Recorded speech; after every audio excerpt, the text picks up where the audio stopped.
Her Knight in Shining Stone is Book 1 in the Gargoyle Shifters of New York City series. Published by Harley Romance Publishing, 2022. Chapter 1. Roman. The city below buzzes like a beehive, people rushing back and forth from their jobs and social events. People busy with the daily running of things in their hectic lives, not slowing down for one moment to see what is around them, nor what towers over them. My brothers and I sit, frozen, on top of one of the oldest buildings in New York, the Public City Library.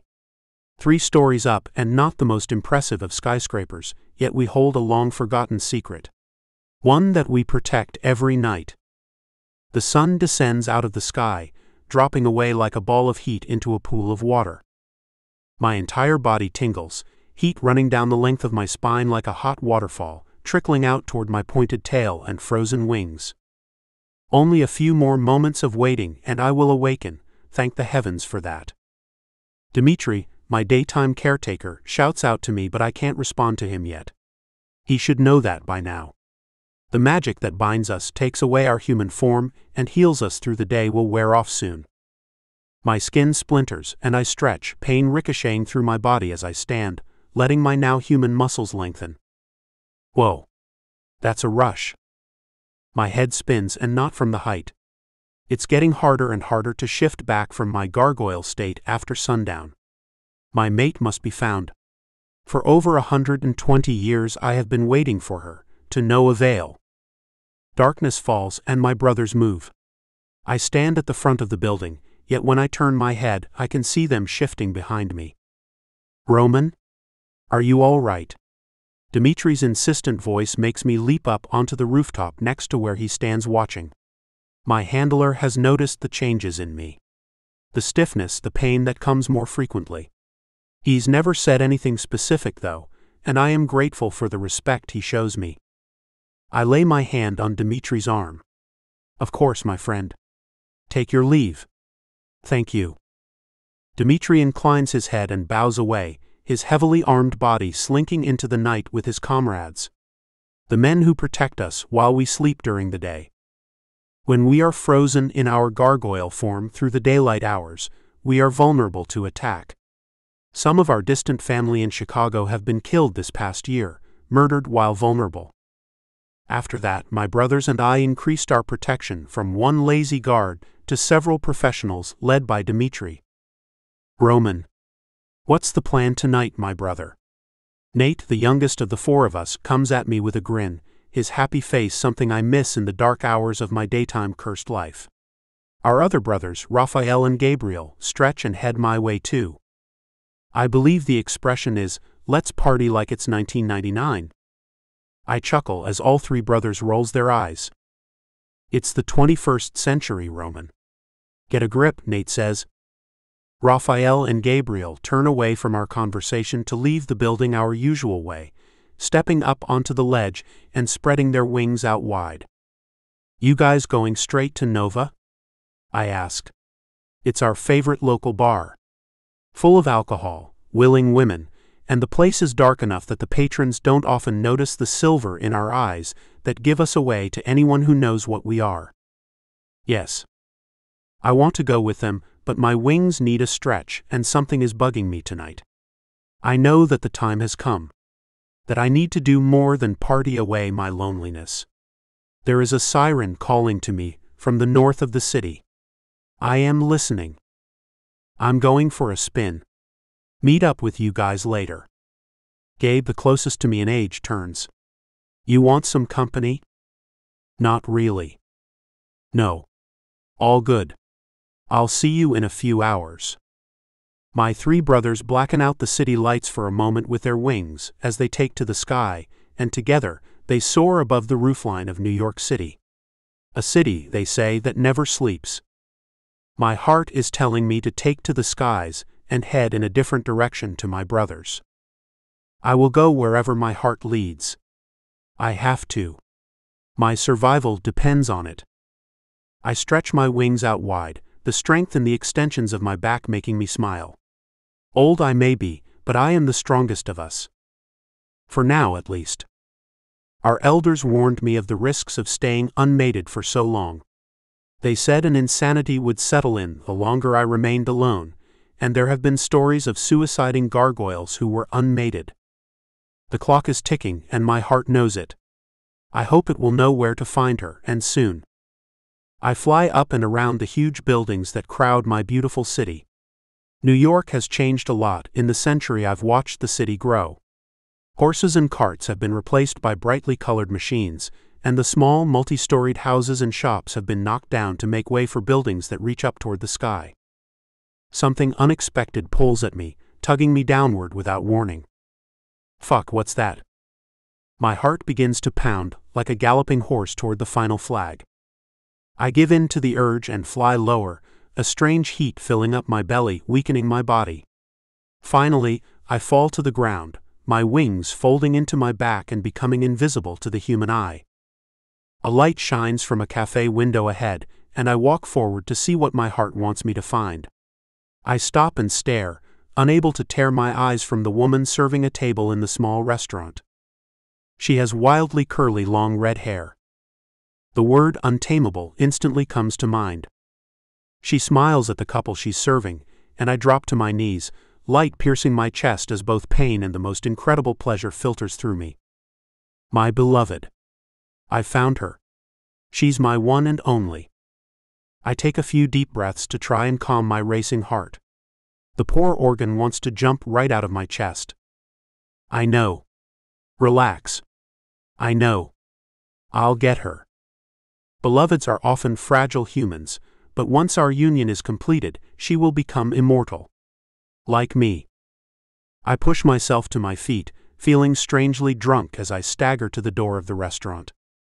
No one has ever prepared me for how this would feel. I always thought I'd see my beloved, kiss her, and then talk her into living forever. Done. I've never experienced a true romantic love before, and although I've always known it existed, somewhere, the feelings flooding my body now are far more powerful and overwhelming than I expect. My connection to my brothers is the only true thing I have ever felt. Until now. This is something else. Once inside, I fall into a black chair, my legs weak and wobbly. I grab for the menu. Gargoyles can eat only meat, the rarer the better. Almost everything else makes us very sick. Hello. Can I help you? The waitress, my beloved, stands over me with eyes the size of swimming pools. Can she feel the connection? The pull between us? I hope so. Hello. I will have 3 T-bone steaks. As rare as possible. Blue, actually. Please. Her eyes widen further, not an unusual reaction in humans when they hear my deep baritone. No matter how hard I try, the ancient accent I was born with will not change. Yes, of course. Ah. Do I know you?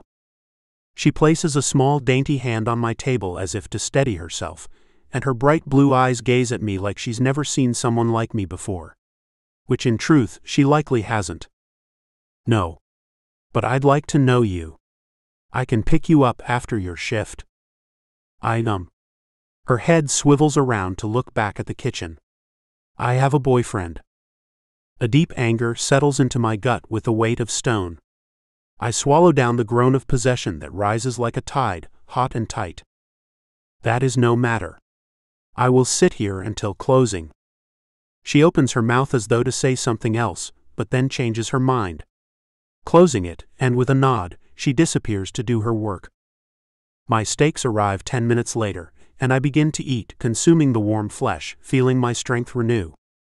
She is poetry in action, with the sensuality of a siren and the cuteness of a kitten all in one. What an incredible woman fate has chosen for me. I send up a silent prayer. Thank you. What will she be like to come home to each evening? Where does she live now? Not that it matters now. I have enough money to buy her anything she likes. If she doesn't want to stay in the apartment my brothers and I share, she can choose something else. But she must live somewhere close to the library, so I can watch her through the days. The night wears on, but I don't tire of watching her interact with the other patrons, nor the way she shoots me interested, hungry looks to see if I am still here. When she looks at me, her pupils dilate, and her beautiful red lips part as though she struggles for breath. As I search inside my mind for all the information I have on gargoyle human unions, I draw a blank. I should have paid closer attention to the elders from Chicago when they spoke of this. There is no one to ask now. They've all been killed. Canada. There are elders there. I could go tonight, ask them what I must do. Hey. You know I can't go home with you, yeah? The woman, my gorgeous beloved, slides up next to me and sits down in the chair opposite me. Why?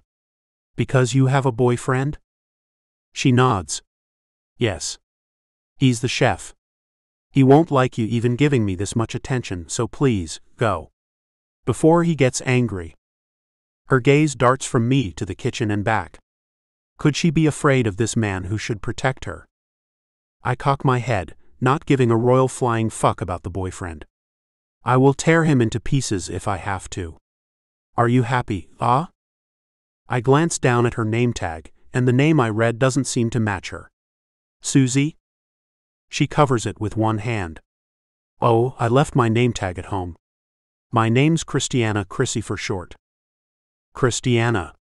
The name rolls off my tongue the way her honeyed pussy soon will.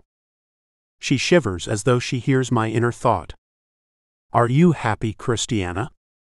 I. She leans forward, and one of her stray curls falls over her cheek. I reach over and brush it away using the tips of my fingers.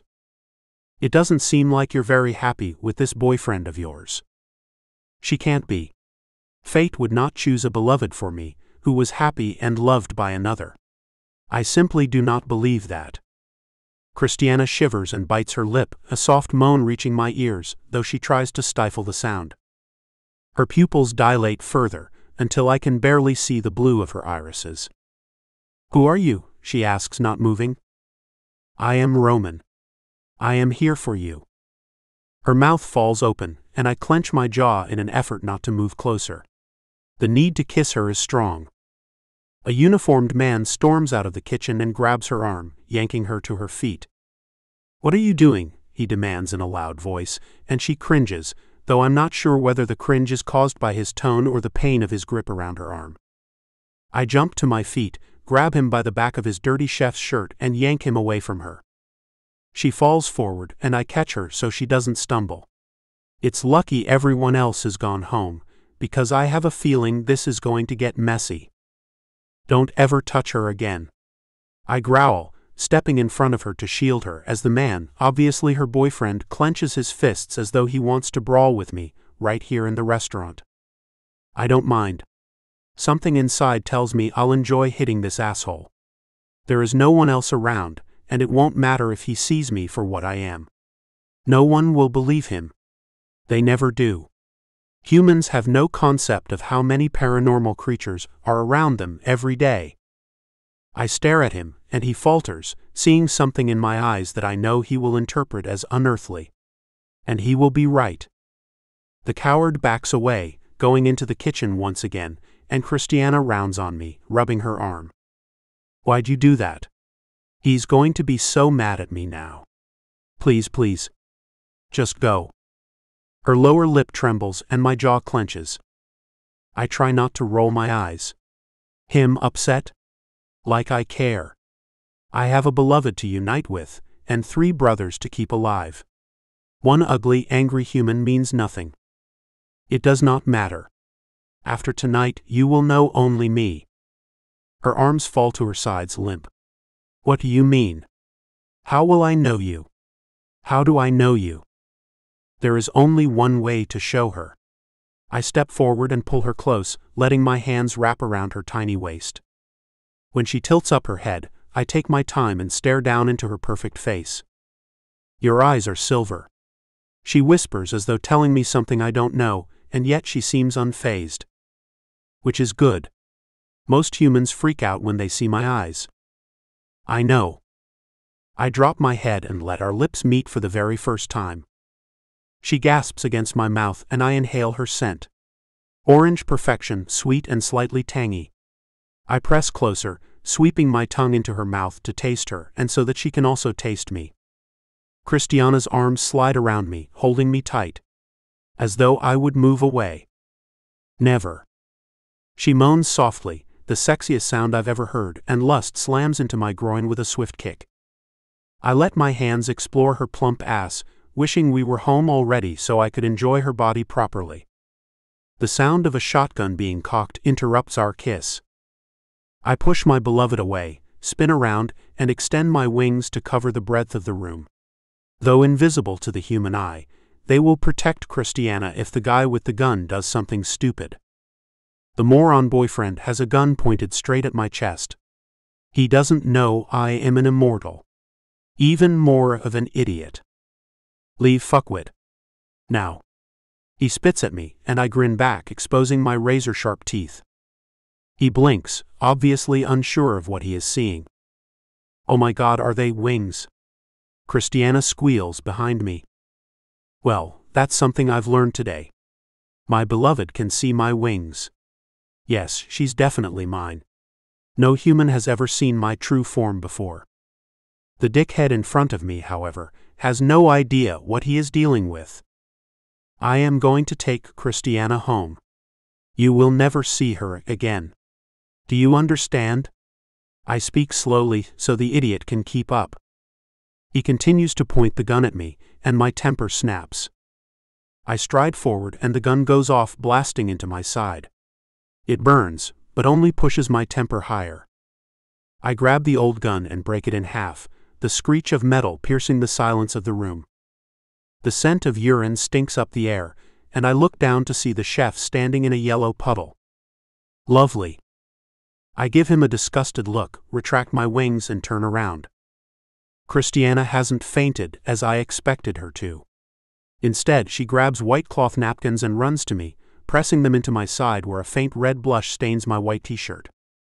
You're hit, she cries, her worry for me clearly overwhelming her fear. And he. I'm fine. He missed. I push the napkins away.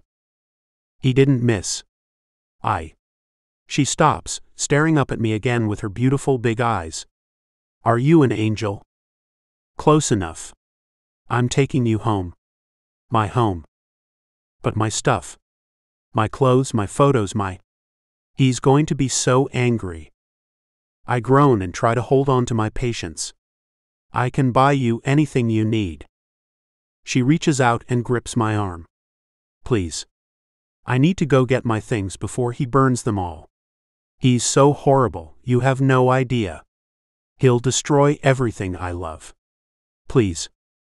Never having been a human, I don't understand their obsession with earthly possessions, but as her eyes well up, I know this is a fight I am going to lose. All right. Let's go. I'm not leaving you alone. She nods. No problem. Our apartment isn't far. Can we go now? She seems agitated, and it's probably due to the dipshit behind me. Yes. I grab her hand and drag her from the restaurant. Her waitressing days are done. Where's your apartment, beloved?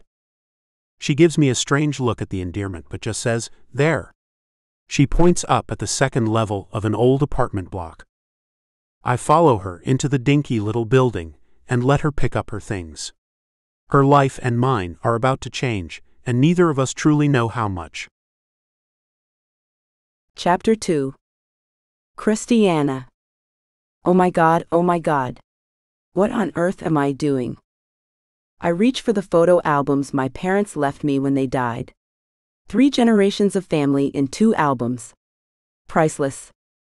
I keep packing, using the few suitcases I have. What am I doing? Packing up my whole life to move out with a man I barely know. Not that staying is an option now. Fear ripples through me like a storm, taking over my arms and legs and making me move faster.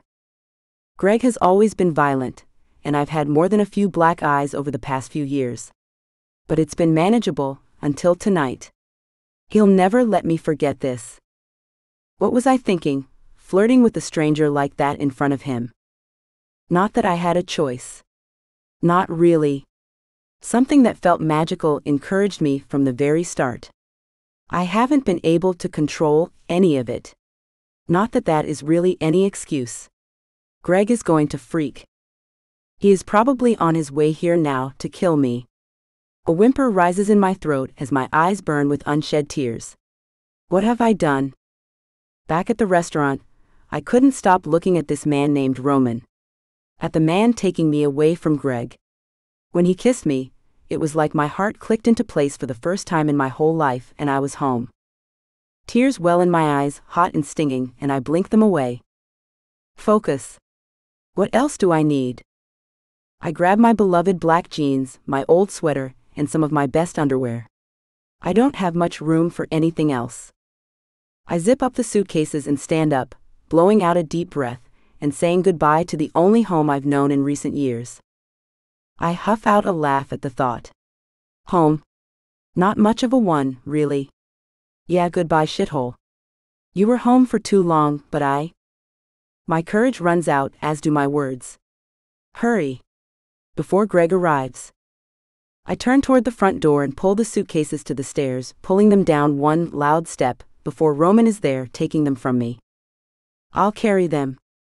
I smile my thanks and follow the hunky angel down the stairs. Why me? Not that I should ask such a thing. I know I should shut my mouth, say thank you, and hope to hell I haven't just jumped from the frying pan into the fire. I shake my head. I don't have a choice. If Greg finds me, the beatings I've had in the past will pale into distant memory. I know that. He is possessive, and he is mean. A part of me had liked that about him. The bad boy who wanted me, and wasn't afraid to show me who was boss. In the beginning, that had been the attraction.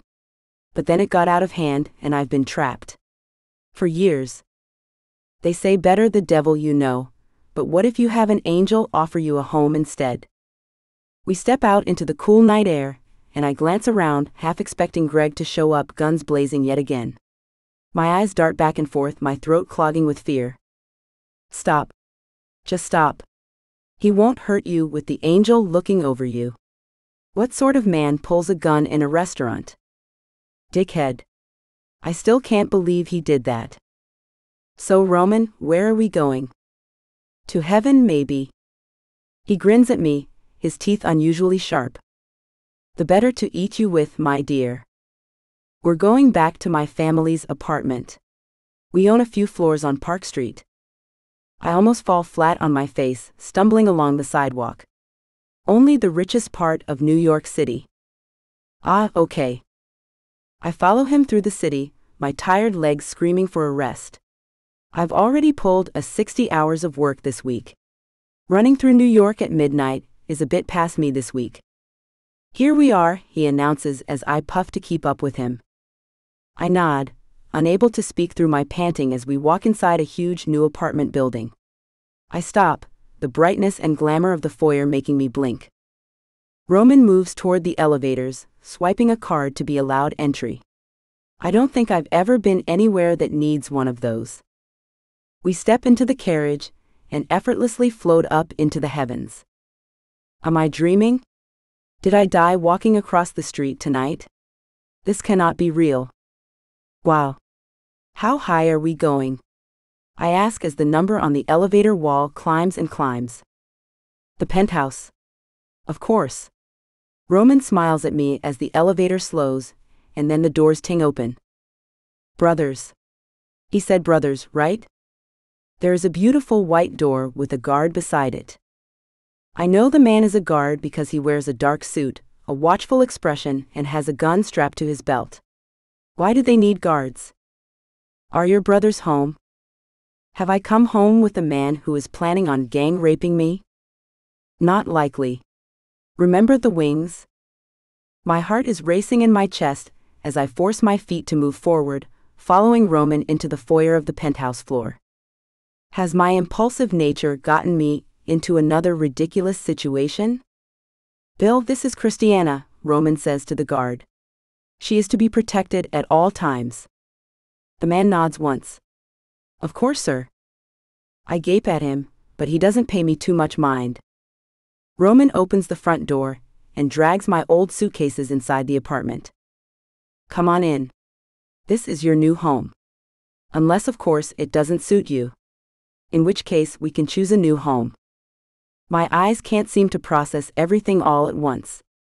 This is the sort of home you see in the movies. Perfection, on every level. Wow. I wrap my arms around my middle, hoping I don't touch anything I'm not meant to. I tend to muck up everything around me, without even meaning to. It's all beautiful.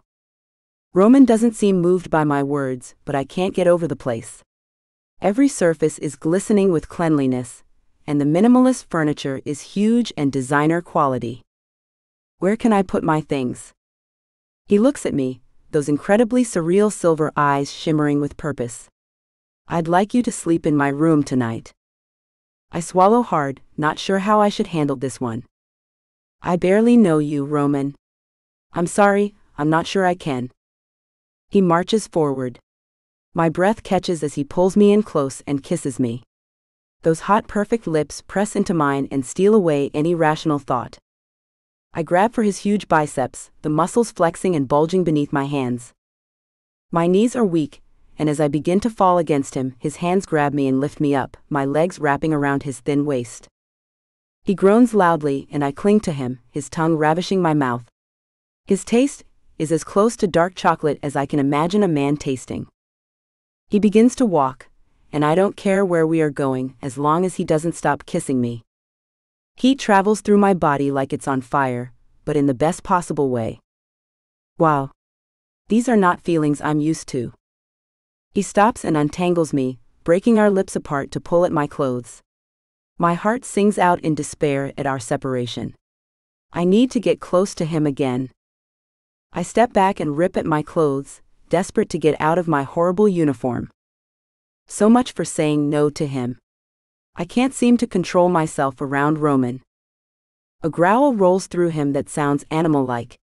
The sound ramps up my need even higher. Who are you? What are you? I ask. Part of me knows he isn't an angel. Angels surely don't have teeth like that. But I know one thing for certain. Roman and I are meant to be together. And he obviously isn't fully human. I don't care. After the life I've been dealt, I deserve a bit of happiness, and a hot angel, devil, or vampire, whatever he is just what the doctor ordered. I stare at him, and his clothes melt off his body. He certainly looks like a god. His muscles bulge with strength. His body is so cut that I can see all 8 of his abs, and my mouth begins to water. You are so beautiful, I say, unable to stop myself. He steps forward and picks me up, swinging me into his arms like I weigh nothing. If this is a dream, I never want to wake up. I didn't mean to say that aloud either, but nothing about tonight seems real. What's the bet? I really am asleep and dreaming? About a white knight swooping in to save me from my train wreck of a life. You're not dreaming. He growls as he lays me down and jumps on top of me, his hot, hard body pressing me into the mattress. I wind my arms around his strong neck and lift my lips for his kiss. Chapter 3. Roman. As I lie panting next to my beloved, who has passed out beneath me, my heart feels like it has literally been ripped out of my chest. I glance down. No blood. I can still hear it too, pounding away like an anvil against my sternum. What the hell was that? Not sex. Sex doesn't take your soul and rip it out, giving it to the person whose body you are sharing. I lie down to try to still the racing of my heart, pulling Christiana into me. I am almost certain that I have completed the union without meaning to. So much for speaking to the elders about the best way to do it. It seemed all it takes is finding the right person and joining your body with theirs. I stroke her creamy skin, wishing she'd wake up again so we can do it all over. But she sleeps on, her magnificent hair sprawled all over my pillow. Wonder fills me. I have a beloved. A true soulmate. A person to keep me grounded, sane, and happy for the rest of my days. So long as I can stay alive. I hug Christiana tighter to my chest, a voice in the lounge area signaling the return of my brothers. I glance at the clock. They are earlier than expected. I kiss my beloved on the forehead, roll out of bed, and make sure she's covered with warm blankets. She is nestled under the covers with a contented look on her face that makes my body ache to get back into the bed with her. But I want to know what is going on with my brothers, so I grab a pair of black jeans and tug them on, the worry from the past months coming back to haunt me. Gargoyle shifters are a rare breed, and someone is killing off our kinsmen. The bastards, whoever they are, don't appear to have made it to New York yet, but it is only a matter of time, I am certain. What their problem is with us, I don't know. We exist with the humans well. We don't feed off them nor hurt them. I'm still confused why some group has decided that it is time for us to die. But that isn't going to happen to me. I have more to live for now. We will have to double the security. For all of us. Roman? I walk through the archway, gently closing my bedroom door behind me. The most handsome of my brothers turns toward me. Raphael's smile is dirty. Got some company, brother? No wonder you didn't join us at Nova. Nate has 2 women with him, one under each arm. He gives me a drunken grin before they stagger off to his bedroom. For the first time, I feel sorry for Nate. It wasn't that long ago that my loneliness caused me to bury myself in any woman who'd have me. With our fortunate good looks, few women turn my brothers or me down. No longer will that be me. I do, Rafe. Pride laces my tone. My beloved. My brother's jaw drops and his eyes open wide. Are you serious? Yes. I rub my chest, still surprised to find there isn't a gaping hole there. Everything still feels so different and unusual. Although I have to tell you, the union was more painful than I thought it would be. I feel like I've had my heart ripped out. I want to meet her. Rafe starts to storm past me and I grab him by the arm, throwing him backwards. Later. She is asleep and has had a rough night. My brother glares at me, but I stare him down. No one, not even my own brothers, would dare come between me and my beloved. I only want to meet her, Rafe finally complains, dropping his challenging gaze. I encourage my brother back to the couch with a grip on his shoulder. I know. You will. Give her a few hours. Tell me what troubles you. I can read Rafe better than anyone, and he is worried about something. His eyes are darting this way and that like he is on some sort of paranoia drug. Have you been sampling the humans' marijuana again, brother? Rafe rolls his eyes at me and relief floods my chest. No. I hate that shit, makes me feels like a simpleton. So what's the problem? Rafe runs a hand through his short dark hair. I've had word from our cousins in Los Angeles. That is unusual. We rarely have any communication with other Gargoyle families anymore. Really? How come? The Delacourt brothers are dead. Pain explodes inside my head. No. I jump up and begin to pace, unable to sit still with the pain coursing through me. That cannot be. Why? Why would someone do this to us? Do you think it's the same group that killed the Chicago brothers? All gargoyles are linked from the original maker. We were not sired, we were made. Yes, Thomas, who I spoke to, believes so. It's all too similar, the pattern of destroying them.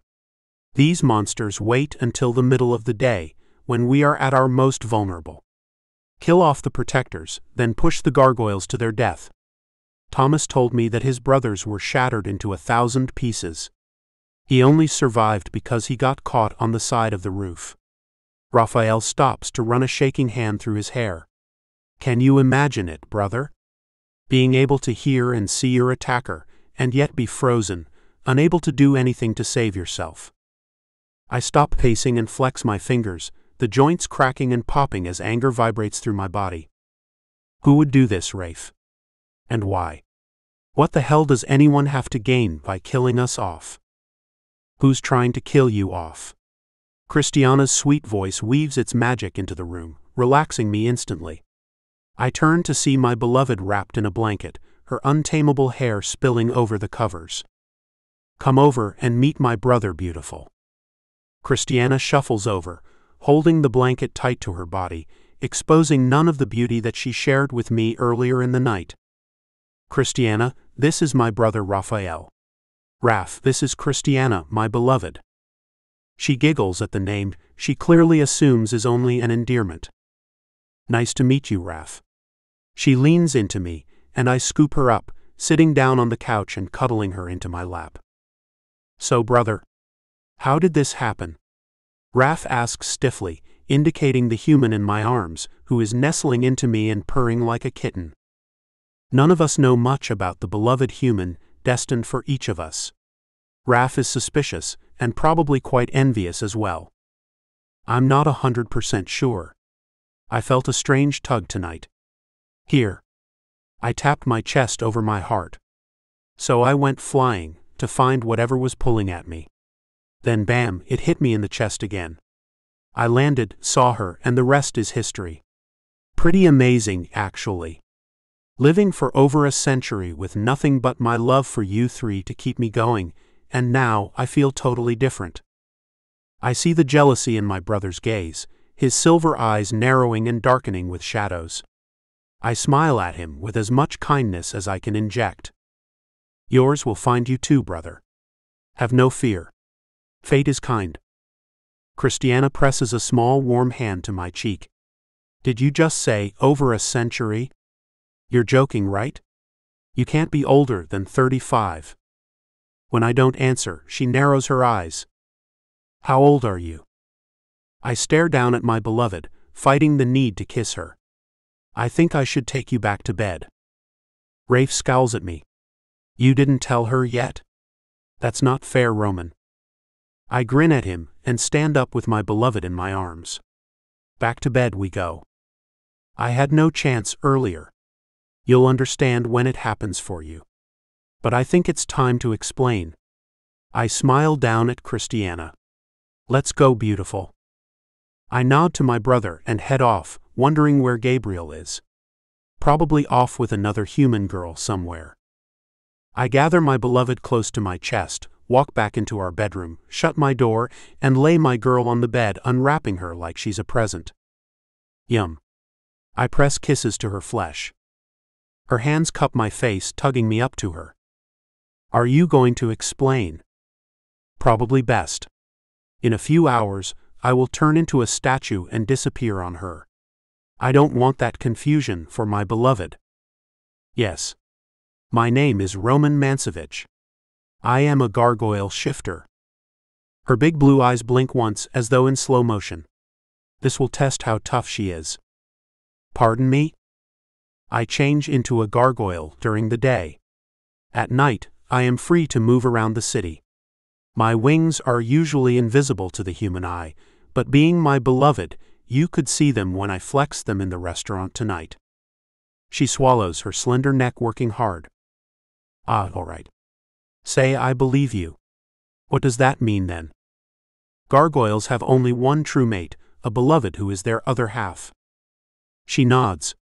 Like a soulmate. Yes. Someone who pulls us in, as you did to me. An undeniable attraction, a taste, a smell. We unite and bond for eternity. As a gargoyle shifter, I am immortal, as you will be too. That gets her attention. She sits up on the bed, her soft breasts bouncing and getting my attention.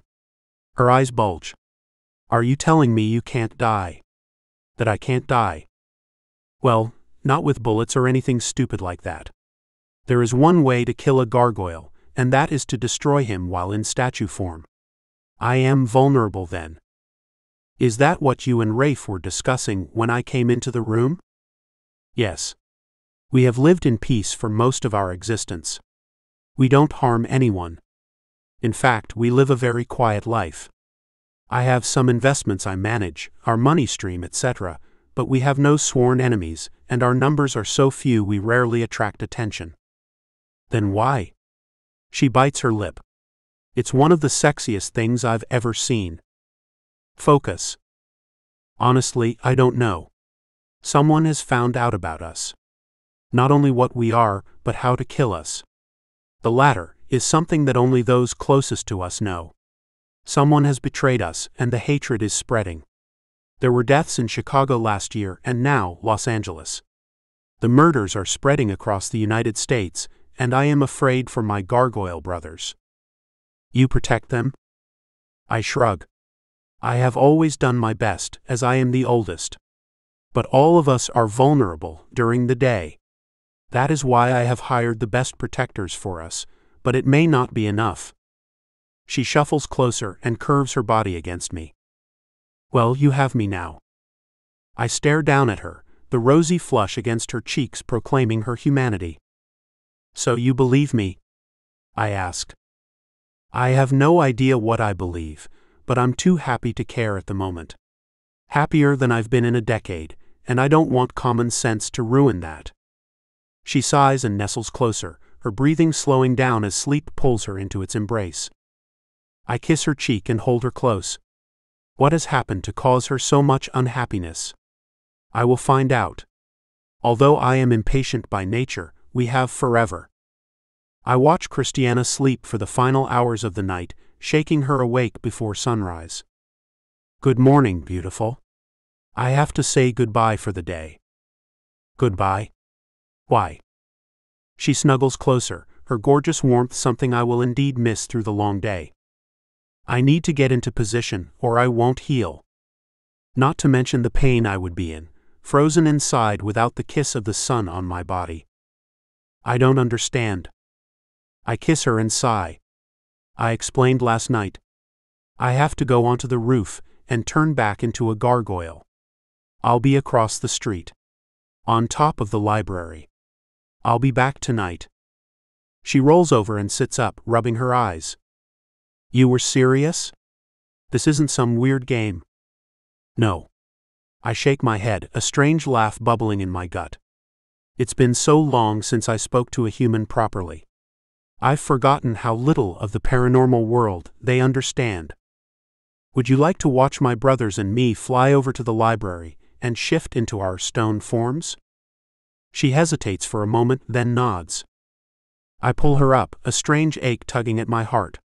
I'm going to miss you today. More than you know. Me too. Please don't go. Her words tug at my heart, but I have no choice. The rules of my world and life are set in stone, as immovable as me and my brothers during the day. I must. But please be here when I come home. Or I will find you. The latter doesn't need to be said. My heart will find her no matter where she goes now. If there is one thing I remember from my reading of the beloved scriptures, it is the connection. Once united, the bond is considered so powerful that a gargoyle could find his beloved even if separated by half the world. Come see. And please don't be scared. I could never hurt you, ever. I don't want you to worry about this. She nods as I tug her out of bed, wrap her in a blanket, and dress in my comfortable black jeans and white t-shirt. The boys are up, I warn her, so she knows what to expect when we join them on the balcony. I can hear my brothers preparing for the flight. Nate, Gabes, and Rafe all stand ready to fly, and they turn as one as I approach with Christiana tucked beneath my arm. Brothers, this is my beloved Christiana. Chrissy, you met Rafe already. This is Gabe and Nate. My brothers nod, their faces strained with the time of day. Their shift is almost upon them. We must go, Rafe says. I know. I nod at him, before kissing Christiana on the top of her head. Then I stand on the balcony ledge. Let's fly. My brothers and I extend our wings, and together we arch into flight off the balcony. I hear Christiana's cry as she rushes to the ledge and feel a moment's regret at not taking more time to explain everything properly. We soar through the air, landing on the top of the New York Library. My brothers go to their respective corners, and I take my place at the front of the building, crouching low, kneeling on one knee with my hand in a claw-like position. I lift my eyes to see my beloved's red hair blowing in the breeze as the sun begins to rise.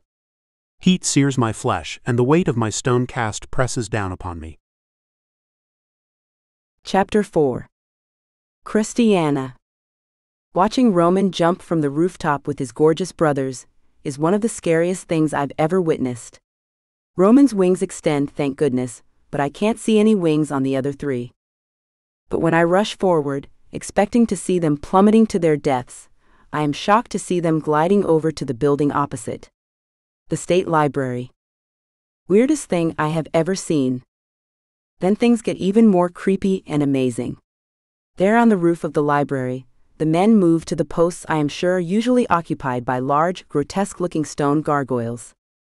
Then, to my utter astonishment, they bend down into strange positions. The sunlight hits, and right before my eyes they turn to stone. Just like that. My mouth hangs open. I can't even say it must be my eyes playing tricks on me. They might be a decent distance away, but my eyesight is impeccable. They turned into gargoyles. I scurry back to Roman's bedroom, my heart pounding so loud in my ears I can barely think for all the noise. What on earth have I gotten myself into? I sink back into bed and lie there wrapped in the blanket for goodness knows how long. The apartment is quiet, and my stomach growls. Do they eat? Yes, they must. I saw Roman eat steak last night. But will they have food in the apartment? Only one way to find out. I push myself out of bed and go to pull on my clothes from the night before. I stare at them in my hand, and I can't do it. They are dirty and smell of fear and Greg. No way am I putting those on my body again. Despite the shock of what I've just seen, I feel changed, and in a good way. I open the lid of my suitcase and stare down at my clothes. Clothes from my old life. None of it appeals, and yet, what else am I going to wear? Maybe. I walk over to the two doors leading out of Roman's bedroom. One of the doors leads into a huge ensuite with a large tub. Definitely need a soak in that. The other leads to a walk-in wardrobe, filled mostly with jeans and white t-shirts of different cuts. He certainly likes what he likes. I take one of the only long-sleeve shirts down from the rack and walk into the huge bathroom. If Roman has told me the truth, and it is so fantastical, I just have to believe it, then I have all day until he comes home. I flick the taps on the bath and let the hot water fill the tub, steam clouding the mirrors and surrounding me in a relaxed atmosphere. A good long soak is just what I need, and when the tub is mostly full, I slide in and let the heat wash everything away. How have I ended up here? Yesterday, I was in a dead-end job and living with a horrible, abusive man. Now I am lying in a hot tub, in a multi-million-dollar apartment, having had the best sex of my life with a virtual stranger. A stranger who turns into a stone monster and sits atop a city building every day. Talk about a Cinderella story. Cinderella with a difference. A giggle floats out of my mouth, and I sink beneath the water, scrubbing my hair with my nails beneath the surface. I push up again and break the surface. What am I going to do about work? I look around and remember Roman's words. Sure, he's rich. And I love the fact that he saved me from my pitiful existence. But I want to be useful too. Maybe I can help with the security side of things. Not literally, of course, but I am a pretty good people organizer, and I am sure I could help in some way. I float and swim in the tub until I'm so hungry my belly is in pain from the cramps. I pull myself out of the tub, towel myself dry, and grab some fresh knickers and a bra. Wearing Roman's shirt makes me feel close to him, and he's so big, the tails go all the way down to my knees. I have a black belt attached to one of my dresses, so I pull it off and wrap it around the shirt. When I glance in the mirror for the first time in my life, my red ringlets don't bother me, nor does my awkward nose. Both of those things were commented on in a derogatory way, often by Greg. With Roman, even though he is big, powerful, and incredibly sexy, he seems to accept and want me exactly as I am. Though I am still reeling from the magical gargoyle thing, I am ignoring that side of things at the moment. I will face it later. I sneak into the huge kitchen, half expecting someone to jump out at me. The remote control is on the table, so I flick on the TV, turning the volume to low, just so I have some background noise to break up the silence. In the fridge, there is meat. And meat. And more meat. Not my first choice for breakfast, but with hunger gnawing at me, what other option do I have? There is one frying pan in the huge cupboards, so I cook the steak and then sit down at the glass table by myself to eat. It is a strange feeling, and suddenly I wonder if I am being watched. A shiver courses down my spine. Time to get out of the apartment. I run back to the bedroom, pulling on a pair of leggings and boots with a slight cringe. I have some secret savings that Greg hadn't gotten to. I can afford to buy a few new pieces of clothing, until I get another job. Anything from my old world now seems dirty for some reason. I move to the front door and open it, jumping back with a start as the security guard from last night turns to face me. "Good morning," he says. Hi. I'm Chrissy. "I'm Bill, ma'am. Will you be needing a car? An escort somewhere?" He is showing me all the respect that he gave Roman. Wow. Me? No. I just wanted to get out for a bit, maybe go over to the library. He nods once. "Then I'd better come with you. None of the men over there know you, and they tend to shoot first and ask questions later." Shoot first? I swallow hard. That sounds bad. What sort of men have Roman and his brothers hired? And is the danger they face really that bad that they need that level of security? A small smile quirks up his lips. "Yes, ma'am. I'll lock up and head over with you." "Oh, thank you." He pulls the door shut behind us, clicking and flicking the locks. "All right," he says. "Let's go." We ride the elevator down, and for the first time in my life, I am escorted by a security guard across the road and into the library. It is a little scary, yet also faintly exhilarating. Bill is older than I am, and has a sense about him that makes me feel safe in his presence. I feel like he is loyal to Roman, and a kind person. I'm not sure how I know, but I feel it in my gut. "Are you going to take me to Roman?" "I am. If you'd like to see him?" Bill asks, his tone the gentlest I've heard so far. "Yes. I would. Despite the fact that I have no idea how I feel about the Gargoyle thing, I have to face it sooner rather than later." We ride the ancient elevator up to the top floor, and then step out onto the roof.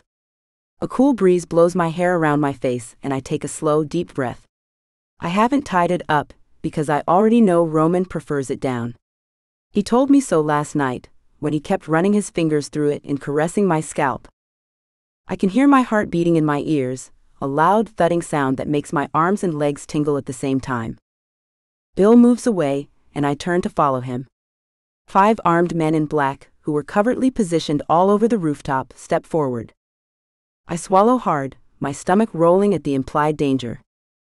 They nod to Bill, who takes a moment to speak quietly to them, and then he walks back to me. "They're fine. You can go see Roman if you like." Part of me isn't sure I want to anymore. This is getting creepier by the second. "Would you walk over with me?" He nods and puts a gentle hand around my waist, guiding me over to the edge of the ancient building. There's Rafe. He's the biggest by far. I nod, a part of my brain in total shock at what I am seeing this close. Bill is pointing to a stone gargoyle. A statue. A grotesque creature with wings, fangs, and a tail. How can that be the huge, handsome man I saw last night? And there's Roman, the head of the building. I don't want to look, because I know what I am going to see, and part of me is afraid. But it has to be done. I force myself to turn to follow where Bill points. And there he is. Roman. My beautiful rescuer. My gargoyle monster. My heart races in my chest, and the need to flee pulses through my bloodstream. Roman is a monster. There's no other way to describe what I'm seeing. Reality kicks in as the thought freezes in my head. I had sex with a monster. A sharp-toothed, winged creature that I know nothing about. Is this how I wanted to spend the rest of my life? Visiting my man, Gargoyle, whatever during the day on the roof of the state library? What sort of life will we have if I only see him during the night hours? Tears threaten my vision, and I release a pent-up sob. I can't do this. He isn't even human. My legs turn to jelly, and yet I force them to run. I turn and bolt across the roof like someone is chasing me, adrenaline zinging through my system. I reach the elevator, my breathing labored and coming hard. But no one is chasing me, and Bill stares after me with sad eyes that make my own tears well even faster and fall down my cheeks. I press my finger into the button over and over, until the door finally closes and I sink to the floor against the wall. What have I done? I need to get away from him, and yet how? I have no job, no money, and practically only have the clothes I stand up in. I look down at my crumpled form, a hysterical laugh bursting out. What clothes? I'm wearing some leggings and Roman's shirt. The doors ding open and strangers stare down at me. Are you all right? An older lady asks me, and I push myself to my feet, embarrassment flushing up my neck with a heated blush. Yes. Thank you. Walking isn't easy, but I push myself to continue through the library and onto the New York street. Where am I going to go? What will I do? I will never see Roman again. Even as that thought hits my mind, my body collapses in on itself. Pain shoots through me like a knife has been driven into my heart. I can't bear the thought of never seeing him again. It feels like my heart is being torn in two. I flop onto a park bench, barely able to breathe, a cold sweat breaking out on my forehead. What has he done to me? This isn't right. I need to get further away from him. But the more steps I take, the worse the pain gets. I can feel a panic in my heart that is not my own. Whose is it then? I glance up at the gargoyle that is Roman. An impossible story.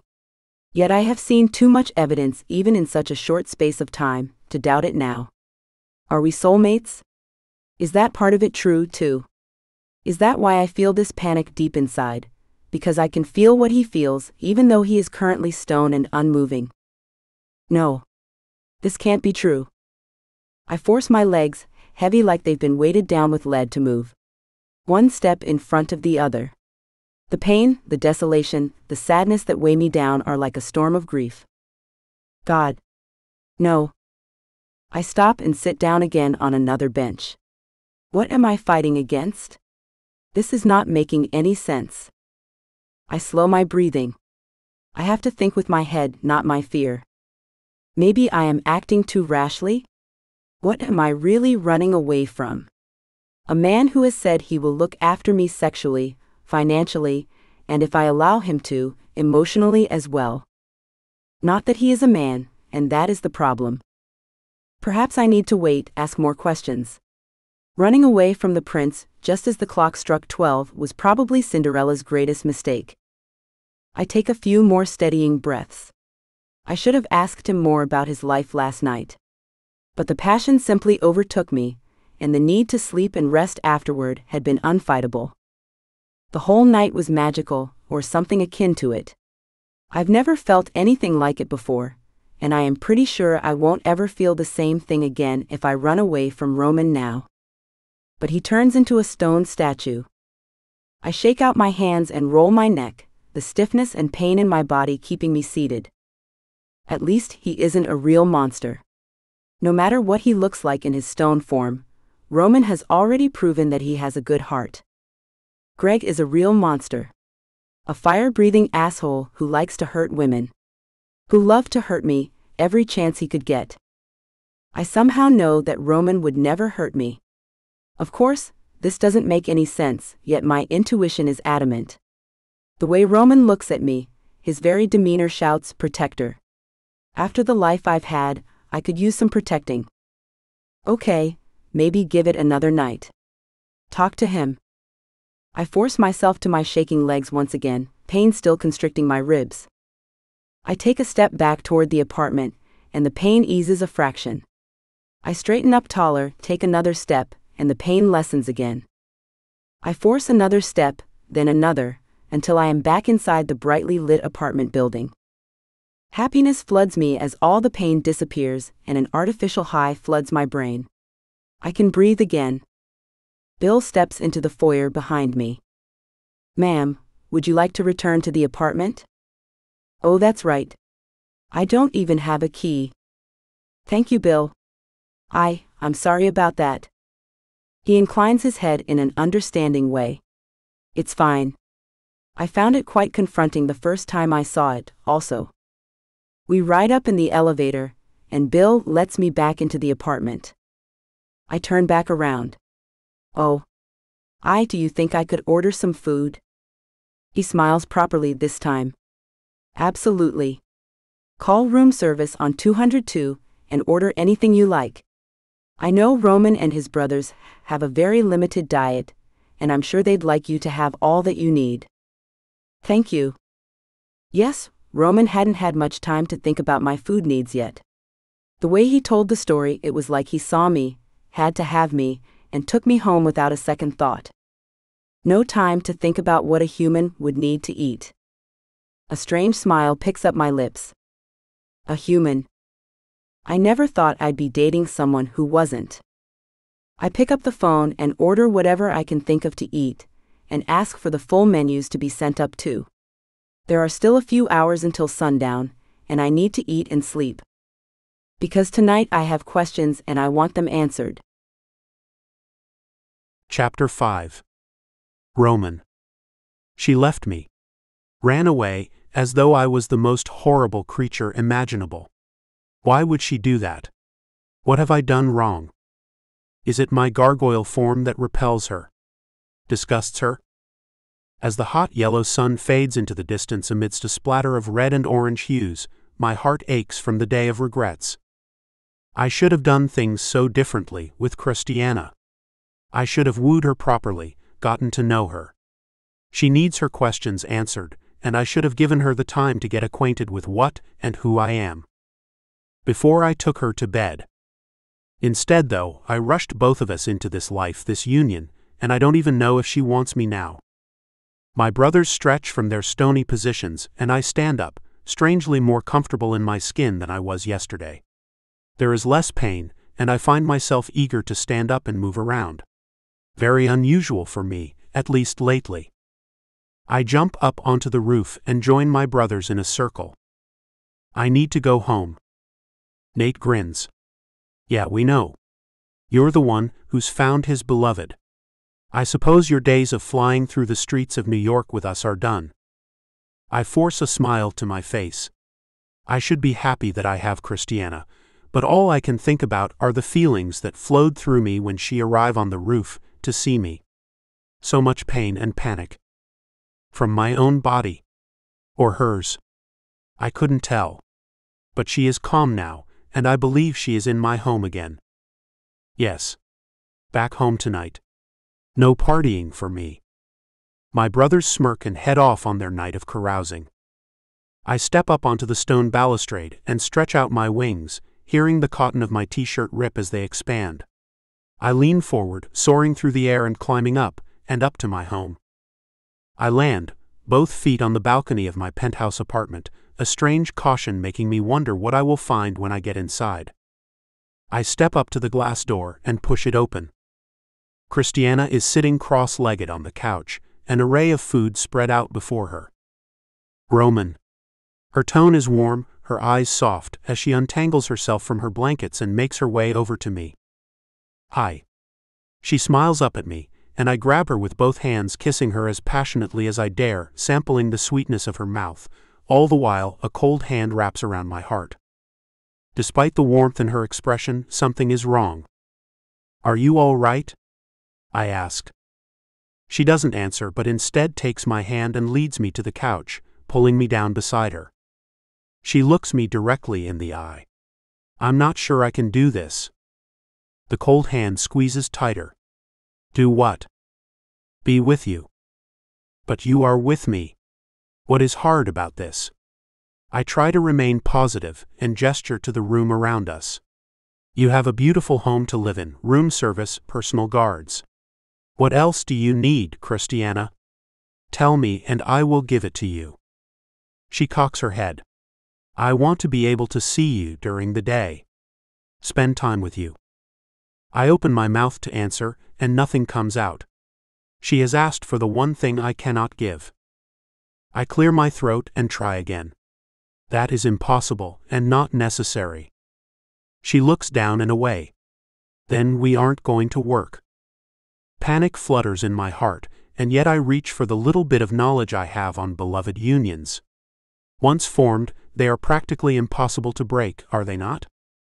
Christiana, we are linked now by something much stronger and greater than both of us. You cannot simply stop wanting it to be there. This connection of ours is forever. She lifts her gaze, her eyes suspiciously shiny. Is that what I was feeling today? Maybe all that pain and panic I was feeling had been hers. What were you feeling? When I tried to walk away from the library, it felt like someone was squeezing my heart, trying to break my ribs. It was so painful. It only eased when I made the decision to come back here and wait for you. I know exactly what she felt today. The same sensations, the same agony and pain echoed in my chest for most of the day. I take both of her small hands in mine. I don't know if that was the union or me. I could see you running away, and I was devastated. You may have been sensing my pain. Her eyebrows draw together in a furrow. What do you mean? How could you see me? I sigh. This is not good. I've hardly explained anything. I really didn't have time to tell you much about myself last night, did I? She shrugs. Very little. I have so many questions. Questions are good. Then ask them. That is the evil here, a lack of understanding and knowledge. Not us. Not our union. We are meant to be together, Christiana. Fate has decreed it. A tear drips onto her cheek, and she pulls her hand away from mine to wipe it away. All right. Tell me more about everything. Well, to start with, I am fully conscious during the day. Even when frozen in stone, I can hear and see everything going on around me. I'm the same on the inside, with the same feelings and thoughts and emotions. Her gaze snaps up to mine, obviously interested. When do you sleep? We don't. The daytime hours are for our rest and healing. We never actually sleep. We watch over the city. In the early years, we were like this city's guardian angels. We would witness crimes during the day and hunt down the culprits at night. But the city has gotten too busy, and my brothers and I are tired. She was nodding, obviously trying to absorb everything I was telling her. So I can never see you in the day. Ever. I run a hand through my hair. This is the one thing I cannot change, even if I wanted to. It is what and who I am. I wish I could. Do you know how frustrating it is to be locked inside a body that is frozen? To never feel the sun on your true skin? If I could take away this curse on my life, I would. I promise. But it is the price I pay for immortality. She looks thoughtful and far away. But is being a creature of the night such a bad thing? In a city such as this? A city that never sleeps? I suppose not. It's just that I am still struggling with all of this. A day ago I was a waitress, and now you are my beloved. She sits up straighter, shifting into her cross-legged position again. Tell me about that. Well, I will tell you what I know. It is a long time since I spoke to an elder about this. All gargoyles are male, made through an ancient god. And every one of us has a fated mate, a beloved, a soulmate you called it last night.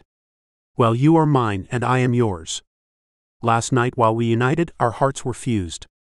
Now I cannot be without you, and you cannot be without me. Her large blue eyes grow wider, her mouth falling open. So you're telling me I'm trapped? I have no choice in this. Her eyes begin to well up, and my heart pounds. No. Please don't see it like that. We are all puppets in the game of fate.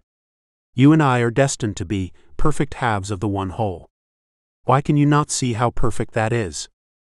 She begins to cry in earnest this time, tears rolling down her face. I can't stand it. My heart breaks for her. I pull her into my arms, kissing her face, her hair, anywhere I can reach. She clings to me like a small child. Everything is going to be okay. I whisper the words, hoping they comfort her, but she continues to sob and cry. I rock her, unable and unwilling to let her go. When she finally quiets, I wipe the moisture from her face. Am I really such a terrible proposition? This time I try a teasing tone. She shakes her head, still mopping up the moisture on her face. I stare down at the tears, unable to imagine what it is like to show such emotion in such a way. No, it's not you. I just don't understand any of this. It's all so new and scary. And the fact that I can't even get away if I want to. She shakes her head, sadness and despair pouring off her in waves. I hug her tight, and she grabs onto me like a lifeline in a storm. I reach for a partial truth, something to give us time enough for her to feel comfortable in this new life. How about this? You give me a month to see if you can love me, as I'm sure I can love you. If you are still not happy and want to leave, I will go to an elder in Canada and ask how we break this connection we have. It would probably kill me to do so, but what would that matter? An existence without my beloved Christiana would be a truly hellish existence. She lifts her head, her sky-blue eyes filling with astonishment and wonder. You'd do that for me? Of course I would. I'd bring you the sun and the moon if it was in my power to do so. A ghost of a smile creeps across her luscious pink lips. Now, are there any more questions tonight? She shakes her head. Are you sure? Because I am here and I will tell you anything you want to know. She bites her lip and looks at me with a changed expression. Will you take me to bed again? A growl rolls through my chest as I scoop her up and walk into our bedroom. I don't need to answer her. My actions say enough. I make love to her so many times I lose count.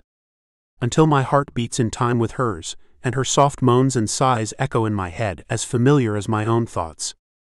When I stagger out of the room in the early morning to my brother's catcalls, I can only grin with joy. I will convince her she has to stay. I have to. Or die trying. Chapter 6. Christiana. Sunshine fills the bedroom with bright yellow rays. It has to be past noon and I don't care. My life has no clock to run it anymore. I roll over in the huge bed, beautifully sore from the most passionate night of my life. The clock reads 1 p.m. Wow. I've slept half the day away. I pull myself out of the warm bed, visit the bathroom, then go to dive back under the covers. But my stomach is hurting from a lack of food. I wonder if they stocked up at all. Probably not. I'll have to go shopping soon. I pull on some fresh clothes, grabbing one of Roman's many white t-shirts and taking a deep sniff. This one is new, and smells only faintly of the man I love. Wait, huh? Oh damn. I've fallen in love with him already. A smile spreads over my face as I dance my way into the huge living room. So I am in love with a man I've known 2 days, and who is a gargoyle during the daylight hours. No one has ever said I am completely sane, but that is a whole other level of crazy. I ring down to room service, order up some lunch, and head out into the sunshine on the balcony. To think, the man I just spent the night making love to is now over there, on top of the library, pondering life as a frozen statue. Can he see me, sitting here in the warm sun? In one corner of the balcony is a telescope that I didn't notice yesterday. Either I was blinded by everything else going on, or someone put it up here for me. If it's new, it was probably Bill. The security guard has been super nice to me since I arrived. I close one eye and look through the telescope. I can see only windows and buildings. I move the scope around until I can see the top of the library, the gargoyles protecting the city coming into view at the center of the building. A giggle escapes my lips. Who would ever believe me if I told them? I pull back and something catches my eye. Flashes of black and movement. I go back to the scope, and when I focus, a gasp escapes my lips at the horrible picture unfolding before me. Men are on top of the roof, shooting the gargoyles' daytime guards. There are 3, 4, no, 5 of them. Oh, one of the guards knifed a bad guy. Holy shit. I dash for the front door and find Bill just outside, passed out, lying against the wall. No. I feel for his neck and there is still a pulse. I'll call a paramedic, Bill. I promise. I've gotta go. I unhook the gun from his belt and grab it, the weight of the weapon heavy and cold in my hand. I bang at the elevator button to call it up to me. Come on. Come on. What did Roman say about their immortality? That they could be killed in statue form? Oh fuck. What if I don't get there in time? The doors open finally, and I run inside, hitting the ground button and holding my breath as the carriage descends. Please no one stop me on the way down. I grip the revolver in my hand and shift my weight from foot to foot. My dad taught me a bit about guns before he died. I can shoot this thing if I have to. The elevator hits the ground floor, and I tap my foot as I wait for the doors to open. Hurry up. When they do, I run like a shot, straight over the busy road, into the library and up the stairs. I am not waiting for that stupid elevator while my man could be dying. My heart pounds, my legs scream, but I keep running. Then I reach the top floor. I slow my breathing, though my heart is pounding like a jackhammer. Shoot to kill. There's no other way. A wave of panic, fear, and then a strong wave of anger flows over me. Roman. He can see everything that is happening, but he won't be able to do anything. Same with his brothers. My poor sweetheart. This is it. I clench my teeth, raise the gun, flick off the safety, and push open the door. There is a bleeding guard by the door who sees me, then pushes a gun toward me. I bend to pick it up in my other hand, and head out into the cold air with 2 weapons drawn and ready. There is still a fight going on, and half the guards are down. 2 of the bad guys are shooting at the gargoyles, and I level both guns at them, aiming for their heads as I can see they wear bulletproof vests. I squeeze the triggers and bang, the recoil shoots right up my arms. The man on the right's head explodes, and the one on the left jumps down and whirls on me. I level both guns at him, and squeeze again, his face disappearing before my very eyes as the bullets disintegrate his skull like an explosive. There are still gunshots going off, and I run to the edge of the roof to see a smaller man shooting pieces off 2 of the gargoyles and pushing Rafe to the edge. No. I scream and swing my right arm around. The man's gaze connects with mine, and we both fire. Pain explodes through my left shoulder, but he falls backwards off the building and away from the men I am trying to protect. I clamp my hand down onto the fire burning in my arm. Fuck. There are sirens. The police or paramedics are getting close. How is that possible? Has someone seen the fight and called them? I haven't had a chance to call them yet. I look up and see the guard by the door still slumped, but he raises his arm and gives me a thumbs up. He must have called them. Thank God. The guards that are still alive are trying to stand, and the rest are dead. My gaze darts around, but I can't see any danger. Which is a very good thing. Relief flows over me. Blood oozes out between my fingers, and black spots are forming in my vision. The adrenaline leaches out of my system, and I get dizzy, drifting in and out of consciousness. Finally, the blackness swallows everything, and I sink into oblivion. When I wake up, I am in a sterile white hospital room, and doctors are talking over me. Can you tell me your name? The man asks. Christiana Barry. Where am I? Where's Roman? You were shot on the top of the state library. How are you feeling? The light hurts my eyes. Tiny miners must have taken pickaxes to the back of my eyeballs. I have a headache. Will increase your pain meds. Sleep if you can, and the police will be in to question you tomorrow. That won't be good. But thanks to the drugs they stick in my arm, I go back to sleep. During the night, Roman sneaks in and takes me out of the hospital. I think he flies me through the air at one point, but the medication makes me so dippy, I am not sure if I'm hallucinating or not. Chapter 7. Roman. I lay my beautiful beloved down in our bed, her shoulder bandaged up, her usually healthy complexion as pale as an eggshell. "Is she okay, brother?" Gabe asked, squeezing my arm. "I believe so.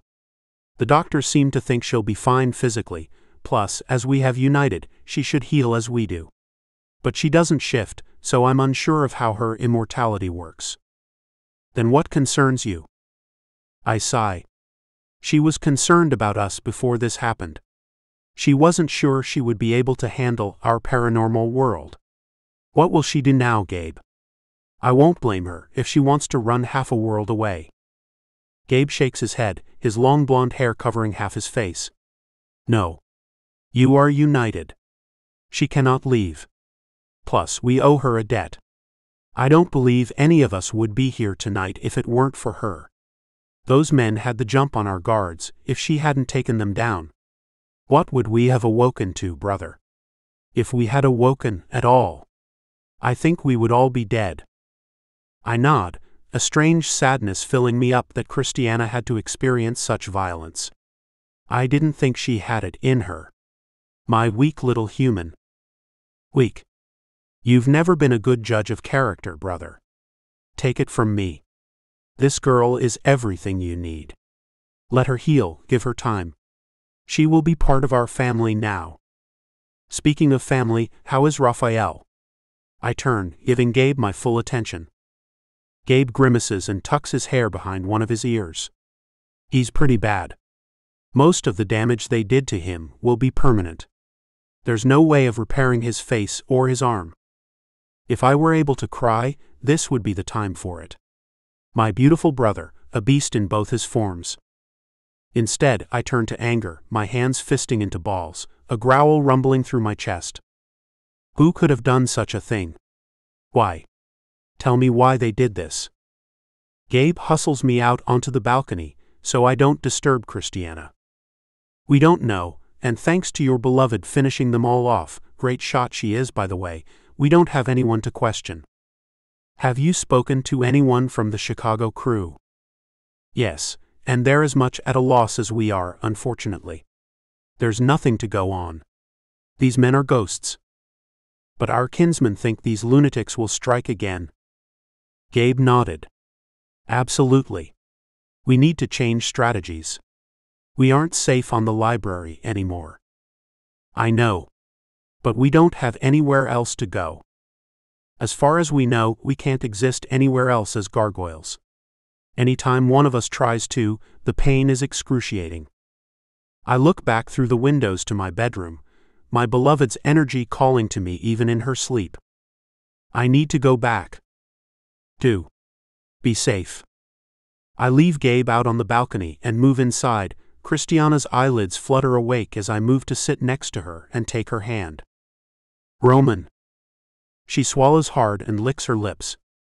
I grab a bottle of water and hold it to her mouth. She drinks and smiles gratefully. You came for me. Of course I did.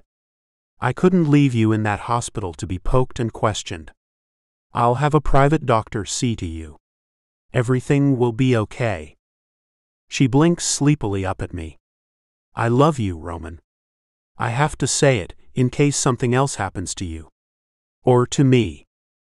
Stop, beautiful. You are immortal. Just like me. You need to heal. Nothing will happen now. I bloody hope it won't happen. I've hired new staff and doubled our security. I don't know what else I can do. Maybe buy her a sniper gun and sit it on the balcony? She grabs my hand and squeezes tight, her eyes fluttering open and closed. No. Listen. I do. You saved me from a dead-end life, and I want to stay. I have to ask just once. Why were you ever with that man? You are such a beautiful woman, and he is such a... I can't find the words. She sighs, her head dropping down so that I can't see her face. I tap up her chin so that she has to look at me. Christiana, I'm not criticizing you, I promise. I just want to know about your life. She gives me half a smile. When I finished school, my parents died, and I didn't have anyone to turn to. I came to the city, got a couple of different jobs, and after a while I met Greg. I thought he was, well, nice. He wooed me with dinners and nice words. And after struggling for so long, I thought my life would be easier with him. But it wasn't. All his fake flattery was just a way to get me do what he wanted. At home. At work. And he has a temper. I wanted to run away, but where could I go? I felt trapped, and I didn't want to be alone again. He'd been there for so long. I pulled her lips up to kiss them, loving the softness of them beneath my own. I understand, I say, although part of me doesn't. As a paranormal, and a man, I would never need to rely on anyone for anything. But you don't need to ever feel like that again. I want you to be happy. I want you to feel loved. Complete. Just as you are. And I promise you, I will always love you. No matter what, she asks, her voice barely a whisper. I chuckle. No matter what. That is our beloved union. You can count on it. She nods, her eyes clearing so that I can see the intelligence in her gaze. Then it has to go both ways. This union, this love. I want to help you. You need someone to watch over you as you rest during the day. My heart breaks and is remade in the image of her face. What an incredibly beautiful soul fate has blessed me with. I'm not sure how safe that would be, my beloved. She whacks me in the shoulder. Hey. You just told me that I'm as immortal as you are.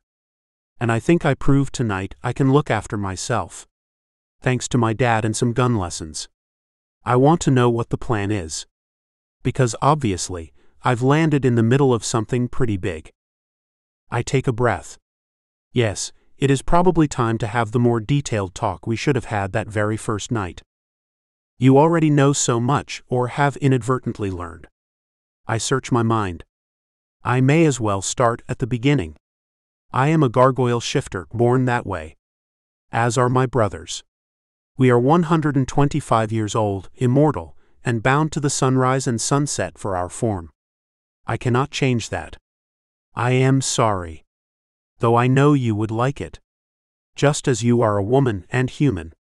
I am a man at night, and a gargoyle during the daytime hours. Can you accept that? She stills for a moment, then nods once.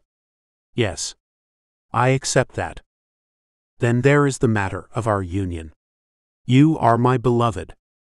My soulmate. And I am yours. Will you allow me to love you and show you, through all time, that we are meant to be together? Her eyes shimmer with tears, and she smiles up at me. Only if you let me love you the same way. I bow my head, lift her fingers and kiss the knuckles of her soft hand, humbled to the very center of my being. And finally, we must talk about the danger our family faces, as I must beg of you to accept my brothers as your family too. I know I said we may live wherever you wish, but until this threat passes. She hushes me. Shish, no. Don't be silly. I grew up an only child with no siblings, and now I have no parents. It would be an honor to live here and be a part of your family.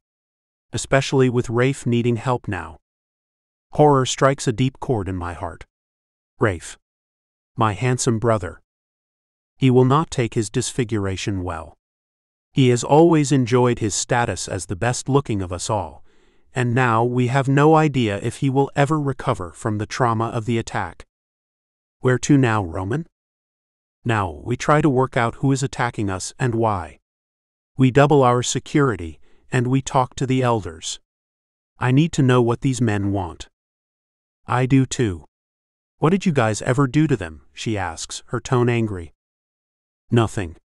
We don't interfere with humans at all. She smiles up at me. I love that you interfered in my life, Roman. I grin. You are the exception to every one of my rules, and always will be. She giggles happily and settles her head deeper into the pillow, her eyelids beginning to fall once again. I love you too, Christiana, light of my life. Now sleep and I'll watch over you. She nods and drifts off to sleep again. I stand up and walk to the window, watching our busy city rumble and flare around me. We are at war with a hidden enemy, and I have more than myself and my brothers to protect now. I have my beloved. No one, not even those evil enough to attack us during the day, will tear her away from me. The battle is far from over. I sense with every part of me that it is only just beginning. The end. Continue the adventure with Book 2, Beauty and the Gargoyle. Or listen on for a sneak peek into Book 2. Chapter 1. Raphael. The mirror casts back an image that I cannot equate as being my face. How could this happen to me, this terrible disfigurement that I can barely bring myself to look at, let alone know that others have to view it too? I wish I could be certain that one day I will go to rest in my gargoyle state and wake up healed and rejuvenated. But I'm not certain at all. Every time I've been injured in my human form, my shifter genes heal everything. Not this time though.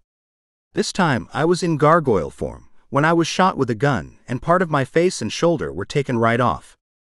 Seems like the rules are different when the injury happens in gargoyle form. Or at least it seems that way so far. Hey Rafe. Want some dinner?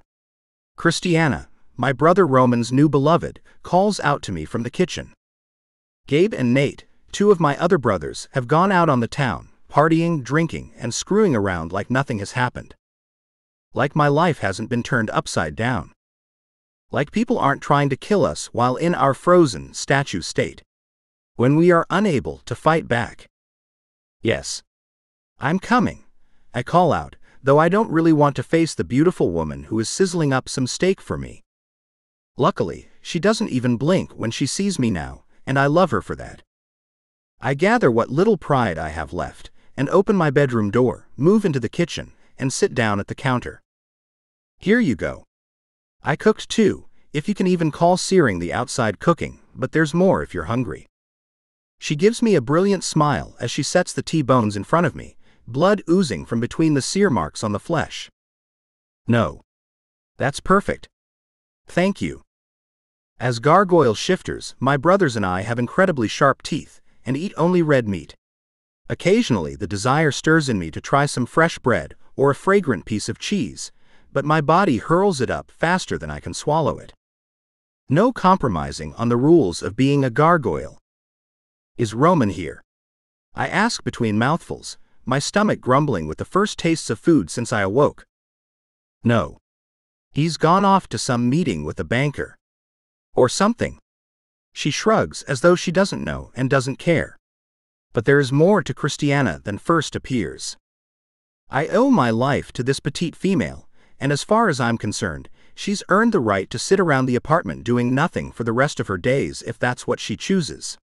But doing nothing is not Christiana's style. I was actually hoping I could ask you something, she says, her tone a little too soft.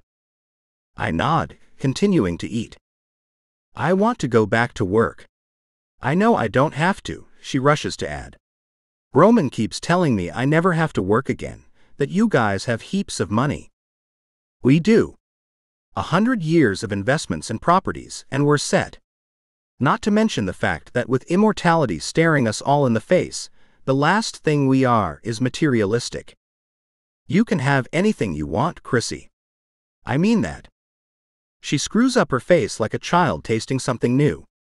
Beautiful little human. I don't want to live like that.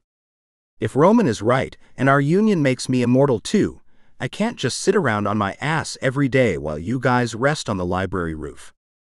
You should be sleeping so you can stay up with us all night, I suggest. Chrissy still keeps relatively normal human hours, sleeping from about 2 a.m. to lunchtime. Which doesn't please Roman. But I think a part of her is still clinging to her humanity. That will change with more time, I'm sure. I'm going to start applying for some jobs. Maybe a local cafe. That wasn't a good idea. No. We need you. Roman needs you. I almost said, don't be selfish, but saying that to a woman who took a bullet for us is low. Even for me, and I'm in the worst state of my life. She pouts and flops down onto a stool opposite me. I grin at her dramatics. You've already put our cleaner out of a job. Chrissy huffs and crosses her arms. I didn't mean to. I just can't sit around while she cleans and I've got nothing to do. I like looking after our home.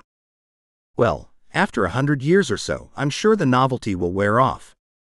She sticks out her tongue, and I want to tug on her ponytail. Chrissy pouts again. Well, if I ever get sick of looking after the house, you can hire a cleaner again, but for now, I need something to do. I see her frustration and empathize with it. Suddenly having forever stretch out before you like a long, empty road is an intimidating thing. I'm sure you can find something to fill your time. Maybe ask Bill or Roman about helping with the daytime security stuff. Maybe working at the library or something. Do you like computers? I know Roman's been upset with the defects in his current security system. Why I was throwing ideas at her, I have no clue. Roman was going to have my hide. No. I hate computers. But the library. Yes. Thank you, Rafe. She bounces around on her seat before jumping off and kissing my cheek so quickly, I don't have the chance to flinch away. I put up my hand to my marred cheek and watch her skip away, seemingly unaffected by my damaged flesh. The pain in my chest releases, and I feel as if I can take a deep breath for the first time since waking. Chrissy gives me hope that one day I too will find my beloved, someone who will accept me for who I am, regardless of what I now look like. My chest tightens again as I remember what I see when I look in the mirror. I can't imagine anyone loving a beast like me. I've always been a monster through the day, of course. The curse of being born a gargoyle shifter. When the sunlight hits our bodies at sunrise, my 3 brothers and I turn into grotesque stone statues with tails, fang-like teeth, and taloned feet. But when dusk arrives and the darkness releases us from our curse, we are men. And I've always been considered handsome through those nights. Women fall at my feet. Or they did.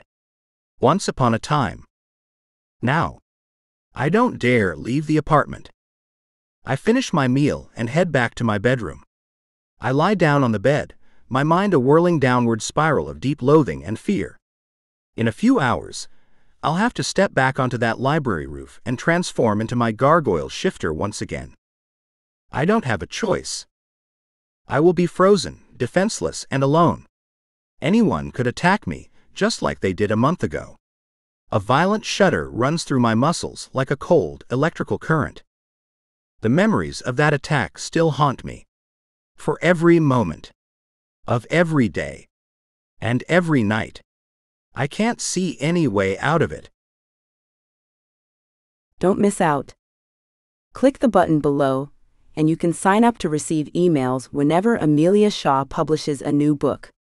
There's no charge and no obligation. https://books2read.com/r/b-a-wix-oid. Connecting independent readers to independent writers. Also by Amelia Shaw. Blood World.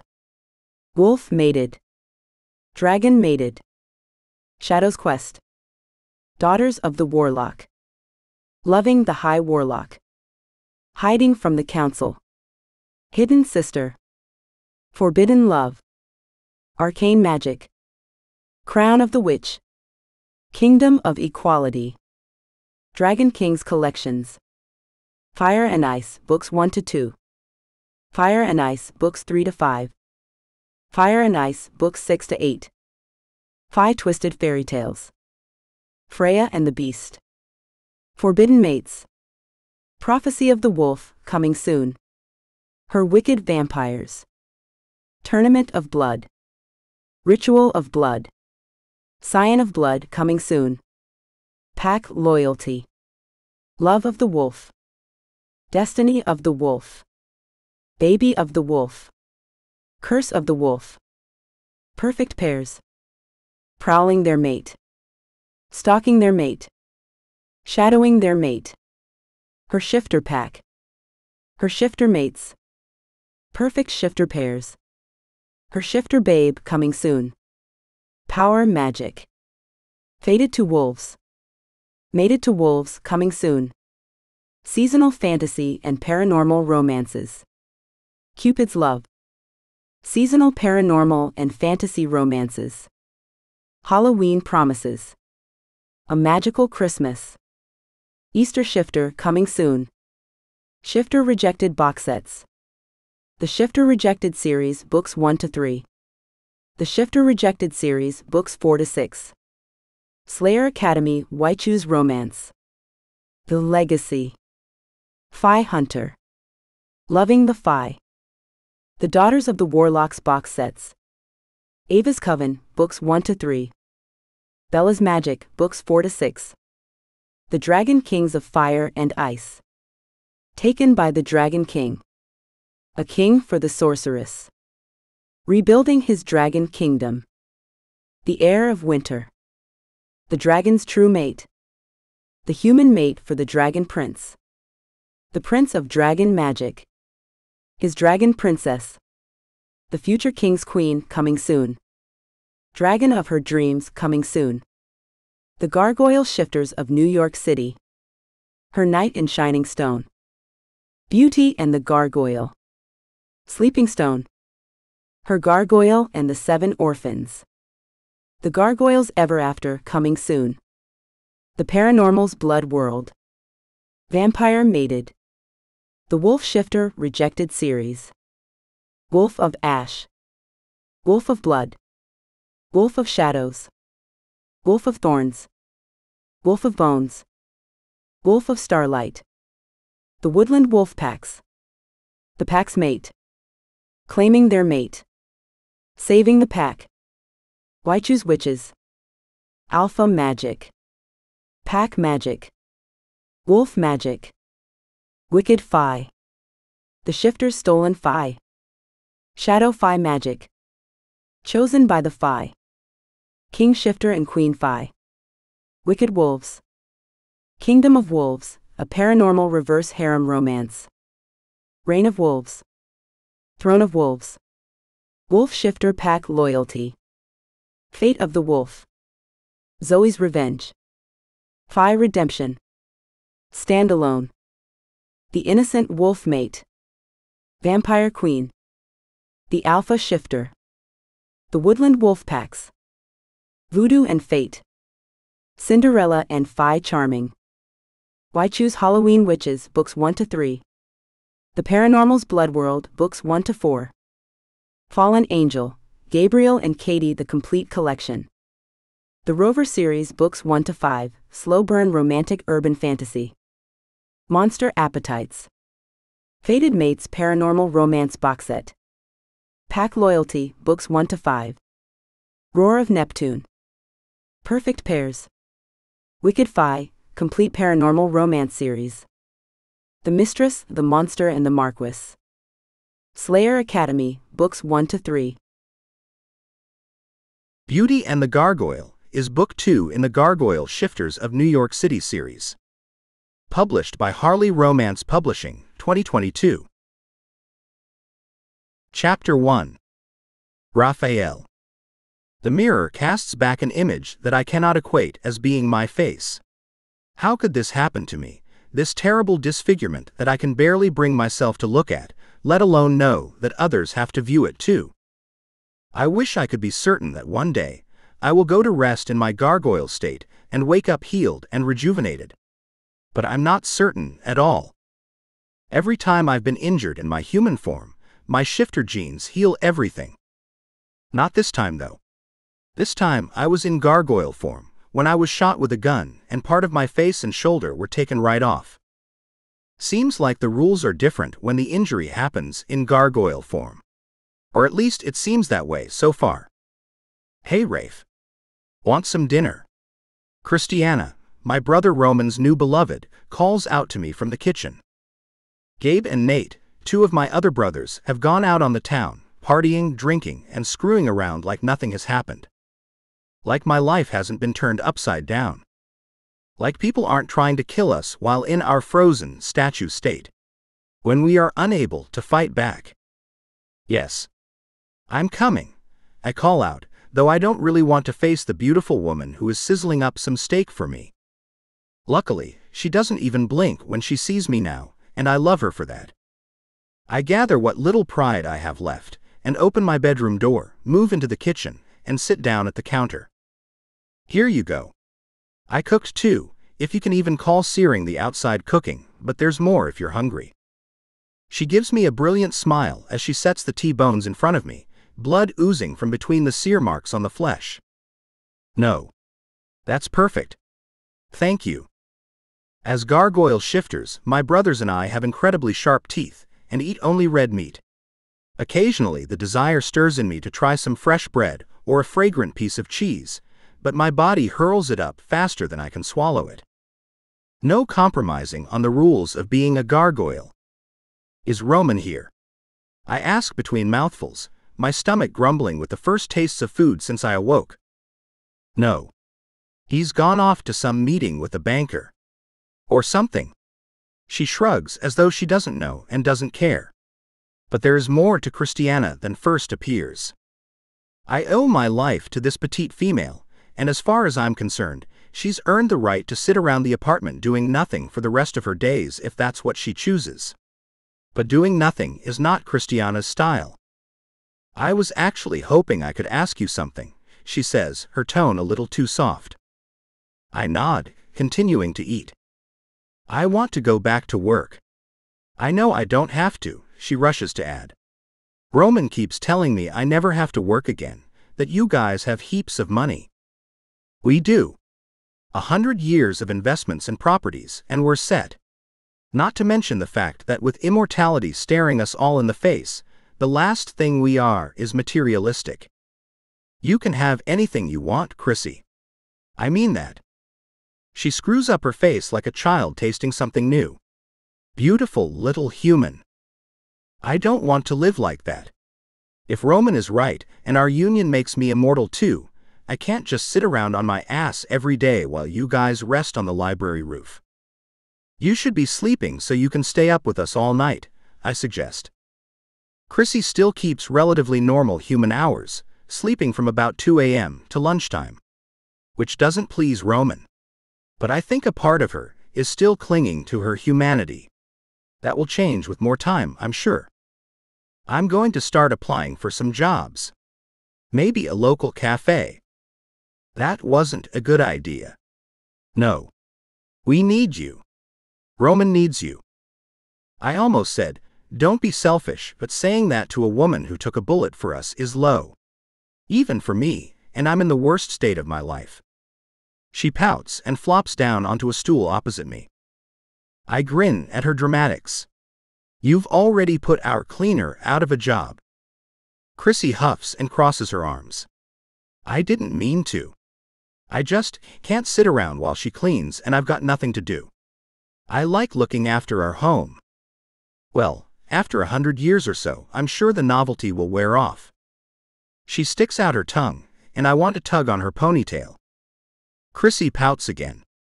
Well, if I ever get sick of looking after the house, you can hire a cleaner again, but for now, I need something to do. I see her frustration and empathize with it. Suddenly having forever stretch out before you like a long, empty road is an intimidating thing. I'm sure you can find something to fill your time. Maybe ask Bill or Roman about helping with the daytime security stuff. Maybe working at the library or something. Do you like computers? I know Roman's been upset with the defects in his current security system.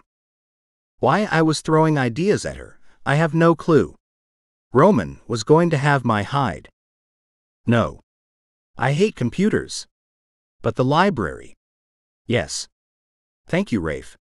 She bounces around on her seat before jumping off and kissing my cheek so quickly, I don't have the chance to flinch away. I put up my hand to my marred cheek and watch her skip away, seemingly unaffected by my damaged flesh.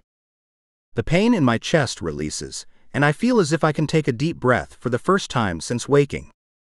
Chrissy gives me hope that one day I too will find my beloved, someone who will accept me for who I am, regardless of what I now look like. My chest tightens again as I remember what I see when I look in the mirror. I can't imagine anyone loving a beast like me. I've always been a monster through the day, of course. The curse of being born a gargoyle shifter. When the sunlight hits our bodies at sunrise, my 3 brothers and I turn into grotesque stone statues with tails, fang-like teeth, and taloned feet. But when dusk arrives and the darkness releases us from our curse, we are men. And I've always been considered handsome through those nights. Women fall at my feet. Or they did. Once upon a time. Now, I don't dare leave the apartment. I finish my meal and head back to my bedroom. I lie down on the bed, my mind a whirling downward spiral of deep loathing and fear. In a few hours, I'll have to step back onto that library roof and transform into my gargoyle shifter once again. I don't have a choice. I will be frozen, defenseless, and alone. Anyone could attack me, just like they did a month ago. A violent shudder runs through my muscles like a cold, electrical current. The memories of that attack still haunt me. For every moment. Of every day. And every night. I can't see any way out of it. Chapter 2. Isabella. And you're happy to start right away? I asked the lovely woman who has just walked into the library and asked me for a job as volunteer. Absolutely. I would love that. Well, to be honest, we don't get a lot of volunteers here. But as long as you're happy to fall into our roster, you can start today. Christiana, the red-haired girl in front of me, practically jumps up and down. Oh, thank you so much. This is perfect for me. Where would you like me to start? I adjust the glasses on my nose, a list a mile long running through my head. Most volunteers start with learning our filing system. If you come with me, I can show you the piles of returned books that all need to go back on the shelves. That would be great. This young girl is uncharacteristically enthusiastic about the job, which makes me a little uneasy. Are you a great book lover, Christiana? Oh, please call me Chrissy, she beams. Ah, not exactly, but I simply love this building. I live across the street and I'm dying to get out and see people again. Red flags begin to wave in my head. What do you mean, get out and meet people again? Has she been locked up in a cell or something? She blushes, her cherubic face pinkening. I used to be a waitress, but then I met Roman. He's well rich and doesn't think I need to work. But I have to have something to do during the day, and this would be just perfect. Sudden anger on her behalf swirls in my belly. I don't like the sound of that. Well, I'm glad you came here. We have heaps of work for you, and if you prove to be as loyal and enthusiastic as you seem, I'll put you on the books permanently. I hope this lovely girl isn't under the thumb of a tyrannical, controlling man. I don't have a lot of experience with men, but I've seen the damage they can do. Chrissy lays a warm hand on my arm. Oh, please don't be worried for me. Roman is the most beautiful man in the world. He's just well. I've had a pretty rough time of it for the past few years, and he likes spoiling me. So, anyway. Let's get going. Show me what I need to do, and I promise I'll do the best job I can. I smile and decide to let my worry go for now, but I make a mental note to keep an eye out for Roman and make sure he's not mistreating Chrissy. I bend my head to the task, showing Chrissy the filing system for the massive city library that I run. She seems to pick it up quickly, and instantly goes about putting the books away. I go back to my desk in my office to concentrate on cataloging the new arrivals. The day passes quickly and the sun starts to dip. It's been a good day as always. I love my job and can't imagine doing anything else. The library is finally empty except for Chrissy and myself. Time to head home. I walk toward her just as 2 men step out of the ancient elevator in the corner of the library and move into the foyer. That elevator only leads to the roof. What were they doing up there? Christiana. The larger man's voice is deep and holds a threatening edge I don't like. Perhaps this is Roman? I hasten toward Chrissy, coming to a stop as the men turn to face me. They both have bright silver eyes that are as eerie as they are beautiful. That silver isn't natural. Are they wearing contact lenses? The man closest to Chrissy pulls her into his side, his handsome face twisting into a look of protective annoyance. The man next to him, clearly his brother if the strong jaw and silver eyes are anything to go by, drags his gaze away from mine and turns his head so I can't look at him properly. Perversely, I want to call him back to my attention again. Please look at me, my mind whispers, but he doesn't comply. Bella, says Chrissy. This is my partner Roman and his brother Raphael. Roman, Rafe, this is the curator of the library. Isabella. My mind goes blank and my whole body begins to quiver with arousal and awareness. It has nothing to do with Roman, and everything to do with his brother. Raphael. Rafe. Who is this man? A power I cannot explain draws me closer, making me circle him until I'm standing in front of him again. My heart pounds so hard in my chest I can barely contain it. I'm not scared, though this man's injuries would make me flinch on any other day. No wonder he turned his head away from me. My heart aches for him. What happened to you? I ask Raphael, raising my hands and cupping his face so that he is forced to look at me. What am I doing touching a complete stranger? The reasonable voice in my head screams at me to stop. But it's as though a puppeteer has control of my limbs because I cannot stop myself. He glares at me the best he can. Steel in his eyes, his mouth turned down. I was shot. I take a closer look, my fingers still clinging to his strong jaw. His injuries don't look like gunshot wounds. His lip is torn and one side of his face looks like it has been burned or cut up in some way. It is ugly and yet strangely attractive. My knees shake and my core melts as arousal floods me like a hot storm. He is still staring at me, but this time his lips are parted, dragging in air. Let go of me, he says, his voice strained. He's taller than me and at least twice my weight. I'm tall but thin, whereas he's huge. Warrior size. If he wants me to stop touching him, why doesn't he stop me himself? I can't, I whisper, though it sounds utterly ridiculous. Every educated, independent, strong woman part of me screams to let go. I don't. A groan rips through him, and his eyes begin to roll back in his head like he is having a seizure of some sort. I gasp, finally finding the strength to drop my hands and take a step back. He falls to his knees on the floor and clutches at his chest. Oh my God. He's having a heart attack. I stare around wildly.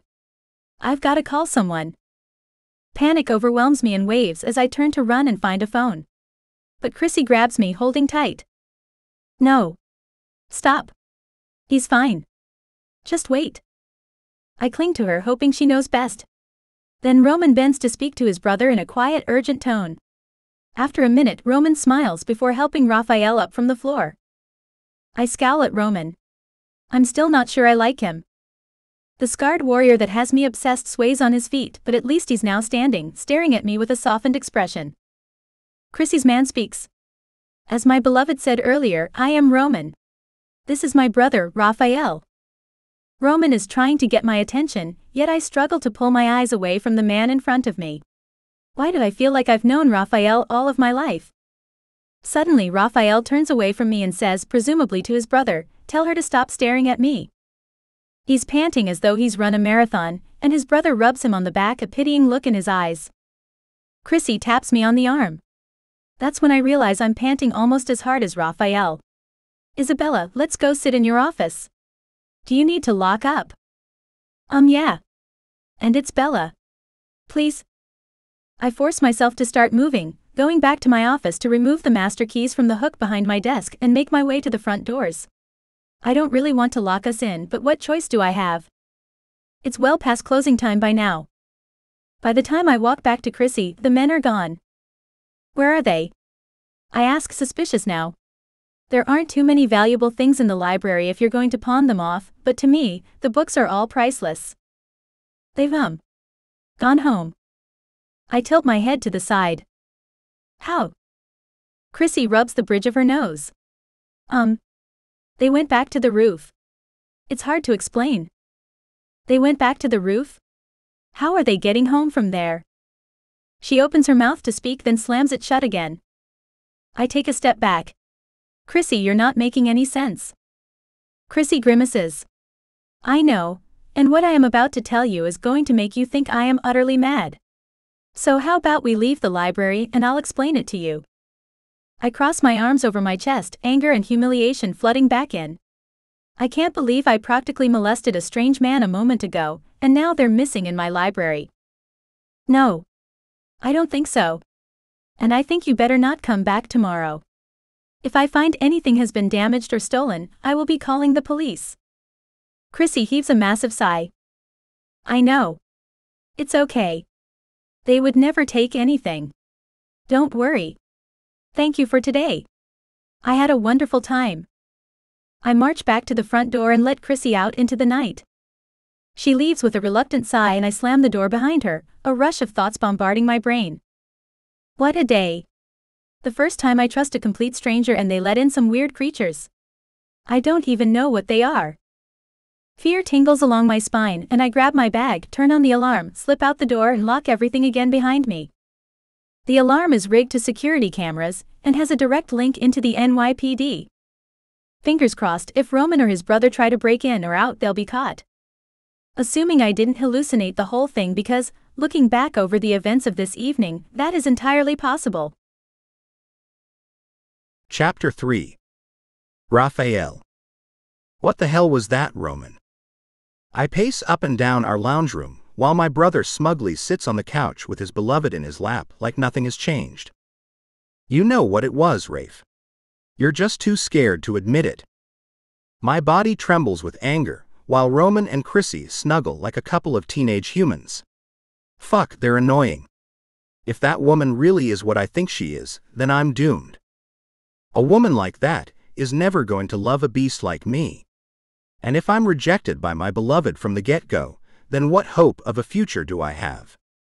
The answer, of course, is none. Roman growls at his beloved.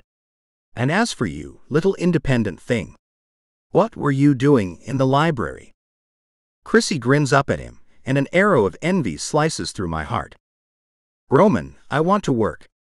If we've got forever together, you need to let me do something while you guys are sleeping.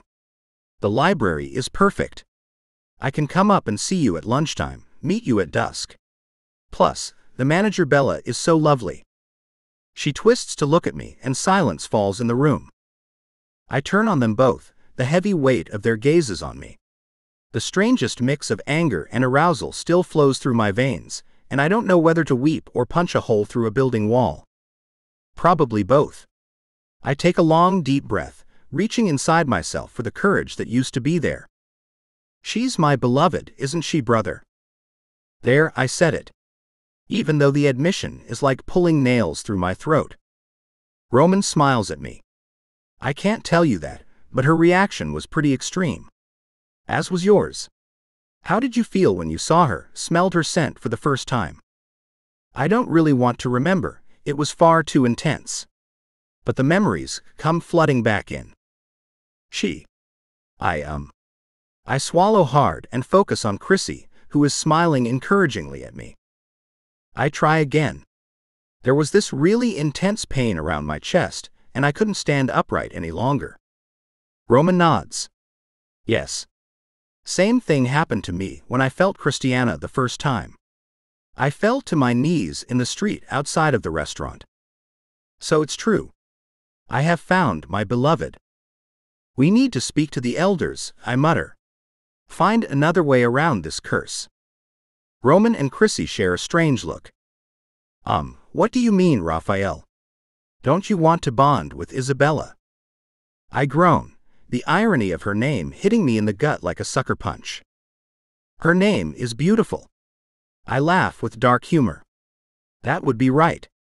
Beauty and the Beast. My brother frowns at me as he gets to his feet. You are no beast, Rafe. Don't speak about yourself in that way. You saw how your beloved looked at you. She will love you for who you are, not what those bastards did to you. I pull away from Roman and his kind words. You have no idea what it feels like to have half your face shot right off, Roman. Roman's face scrunches up. I know, Rafe, but I was there, and I know how much you fear sunrise every day. I see the way you shake as you walk across the library roof. I know you've tried to rest here instead. That had been the most horrendous night of my existence, even worse than the night of the actual attack. I'd been so terrified those first nights after the attack to go back to the library, I'd eventually tried to stay at the apartment, the sunlight transforming me into a gargoyle on top of our balcony. But the pain was indescribably terrible. I spent the whole 12 hours conscious, frozen, and feeling like I had been dipped in hot oil. When the sun had come up the next morning, despite my trembling anxiety, I had gone to the library, knelt down, and resumed my position. I turn my back on my brother. You were there, but they barely touched you. You aren't some disfigured, ugly creature. I've done everything I can to protect us, Rafe. Increased the security to 5-fold what we had before. Linked the surveillance to a larger company. I know you have. Roman has done more than he needs to. Every night he's on the phone dealing with private contractors and new security teams. The Gargoyle brother families in Canada and LA have all increased their security teams too, but I know those men who attacked us will come back. And next time we may not be so lucky. I am suddenly overwhelmed with the need to fly, which I haven't done since the night before the attack, except for the short distance between the library roof and our apartment balcony. It is the longest I've ever gone without stretching my wings in a proper flight. I need to go. You're going out. Good. Gabriel and Nate are at Chaos if you want to catch up with them. I shudder at the idea of going to a nightclub where people will be able to see my face. No. I just want to fly. It's been a while. Roman's strong hand claps me on the back. Want me to come with you?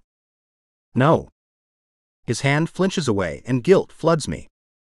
I turn back around, attempting a proper smile. Thank you for the offer, brother, but I think you should stay and enjoy the company of your beloved. Chrissy steps closer and wraps her arms around my waist. Her small weight presses against me. Her warmth is startling to my undernourished nervous system, and for a moment I just freeze. And then she pulls away and grins up at me with as much adoration as I've ever seen from anyone. You deserve your happily ever after, Rafe. I hope she comes looking for you again and you give her a chance, 'cause this fated beloved thing is pretty amazing. I back away from the intense feelings Chrissy is glowing with. She is in love, and my fragile core cannot handle the heat. I clear my throat, the sound too loud in the room. Like I am in a glass fishbowl and someone is tapping against the glass, the voice is exploding as the finger tapping pounds. Ah. Okay. I'll see you a bit later, Roman. Good night, Chrissy. I turn away and run toward the doors and onto the balcony. Thank God I still have use of my legs and arms. Perversely, most of the damage is cosmetic, though my shoulder had quite a big chunk taken out of it. I launch over the edge of the balcony, my wings extending out and catching the air around me, allowing me to soar up and over the buildings of New York City. The city, they say, that never sleeps. I push myself higher, enjoying the bright lights of the city, the hubbub of the people beneath. Nightclubs still pound with music, restaurants are full of people. Oh. God. Pain threads through my chest the further from home I fly. I begin to drop lower, unable to maintain the height with the burning in my ribs. I turn around and decide to head home. The pain eases immediately, and I breathe a sigh of relief. But something is calling to me, and as I fly above the buildings, my wings and eye invisible to the human eye, I land where my instincts tell me to land. On the roof of an old, small building next door to the library. I breathe in and out, intensely grateful for the reprieve of the pain that I experienced when I flew. I need to go down into this building, and I don't know why. I look over the ledge, and there is a small, iron-fenced balcony beneath me. On it sits Isabella. Alone. My knees wobble, and I lock them so I don't fall to the pavement like last time. I stare at her, pleasure weaving through my body, bringing with it a peaceful light. What is this? She suddenly looks up, and our gazes lock. Her mouth drops open, and my heart tightens inside my chest like an invisible hand squeezing. Damn, she's beautiful. Raphael, she whispers, and I step over the ledge, landing with a thud on the balcony 10 feet below. She gasps and jumps up from her chair, taking a step back and pressing herself into the metal balustrade. I didn't mean to scare you, I say, not even sure why I jumped. I know this isn't the time to find my beloved. Know it to my core. I am barely able to go about my daily routine. Why would fate send me the one now? How did you find me? She asks, swallowing visibly. How do I explain this to a human? I just followed my instincts, but I didn't think they would lead to you. Her eyes narrow as she notes my ancient accent. No amount of tutoring has ever fully changed it. Who are you? What are you? She asks, leaning closer as though she's going to touch me again. Can we go inside? I ask, holding my breath as she freezes, her hand inches away from me. Okay. I wait, unsure of where to go or if someone else will be inside. She sees my hesitation and walks in ahead of me, turning on the lights with a sudden brilliant flash. No. Turn them off. I face away, not wanting her to see the extent of my scars in this sort of bright light. Unfortunately, she doesn't turn them off right away, and the tightness in my chest increases. I can't breathe. If this is how she wants to play it, I can't stay. I take a step toward the still open balcony door, and the lights dim. The vice on my ribs releases, and I turn around once again. She is standing by the kitchen, a glass in hand. Would you like a drink? No, thank you. She picks up a bottle of wine, and with a shaking hand pours herself a glass of red. Are you going to answer my question, Raphael? What are you? I square my shoulders, preparing to tell the truth to a human for the first time in my existence. I am a gargoyle shifter. During the day, I rest on top of the city library. Above my work, she asks, her eyebrows rising quizzically. Yes. Although I have been there a lot longer than you. Her face is relatively blank now. I wait for a reaction, but it doesn't come. You expect me to believe that, she finally says, her tone dry. I want to laugh, but I can't. Did Roman have this much trouble with Chrissy? I don't lie. There's only one way to prove it, and that's when the sun comes up in the morning. For now, though, I could fly you over the city if you would like. She swallows hard, her throat working as she stares at me with her piercing green eyes. What are you talking about, Raphael? I try a different tack. I have wings. Where? She asks, as though she's asking about the weather. I extend them outside my body frame and flutter them for fun, assuming of course that she won't be able to see them. When she falls back against the couch, her mouth agape and her eyes wide with horror, I pull them back into my body. Holy shit, she gasps, her eyes running up and down my body like she's never seen anything like me before. And of course, she most likely hasn't. You can actually see them, can't you? I ask, amazed. I have flashed my wings at hundreds of humans over the years, and yet no one has ever been able to see them before. Is that because she's my beloved? I never thought to ask Roman much about what happens when we find our one person. She nods, her back still pressing into the couch like it can give some protection from me. Pity floods through me and my chest deflates. She's afraid of me. I want to reach out, comfort her. I apologize for scaring you. No other human has ever been able to see my wings, and to be honest, I didn't think you would be able to, either. She stares with wide open eyes. I've always suspected that there was some truth in the old fables and fairy tales. Vampires, witches, werewolves and such. But I still can't quite believe it. Yes, they all exist. In different forms. Not quite like in the movies, though. She continues to stare unblinkingly at me, and a shiver courses up my spine. It is strange to feel so much for a woman I don't know. Her fear is a palpable thing, inching across my skin like a crawling spider. I would never hurt you, Isabella. I am finding it harder to breathe as I continue to stare at her. When she doesn't respond, I add, I should go. I back toward the door, though my heart screams at me to stay, to gather her close and hold her there. Forever. But I can't. That would be terrible for both of us. No. Don't. Stay. Please. She moves forward on her seat and holds out a hand to me.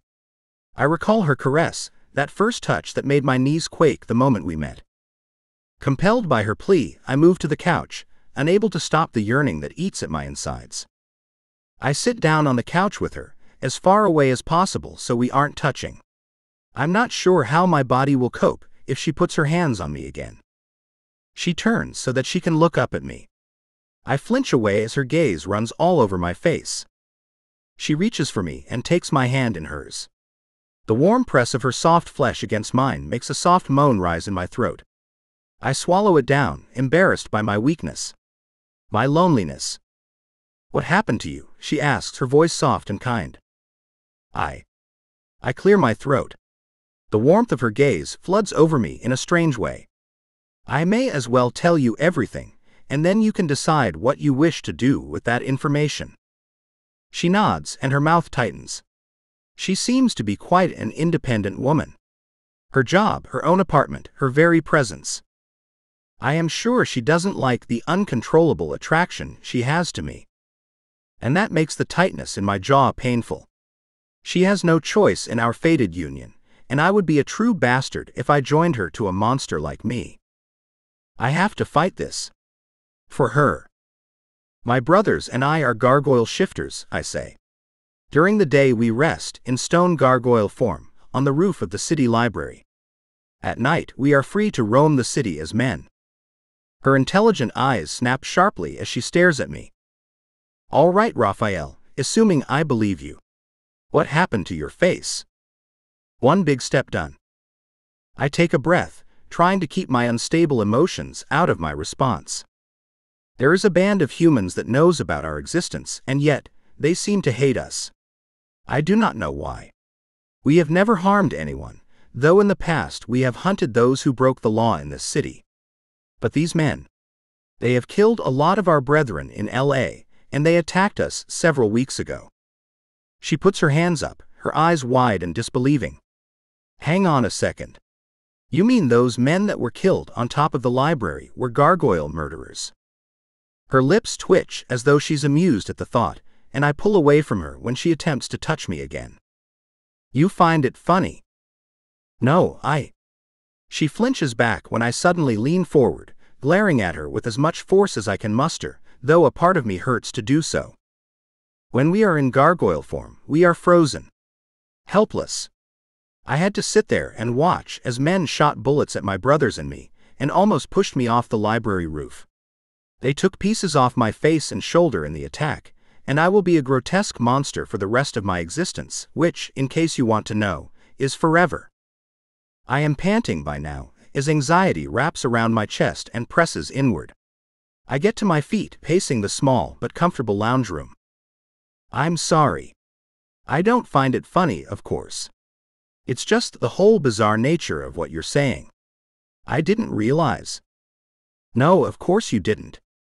Because you're a silly little human who's never experienced any loss. Your existence is a few decades at most. I have centuries to look forward to, if those men don't get me first." The hot tide in my chest is rising, and I want to cause some damage. Do some harm. Not to Isabella, but the anger in my gut burns like lead as I think about the men who ruined my face and took the lives of my brethren in other cities. She stands up and stares at me, her green eyes like glowing orbs in the night. "Beautiful Bella." "That's not fair, Raphael. I've never even heard of a shifter before now. I've heard enough. I can't be near her anymore." I run for the door to the balcony and launch myself off the ledge. I hear her cry out as I extend my wings and take flight on the currents of air that fly up from the buildings. I need to go home and calm down enough to prepare for the coming day. Because once again, I will be forced to kneel down and give away all control of my body and trust my safety to the men Roman has hired to protect us. Fear doesn't even cover the trembling inside my mind. Chapter 4. Isabella. What have I done? My keys shake as I open the elegant front door of the library, fatigue tugging at me like the vicious underpull of an oceanic wave. I had absolutely no sleep last night. After Raphael literally flew away from my apartment, I've been a nervous wreck. And when I say flew away, I mean he flew through the air on massive silver and black wings. It was fucking unbelievable. And if I hadn't seen it with my own eyes, I would not have believed it. An old memory pulls at me, one that has haunted me through the night too. I've seen things through the years of living in New York. Men that I could have sworn were vampires. One wolfman on a holiday to Canada who almost convinced me that werewolves are real. Are angels or gargoyles really too much of a stretch? There are so many things in this world we don't understand. I managed to open the front door, waving at the security guards already at their posts, at the morning staff situated at various shelves and offices.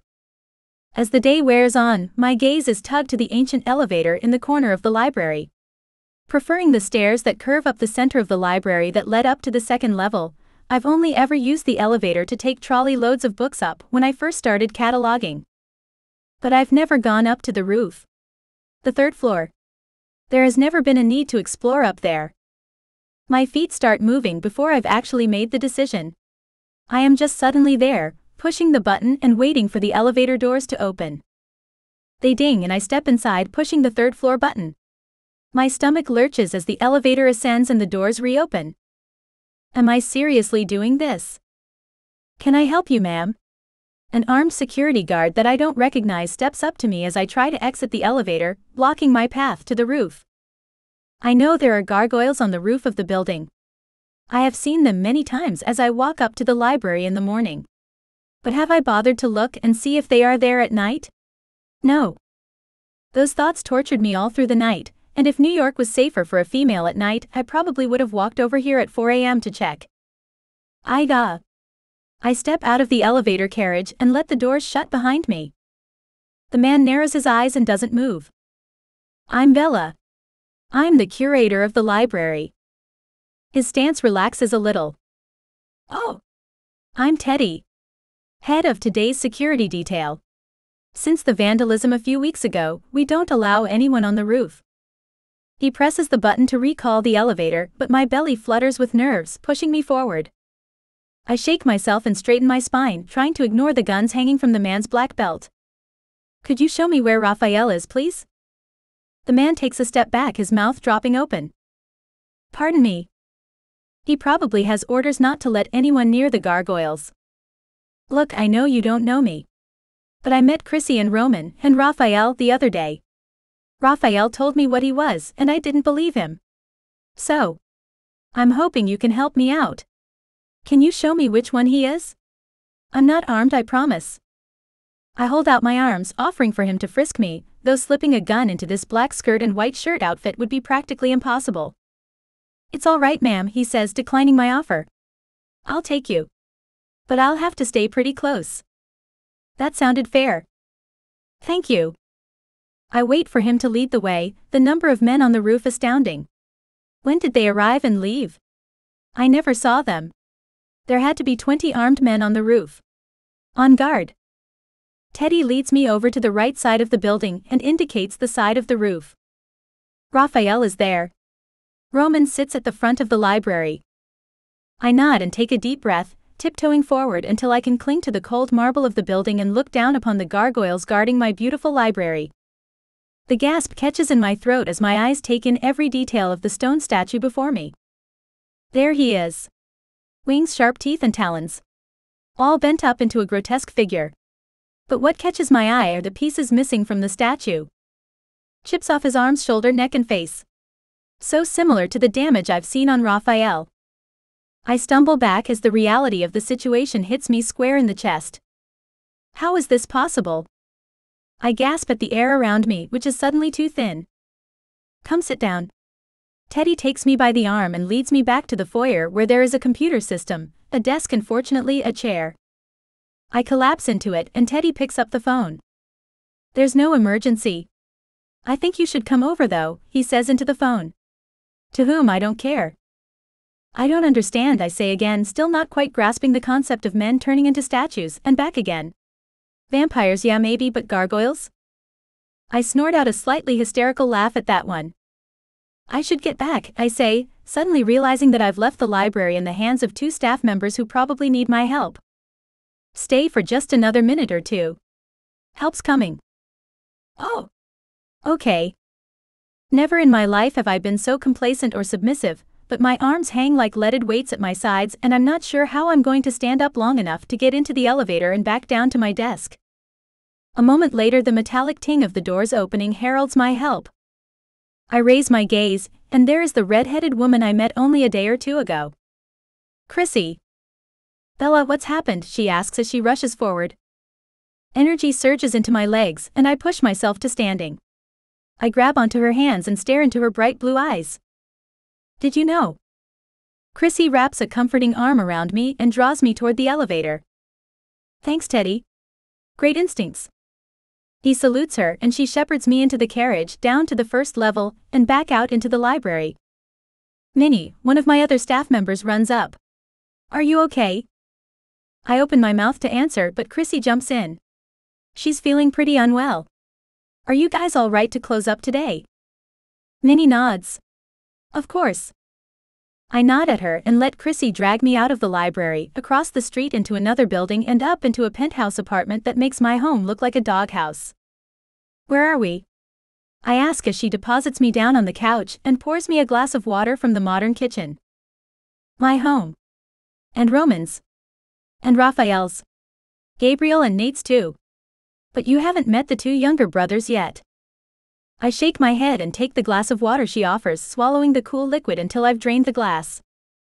That's better. Thank you. I relax back into the couch, pulling some fluffy pillows toward me that look out of place on the modern leather sofa. Probably Chrissy's additions, I guess. My red-haired savior sits down opposite me, her hands clasped together. Are you okay? I think so. I nod, my eyes feeling slightly unfocused. I drop my gaze and concentrate on my breathing. How'd you find out about them? Chrissy asks gently. My focus snaps back in as images of Rafe in my apartment last night swim into my mind. It still feels like a dream, but I know it isn't. Raphael flew to my home last night and I saw his wings, and he explained it to me. Oh, really? That's great. I bite my lip. Not really. I didn't quite believe what I was hearing, and I sort of laughed out of nervous tension, and he got really upset and left. Which I still think is fair enough. Who would have believed that story? Chrissy sighs and grabs one of the chocolate cookies she's popped on the table between us. Yeah, I can imagine. Poor Rafe. He's been pretty angry since the attack. I think he has some sort of PTSD. What do you mean? Well, think about it. I mean, they got attacked and he was pretty badly maimed while he was frozen. Can you imagine being attacked by someone when you're completely helpless and unable to move a muscle? Put like that, it sounds horrific, I say. My God. Poor Rafe. No wonder he got upset with me. I can't even imagine how scary that must have been. Chrissy says. Not to mention the fact that he's forced every morning to go back to that same place and be frozen again. Chrissy shook her head. Imagine sending a wounded soldier back to the place he was hurt, tying him up and telling him to wait all day and hope no one does it again. Over and over and over. Tears burn in my eyes. I hadn't thought of it that way. I hadn't thought of it at all. I was too busy trying to process the fact he is some paranormal creature that I had no idea was even a thing. I clear my throat with a loud cough when I can't speak. I hadn't thought of it that way. Chrissy sits back in her chair and stares at me as though she expects me to say more. But what else is there to say?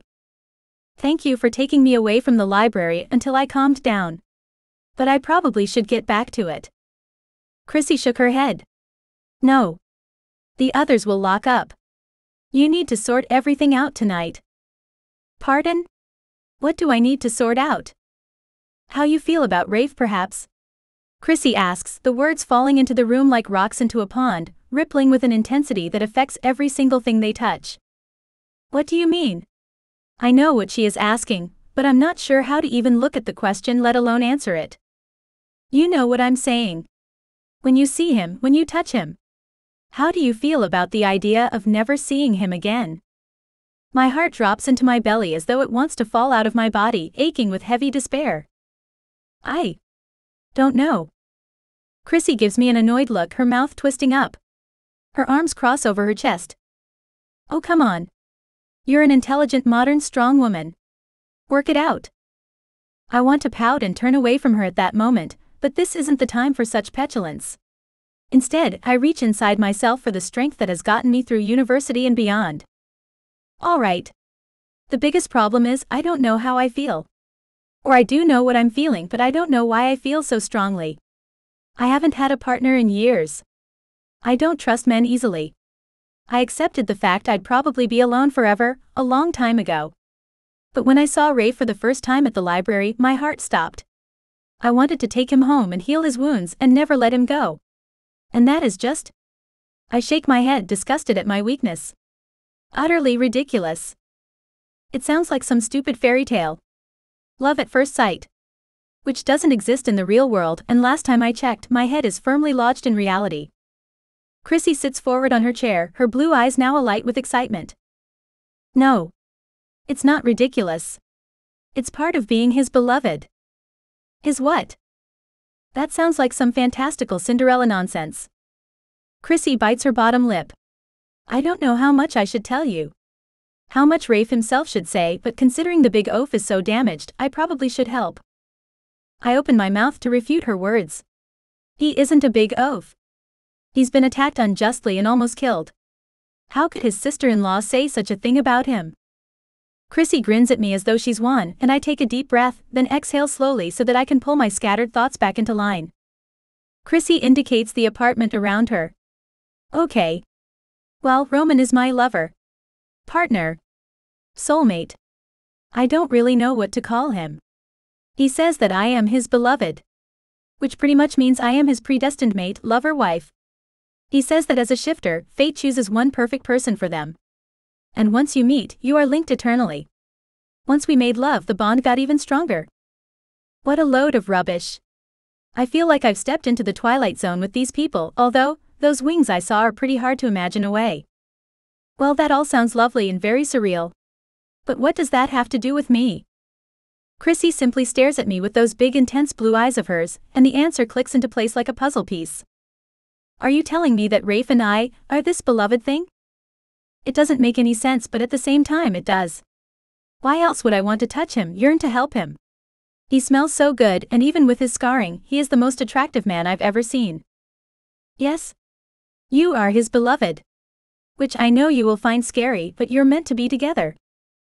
All right. I take several calming breaths as my heart beats an erratic tattoo against my sternum. My whole body is still, my mind clear of all thoughts. I think I'm in shock. Chrissy pushes the chocolate cookies toward me. Yeah, I know the feeling. Believe me. Eat something, you'll feel better. I do as she requests, mechanically picking the food up, eating it and swallowing. I can see the flavor is chocolate, but I can't taste it. You have a different problem to me though. I was the one fighting our union with Roman, but with you, Rafe is going to struggle to be on the right page. That's a big assumption of Chrissy's. That I'll be the keener of the two. But he does seem very hesitant to even look at me, let alone love me. Is it because of his injuries? Does he think I'll feel burdened by him? My heart aches at the thought of how lonely he must be. I sigh out my frustration at being thrust into a world I knew nothing about a few days ago. Well, I'm not exactly on the right page either, Chrissy. I don't want to be in a relationship with a gargoyle with PTSD. I feel like I'm dreaming this. Chrissy smiles her big smile that makes me want to look away. That level of happiness is not usually seen in New York City, and it feels strange to witness it. Yeah, I know, she says. The whole shifter thing was pretty freaky for me too. I had a bit of a meltdown about it, but hey. I'd rather have a stone monster than a human one. My ex-boyfriend was an absolute dick. I have to agree with her there. I've met plenty of men who were terrible people, and they were often handsome on the outside. I learned long ago that it is someone's heart that is the measure of a person, not the size or shape of their nose. So Rafe might look like a monster, but is he on the inside? My gut is telling me no. Okay, assuming I'm going to go along with this, what's next? May as well jump down the rabbit hole and see how deep it goes. With this aching for Rafe and my inability to sleep, I really don't have another choice. Well, the boys will wake up in about 6 hours, and you've got to see that. We have a telescope on the balcony so you can. Until then, what do you want to do? Watch a movie? Sleep? You look pretty frazzled. My whole body relaxes at the thought of a rest, and tears of relief spring to my eyes. I would love a nap, actually. I didn't sleep so well last night. She stands up and waves at me to get up too. Come on then. Sleep in Rafe's room and have a shower too if you want. They all have their own bathrooms. This place is pretty incredible.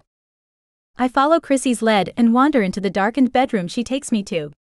The sheets are still rumpled, the intoxicating scent of Rafe's sweetness lingering in the air. I think I'll just sleep. I stagger toward the huge bed, shrugging off my tight clothes and climbing into the pile of covers with my underwear still on. Great. See you in a few hours, Chrissy whispers, creeping out and closing the door quietly like the perfect hostess. I settle into the supremely comfortable bed, surprised at how at home I feel already. The room is dark and the sheets warm. I take a huge deep inhalation of the sexy smell around me and fall into a deep and contented sleep. Chapter 5. Isabella. Wake up, Bella. It's time. Chrissy's voice drifts into my subconscious at the most inconvenient time. I groan and try to roll away from the disturbing noise, my delicious dreams full of a hot sweaty Rafe on top of me driving me toward oblivion.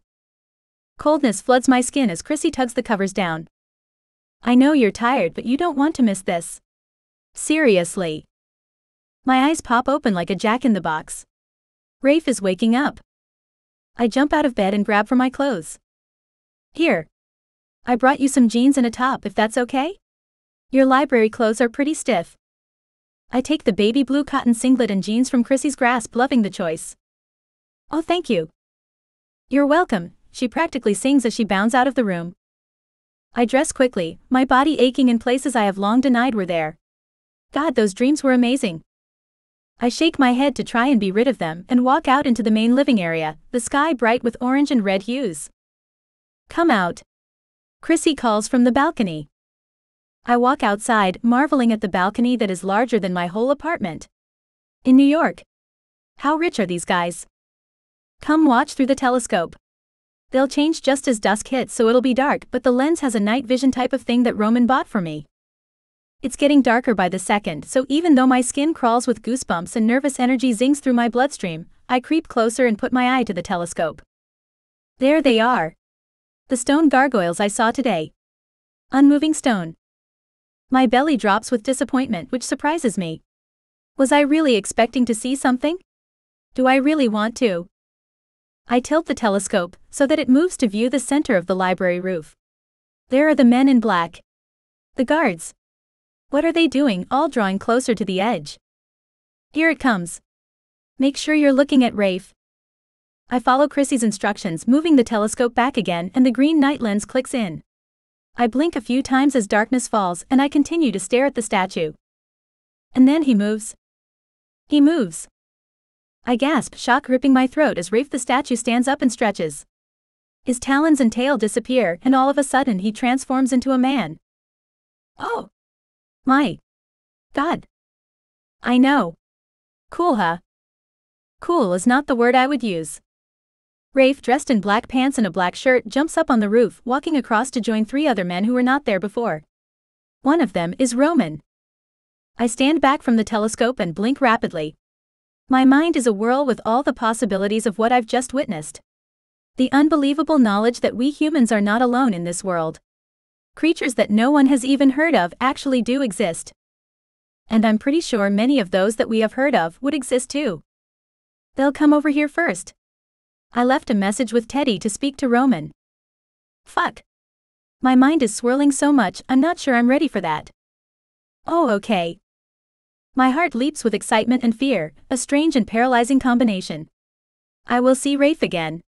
And soon. Look, here they come. I glance over toward the library just as all 4 men jump off the building. No. My heart leaps into my throat, but as the other 3 disappear from sight, Rafe's wings are there for me to witness in all their magnificence. My heart thumps harder and faster as one by one the huge handsome men land on the balcony. Chrissy runs over to Roman and throws her arms around him. His brothers come to a stop nearby. Rafe lands and his silver eyes burn like twin stars in the night when he stares at me. I can't take my gaze away from him. He is so very beautiful. Roman and Chrissy move toward me, arms entwined. Isabella, this is Nathaniel and Gabriel, my 2 other brothers whom you haven't met yet, Roman says. They step up in front of me, blocking my view of Rafe. Hello. Hey. They both speak, their eyes just as striking as their brothers, their physiques just as strong and powerful. And yet I don't feel the same pull toward them. Only with Rafe. I smile at them but struggle to get any words out. This is all so very weird. Chrissy moves to my side. I think she's still in shock. She just watched you guys shift for the first time, and I know that was pretty creepy for me too. She laughs with the experience of someone who knows I will probably get over the shock in time, but at the moment, that day seems too far away. Yeah. This is all pretty surreal, I stammer. Roman indicates the inside of the apartment where the lights still glow brightly. How about you come inside, Bella? My brothers will be heading out soon and we can chat. I nod and follow Roman's instructions, his old-world accent quite soothing in a way. My gaze is drawn back to Rafe, who stands the farthest away, but I let Chrissy tug me inside. Nate, I think it's Nate anyway, takes my hand and presses a chaste kiss to my knuckles. I am very happy to meet you, Bella. And I am sure we will be seeing much more of each other very soon. He winks at me with devilish charm, and I can't stop the smile that rises on my lips. A strange growl rolls through the room from over where Rafe stands near the kitchen, and Nate chuckles. Adieu, Bella. Nate and Gabriel duck out of the room and I assume, head to their own bedrooms, presumably to change clothes for a night out. What do gargoyles do when they turn into humans for a few hours? Rafe is standing with his hands clenched into tight fists, brows drawn down into a frown. Honey, can you take me to bed? I missed you. Chrissy pouts, tugging at Roman to get him into their bedroom. Roman resists for a moment, then looks between myself and Rafe and nods. He picks Chrissy up and she squeals with delight as they walk into his room and shut the door. I turn my gaze toward Rafe, who is side on to me as usual, the unharmed side of his face available for my viewing. Perversely, that stirs anger in my gut, and I speak without thinking. You know I don't care about your face, Raphael. I think you're pretty bloody attractive. He stiffens, then turns slowly toward me, like a slow-motion accident happening in front of me. I am unable to look away. Pardon me. You're always turning away, not wanting me to look at you. Asking me to turn the lights off. I like looking at you. All of you. You're very handsome. And even if you weren't, it's what's inside that counts. He laughs harshly, his sharp teeth glinting in the dimmed light. Whoa. Don't remember seeing those before. Is there a reason they're so sharp? What's inside is a broken, angry monster. Beautiful. You'll never understand that. Why? Because I'm so shallow. Ha. Got the wrong girl there. I don't have to understand what you've been through, Rafe, I need to empathize, care. And I do. And if you would talk to me for more than a few minutes before running off, maybe I could understand. Chapter 6. Raphael. You know nothing about me, Bella. I speak so quietly I can barely hear my own words. And why is that? She practically shouts the words at me. I'll tell you why. It's because you won't look at me or talk to me. Her feelings are like a big, brilliant cloud, all-consuming and confusing to my shut-down nerves. I don't want to do this. This is ridiculous. Stop yelling. I'm going out. I don't want to deal with her, or whatever this is, anymore. I stalk to the balcony entrance and yank open the glass door. I know I'm your beloved. Oh damn. That stops me in my tracks. She couldn't have said anything worse if she'd tried. I force myself to turn around, anger seething in my system. I clench my jaw hard. Who told you? Chrissy.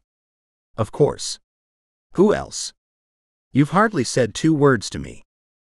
Next time I see my little sister-in-law, I am going to wring her tiny neck. Then you know about the curse that comes with such a bonding. You'll live forever, just like me. Destined to live a half-life with a man who is a monster by day, and a bitter deformed prick at night. If I was you, I would run as far and as fast as I could. The pain in my chest is burning through my ribs, and I'm struggling to breathe. Can't she see I'm trying to help her? I try to stay focused on Bella. I can't let her see me like this. I'm saving her. She'll see it eventually. This life isn't for anyone with any sort of heart, and mine shriveled up and died during the attack. Rafe? She steps forward, her hand extended, and the pain in my heart increases tenfold. I hit the deck, unable to stay upright, my knees collapsing beneath me. My hands go to the carpet, my breathing as ragged as any anxiety attack I've ever had. Roman. Help! Bella calls out, rushing over to me and running her hands over my back. I try to push her away, but my strength is zero. I don't want her help. I can't breathe. I don't want anyone to see me like this. Especially not Bella. What the hell happened? Roman comes running over. Yeah, like I wanted Bella to see him like that. Fuck off. I grunt at him, trying to swing an arm out, but more pain collapses any chance of that. I don't know.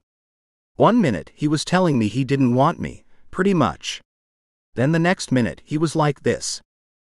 Roman moves away, and I manage to lift my head enough so that I can glance up. Chrissy has brought him a bathrobe and I'm relieved, though sweat gathers on my forehead like I've flown the world 10 times over. Same thing happened to me when I tried to leave Roman, Chrissy says, though her voice is strained. Tell him you're not leaving him no matter what, and drag him to bed, Bella. Only way to fix it. No. I don't want this. I don't want her. I can't do it. Rafe. Bella's beautiful voice slides into my ear as she cups my face with her hands. I want to be here with you. Please don't give up on me already. Cold tears slide down my face and some of the tension over my spine eases. I take a solid breath, and the pain in my shoulders releases. I lift my gaze and our eyes connect. Heated love floods my body and I lose all strength, dropping to the floor. Come on, Rafe. I'm pulled to my feet by Roman, who stares me straight in the eye. You know you can die if you refuse this bond. And she will too. So pull yourself together. For both of your sakes. He lets go of me, and I lock my knees so they don't collapse again. The room is spinning, and I gulp in massive doses of air. She could die if I refuse to bond with her. Bella grabs my arm and pulls me toward my bedroom.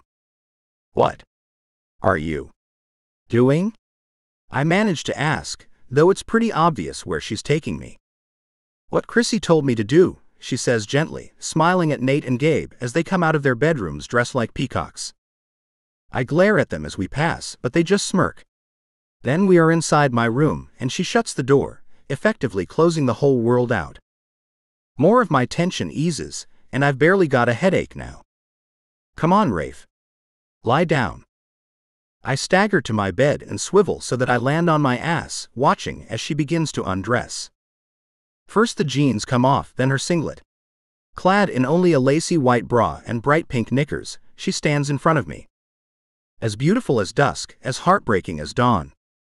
I had an incredible dream when I was sleeping in your bed today. I swallow down the lump that rises in my throat, blood pumping faster around my body. I haven't wanted anyone since the accident. I didn't realize how much my body craved this feeling. What sort of dream?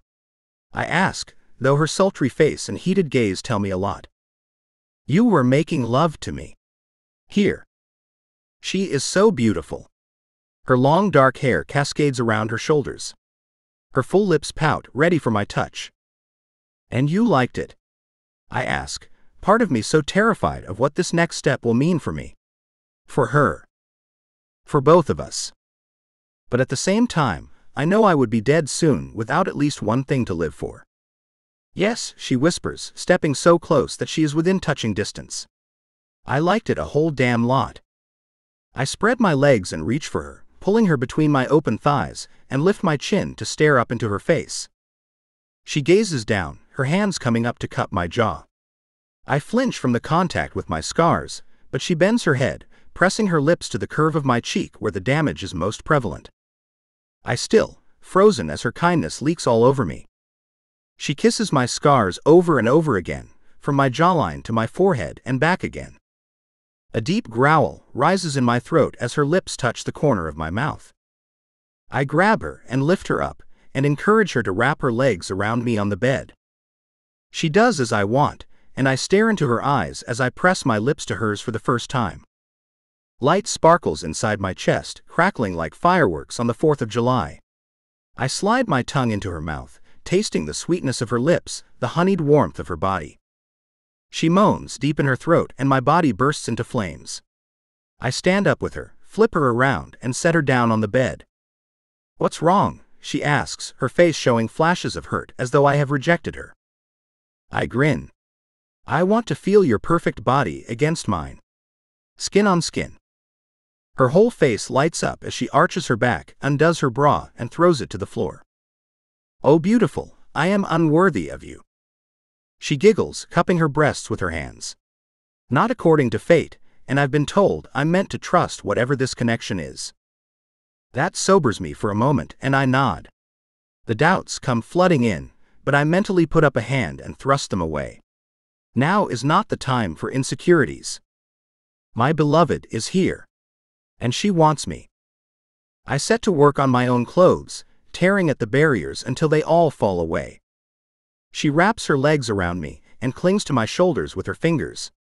She moans and arches, a writhing mass of femininity. I've never known a woman so beautiful. Afterwards, when I roll away or try to. No.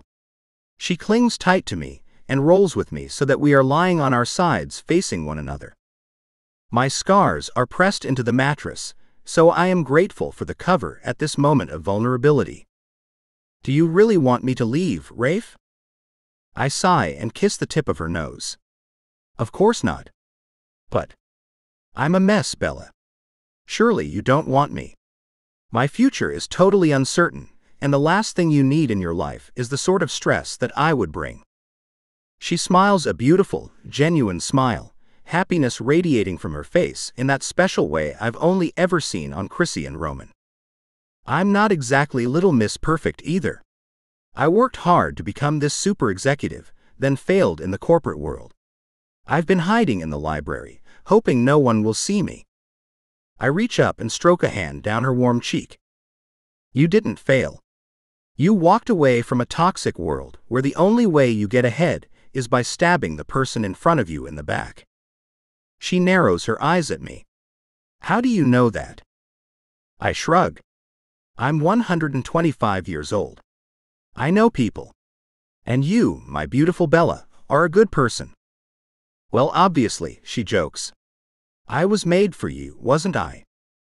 I sober instantly. I'm serious about being shit scared about the future, Bella. I don't know what I can offer you. She presses both hands to my chest, one over my heart. I don't care at the moment. Just please don't push me away. I'm not sure I could bear it. Despite everything I know about myself. I'm so different than I thought. I thought I was happy being alone, that love and happily ever afters were for books, but from the moment I met you, I just can't imagine my life without you in it. She shakes her head. God, I sound weak. That's the beloved curse. I am so sorry you don't get to choose your life now. I am so very sorry. I go to pull away, sadness dragging at me. But she grabs tighter. What if it isn't a curse? What if it's a gift of foresight? Because without it, you know you could walk away, and so would I. We'd both move back into our lonely corners and hide from the world. But this feeling makes sure we don't. We won't miss out on this gift because it won't let us. A gift and not a curse. Is it possible? Optimism is something that has been missing from my world for a long time. Not just in the past month or two. And faced with it now, it looks like a creature I have never before beheld. You really think this could be a gift? Well, why not? If men can turn into gargoyle statues and fated lovers really exist, why can't our coupling, our bonding, be considered a gift? Why can't we be together, Rafe? And happy? What if we can actually be really happy together? I have to laugh at that one. For a human, our existence really is magical. All right. But I can't promise anything. Do you want to go out into the lounge room and talk to any of the others? She covers her mouth with a hand and yawns loudly. Not at all. I want to snuggle and sleep. Is that okay? I nod, my heart in my throat. Cuddle her while she sleeps. That will be a first. Sure. Let me just clean up. I disengage our bodies, a strange moan of pain coming from her as I move away. I move to the bathroom, have a quick shower, and take a moment to calm down.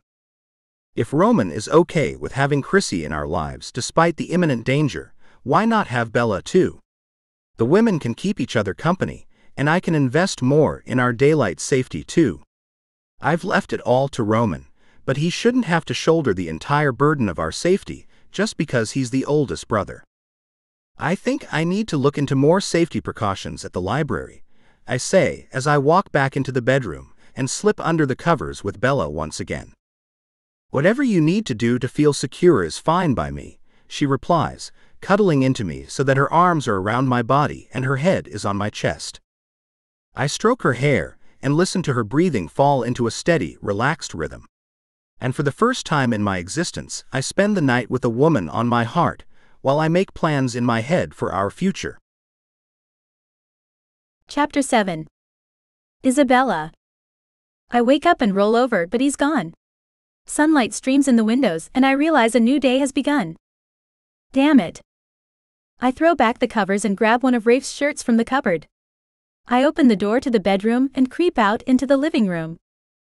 The whole apartment is quiet, and the clock tells me it isn't long past 7 a.m. I have to go home, get changed, and get to work by 9. There's a piece of paper on the marble kitchen counter that stands out, as there is nothing else around it. Hi, Bella.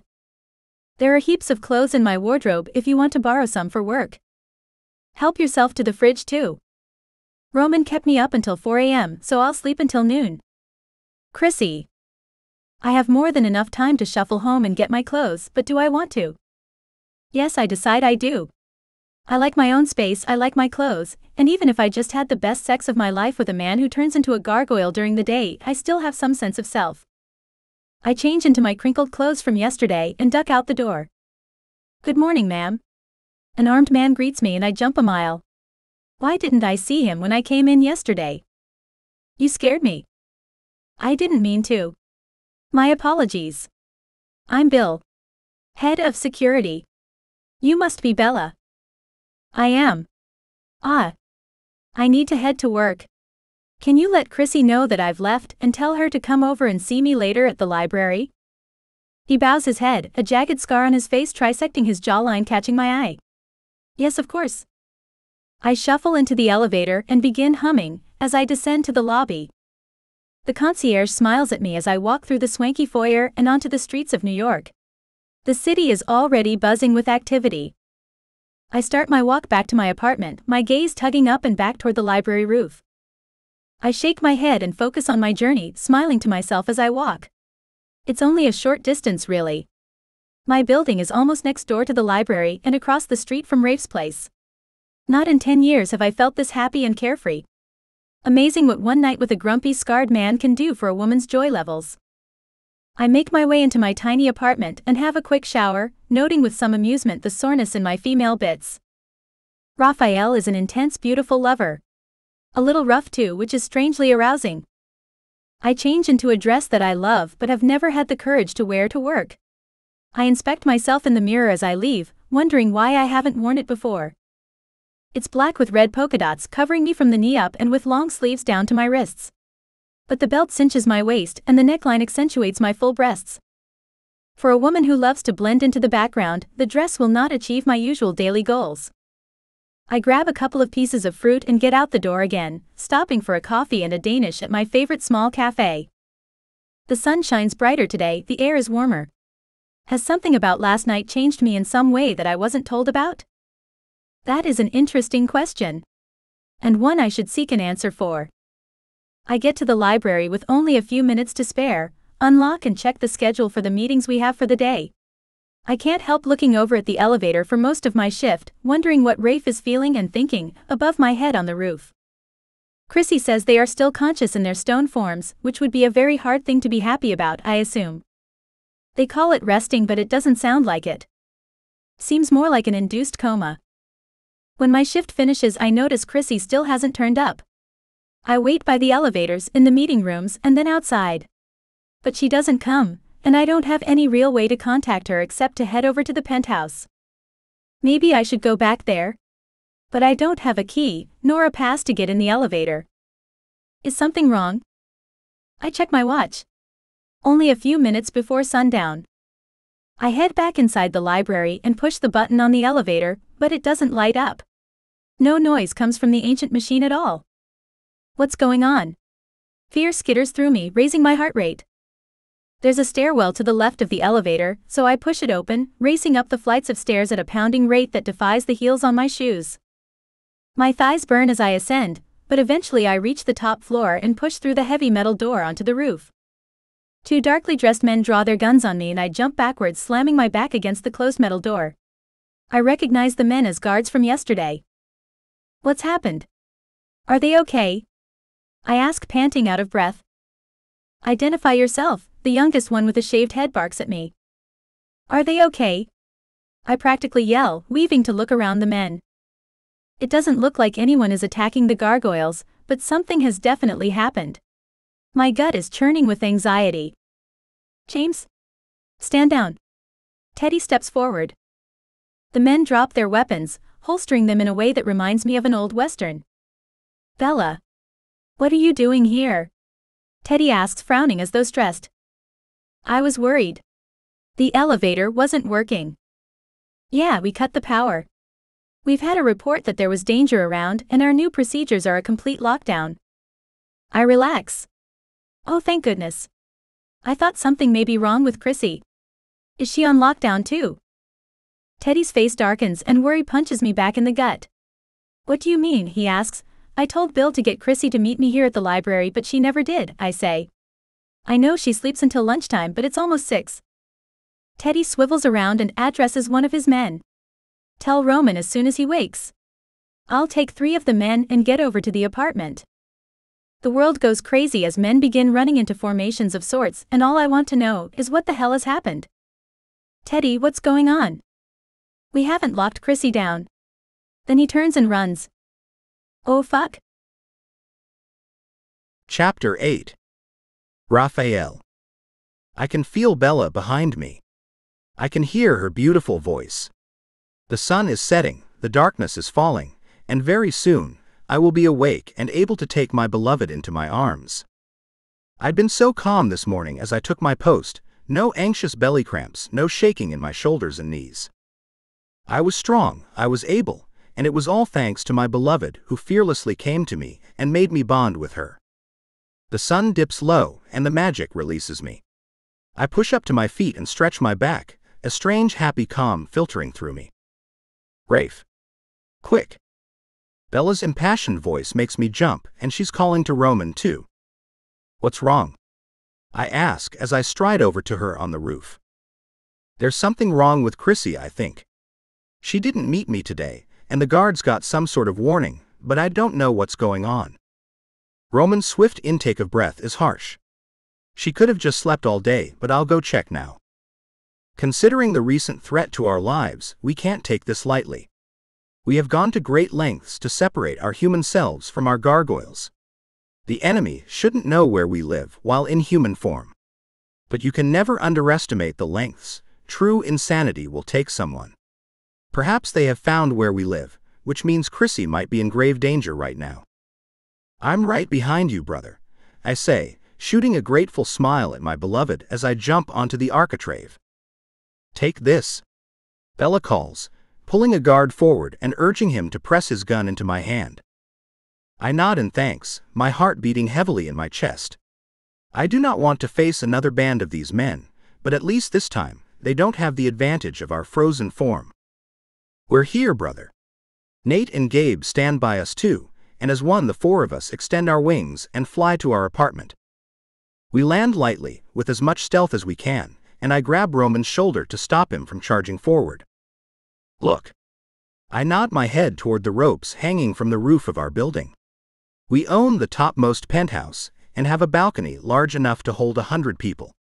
The roof is only 20 feet above us, and generally has no guards. We've never thought we'd need them on the roof of our apartment. Is Bill okay? I whisper and Roman shrugs, worry etching his features. I shift my attention back to the scene before me. The apartment is deathly quiet. Are they still here, these men who've broken into our home at a time they knew we wouldn't be here? Be careful, I whisper to my brothers. We might be immortal and heal quickly. But we have never tested our limits on bullets in human form before. I nod to my brothers and we surge forward. All hell breaks loose. Men in black come out from behind the curtains, the couches, the kitchen.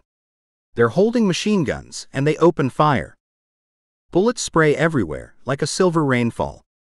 One cuts into my shoulder, the other into my leg. I lift the gun from my side and fire at their heads. One man explodes in a spray of red, the other toppling to the ground. Roman's ungodly roar ripples through the apartment as he reaches one of the men and tears him apart. Nate and Gabe are still taking fire. I turn and shoot the men in their direction and keep running toward the inside of the apartment.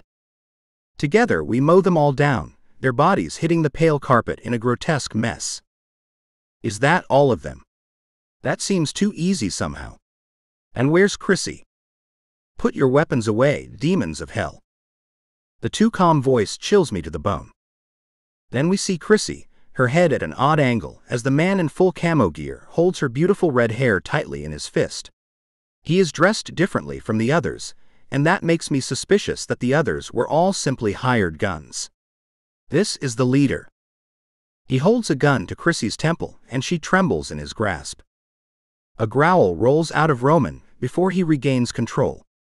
Chrissy, are you all right, my love? He calls out and the man pulls on her hair. Of course she is. I would never harm a human stupid enough to fall for your evil seductions. But I will kill her if you don't do as I say. She's human and a victim in all of this. You're what I came for. Chapter 9. Raphael. How did you get up here? I ask, my mind racing through all the possibilities. Where is our security? Rather simple, really. We've been monitoring you for months, the man boasts. I'm renting an apartment a couple of floors down, so getting onto the roof, abseiling down, and having someone take out your security detail was easy. They took out the security detail. Does that mean they're dead? Damn it. We've been so focused on the library, we hadn't even thought about setting up extra protection for our human existence. What do you want? Roman asks. All of you. Dead, he answers. A shiver courses over my skin. Why? I can't stop myself asking. This makes no sense. We don't hurt anyone. We barely even talk to any humans. Sure, my brothers and I have taken women to our beds on occasion, but they go back to their own lives just fine. We don't hurt humans. Unlike those vampire creatures. Because you are an abomination. And you all deserve to die. Chrissy's blue eyes glint with anger and fear pulses through me. I love my brothers, and Roman would simply die without his beloved. We need to get her away from that man, or she will do something herself. Having bonded with Roman, Chrissy is immortal too, but this idiot doesn't know that. Nor do we, 100%. There is very little known about beloveds of our kind, and whether or not their bodies are bulletproof is definitely an unknown. All right, I agree. I am sure I can create a sufficient diversion for my brothers to get the power back here. What do you want? I'll walk over and let you shoot me in the head right now if that is what you truly wish. There isn't a cell in me that is scared. I push any thoughts of Bella out of my head and walk forward, dropping the gun on the floor at Roman's feet. Pick it up and shoot him when you can, brother. Will you die? The man asks, sneering at me as his gaze runs over my damaged face. I don't know. I've never tried it before, I say as I get closer. Let Chrissy go. He releases her, and she runs back into the bedroom with a cry. I don't know what my brothers will do, if they will save me or not, but I am grateful that if this is my last day on earth, it is the best I've ever had. I found my beloved and kissed her lips. I discovered love and happiness. If I go to my grave tonight, I go with no fear and with love in my heart. Healed by my beautiful Bella. I kneel down in front of the man, and he presses the gun to my forehead. Come on, Roman. Kill him. Honey. What happened to Bill? Bella's voice ricochets through the room. She's here. No. Not my beloved. My comm control snaps. No way is he getting her. I grab his gun and pull it to the side, just past my face. It goes off, and I pull the man to the floor, sinking my razor-sharp teeth into his neck. Metallic, disgusting blood spews everywhere, and then I drop him to the ground like a bag of shit. Yuck. Chrissy comes back into the room, wrench held high over her head. It falls to the ground as Roman grabs Chrissy up into his arms, wrapping her up so she is barely visible. Bella's hands are on my arm and I stand up. She flies into me and I hold her tight. I thought I'd lost you, she whispers. Never. Teddy and some of the other men filter in now, and Roman comes over to us. We need to get out of here. They know where we live. I nod. Let's all go to the hotel where you met Rocky. You know the one. I'll go now and reserve rooms for us all. Rocky was one of our elders' minions. I mention it in code, so no one hears the name of the hotel, in case the apartment is bugged. Yes. Let's go. I take Bella by the hand and lead her out onto the balcony. We're going to fly over the city, and I'm going to take you somewhere safe. She nods, her hands feverishly running over my chest and arms. Hold tight to me, beloved. My brothers are behind me, doing whatever they need to do. I want nothing more than to get my beloved to safety. I pull her into my body and wrap my arms around her. Don't let go. I extend my wings and fly into the air, her breath fast on my cheeks and her squeal of fear in my ear. We land at the foot of the Radisson and sneak behind a tree before I unwrap my wings, which keep us invisible to the world. She staggers away, unbalanced from the flight. I take her hand. Let's get a room. Then we'll talk. She nods, and we walk into the Radisson. What about your brothers? They know where I am, and they'll come as soon as they've dealt with the bodies and Chrissy has been checked over. We walk up to the front desk, and I hold my trembling beloved close. I am Raphael Mansevich. I'd like 4 rooms for a month. All under my name. My brothers are on their way. I pull a credit card out of my back pocket, something I go nowhere without, and the concierge checks us in. The penthouse, Mr. Mansevich, the man asks, and I nod, accept the card from him, and take Bella to the elevator. I tap the button, and it dings open. We step inside, so I swipe the card and whisk up to the top. You could have flown us to the roof quicker. Bella giggles, her nerves now seemingly getting the better of her. I could have. But it's not as comfortable sleeping on the roof, and I can't wait to get you into bed again.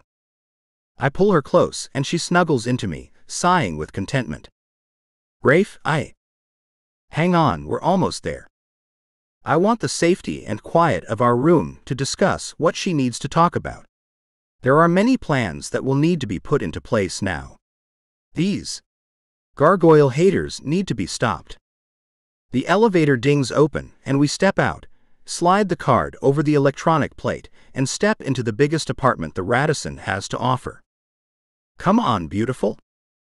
I pull her into the bedroom, strip her of her clothes, and slide her beneath the covers. Oh. The sheets are cold. She shivers, pulling them tighter around her. I laugh and push my clothes off, climbing onto the cool mattress with her. It's fine. Come here. I pull Bella onto my chest and wrap my arms around her shivering body. Eventually, her breathing slows down and she stops shaking. I was so scared, Rafe. I started the day all happy and full of questions. But when I knew you were in danger and Chrissy, I didn't care about any of the answers I needed. I just wanted you back and safe.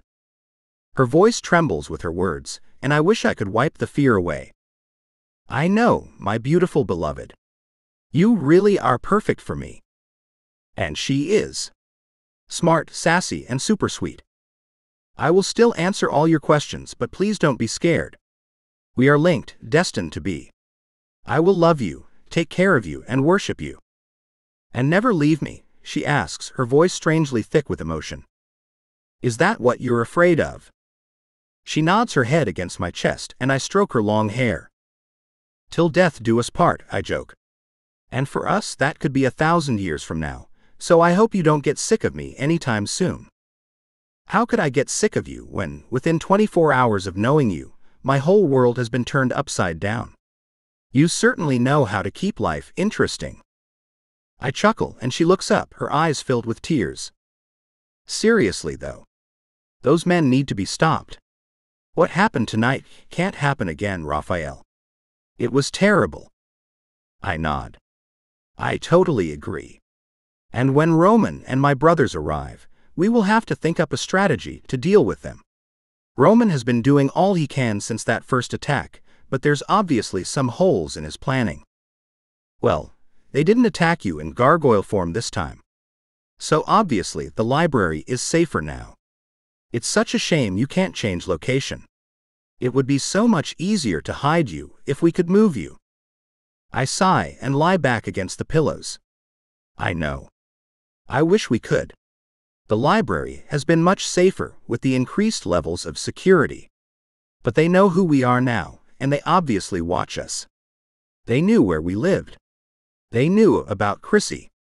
We can't let them use our beloveds against us. I kiss her on the nose and she tilts her head, offering her lips for a full kiss. Are we going to stay here, Rafe? Or do you guys have other places to live? I shrugged. We have lots of properties around New York, but most of them are leased. We could contact some tenants and ask them to leave, but I doubt Roman will want to do that.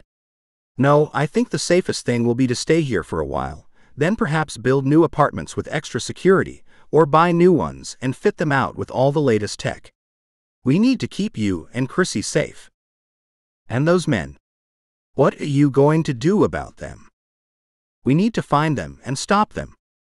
Nate is a whiz at the internet, so we'll have to employ his skills. Hate groups always leave their mark. They look for new recruits online, and now that we know there's more of them, it's time to really stop them. Yes, because you need to be safe, Rafe. So do you, my darling. Bella strokes my face, and I draw her into my body. I kiss her luscious lips, knowing full well that our battle is not yet over, but grateful that finally, after 125 years, I have my true beloved by my side. I really hope you enjoyed Book 2 of the Gargoyle Shifters of New York series.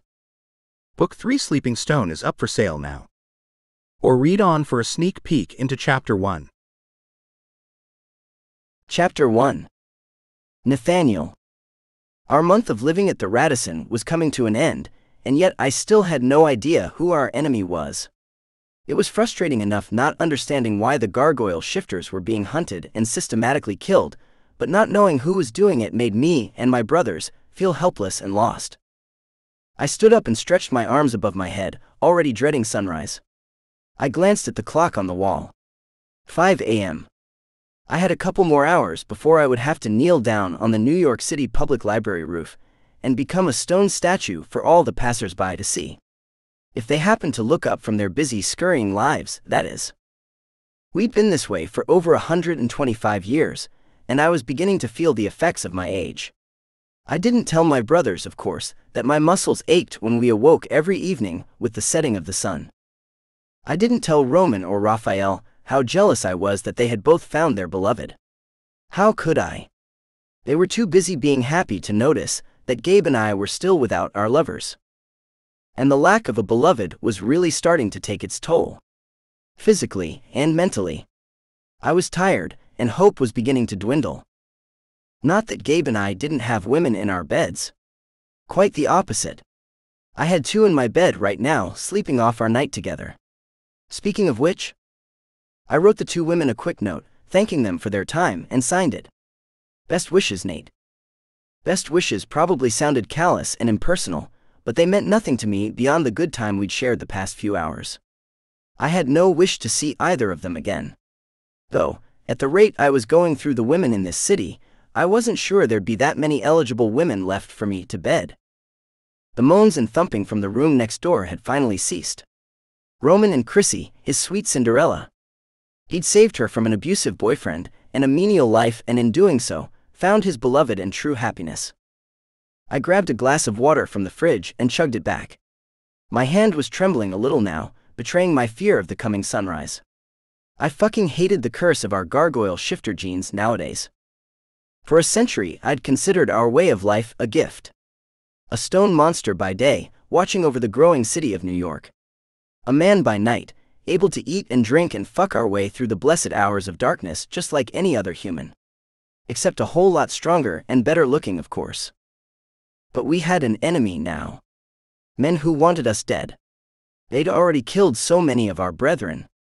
They'd attacked us twice, maiming my brother Raphael and coming to hurt Chrissy. And I was done. Done waiting for the next attack. Done feeling completely helpless. Our shifter genes were unusual and unlike any other paranormal. Wolf shifters could shift at will anywhere they wanted. They could sleep where they wanted and refuse to shift for weeks or months if they chose to. We had no such luxury. If the sun rose, we turned into gargoyle statues. And in that time, we were completely and utterly helpless against an attack. On top of the danger of being imprisoned in our stone state, if we weren't in our allocated place atop the library, then the pain that we experienced in those 12 hours of sunlight was horrendous. Or so said my brother Raphael. I'd never shifted to stone anywhere else than the library rooftop. But Rafe had told us that when he'd been too afraid to go back to the library, and had shifted at home in our apartment, the pain had been almost unbearable. I shuddered at the thought of a pain so intense it could send us out of our minds. Our gift of immortality, good looks, and incredible strength was officially a curse. I didn't want to keep facing each day knowing that we had people who wanted to kill us, and a location that enabled them to find us, always. A home that would never change. It was all well and good being immortal, but that was only if no one actually killed us first. "Good morning," Rafe said, strolling into the apartment kitchen wearing only a pair of faded denim jeans. I nodded at my brother who'd been scarred by one of the attacks on us that had occurred while we were in our stone form. He was missing chunks of flesh from his shoulder and arm, and his face had been badly damaged too. His beloved didn't care. Isabella adored him. "Bella sleeping?" I asked, though what else would she be doing at 5 a.m.? I glanced at the clock. Make that 5:30. Damn. I couldn't stop the chill that coursed over my skin at the thought of what the next hours would bring. Of course. Rafe grinned, looking like the happiest of men. She's worn out. I tried to smile with him, but I couldn't. I was happy for my brother indeed, for both Rafe and Roman. But the affliction of being without my beloved was beginning to weigh on me. More than I ever thought would be the case. "How are you doing, Nate?" Rafe asked, crossing his beefy arms over his chest and studying me with a frown. "You look. I don't know. Stressed." I ran a frazzled hand through my hair and forced out a laugh. "Yeah, well, I kinda am." "We all are," Rafe said. I clamped my teeth together and nodded. I had no reason to be more stressed than my brothers. I actually had less to lose than them. If Roman or Rafe died, they would leave behind women who loved them. Surely they should be more worried than me. But they weren't, and why was that? Because they were happy. Rafe wandered out of the kitchen in the hallway. "It's almost 6, he called back over his shoulder. "I'm gonna get our lazy brothers up and head over to the library. You comin'?" I grimaced. "Yeah. Of course. Give me a minute though. I'll meet you over there." Rafe disappeared down the hall in the direction of the other bedrooms. When we'd first moved into the hotel, we had booked 4 separate rooms, but very quickly we'd upgraded to a large family suite that meant the 4 of us could be together in the one space. Made the security guys' jobs easier also. I walked out onto the balcony, where 2 armed guys stood watching for any sign of danger. "Morning, gents." Max and Ted nodded at me, night vision googles over their eyes, their gazes returning quickly to scan the horizon. We'd been attacked during the day at the library, then Chrissy had been attacked at our apartment. Nowhere was safe, especially when we had no idea who we were up against. And my month-long deep dive into any information available to us had unearthed nothing. To say I was frustrated would be a massive understatement. I stepped up onto the stone balustrade and let the cold air of the early morning whip around my face. Once upon a time, I'd lived for this moment. Cherished these last minutes before sunrise. While I could still move. My heart still beat. Warm blood still pulsed in my veins. Now fear coursed through those same veins, turning me cold and making me shake. I was fucking ashamed of myself. "Get it together," I whispered, quiet enough not to carry to the security guys.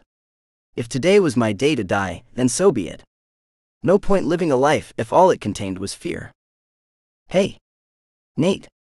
I turned around to find my other brother Gabe staring up at me, his eyes looking as haunted as my soul. "Here." He handed me a glass with an amber liquid, filling half the container. "Great idea," I said, taking the glass from him and quickly tossing it back. The burn of whiskey down my throat was a surprising relief from the torment in my heart. "Oh, that's nice." Gabe grinned at me. "I found the buzz lasts for hours in gargoyle form." I blinked at him, shocked that he'd connected the dots and read me so easily. "Or perhaps you too." He shrugged, shoving his hands into his jeans pockets. "It's not like I wasn't there. None of us feel safe anymore." I lifted my gaze to where our other brothers, Roman and Raphael, were canoodling with their fated mates, both women having gotten up out of bed to say goodbye. "They don't seem so afraid," I said, nodding toward the warm inside of the hotel room. Gabe glanced over his shoulder, then back at me. "You know why. They're just too busy being happy. Still, I know Roman's been organizing new military contractors for our daytime security, so the whole situation is definitely on his mind." "Yeah. He is organizing that for us. It's something positive, I guess." Roman was pulling out all the stops and spending an insane amount of money on keeping us safe. But why not? What was the point of having a huge chunk of change in the bank if we were dead and gone and unable to enjoy it? "You ready to go?" Gabe asked. I stared down at the empty glass in my hand, my belly unusually warm. I'd have to remember that trick next time. "Yeah, thanks. Definitely the way to go." I squatted and put the empty glass on the stone balustrade. One of the security guys would no doubt take it inside when their shift ended. My brother stepped up next to me on the balustrade, and we spread our wings out to catch the wind. I leaned forward and swallowed hard. My heart was pounding, making me feel sick. But it wasn't like we had much choice. "Let's do it." I jumped, unwilling to wallow in this terror any longer. I soared through the air, flapping my wings hard to get some height, then swooped down onto the roof of the library. "Good morning, Nate." The greeting came from Bill, our security guard who'd made it through 2 attacks so far, though he now had an army at his back. Our enemy wouldn't easily get through his team a 3rd time. "Morning, Bill. Quiet night over here." Bill inclined his head. "Yes, sir. I hope your rest is peaceful."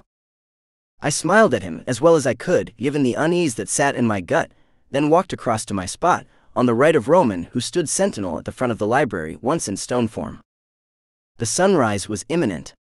I could feel the warmth creeping up toward us, and my skin was beginning to tingle in preparation for the shift that I had no say in. No control over.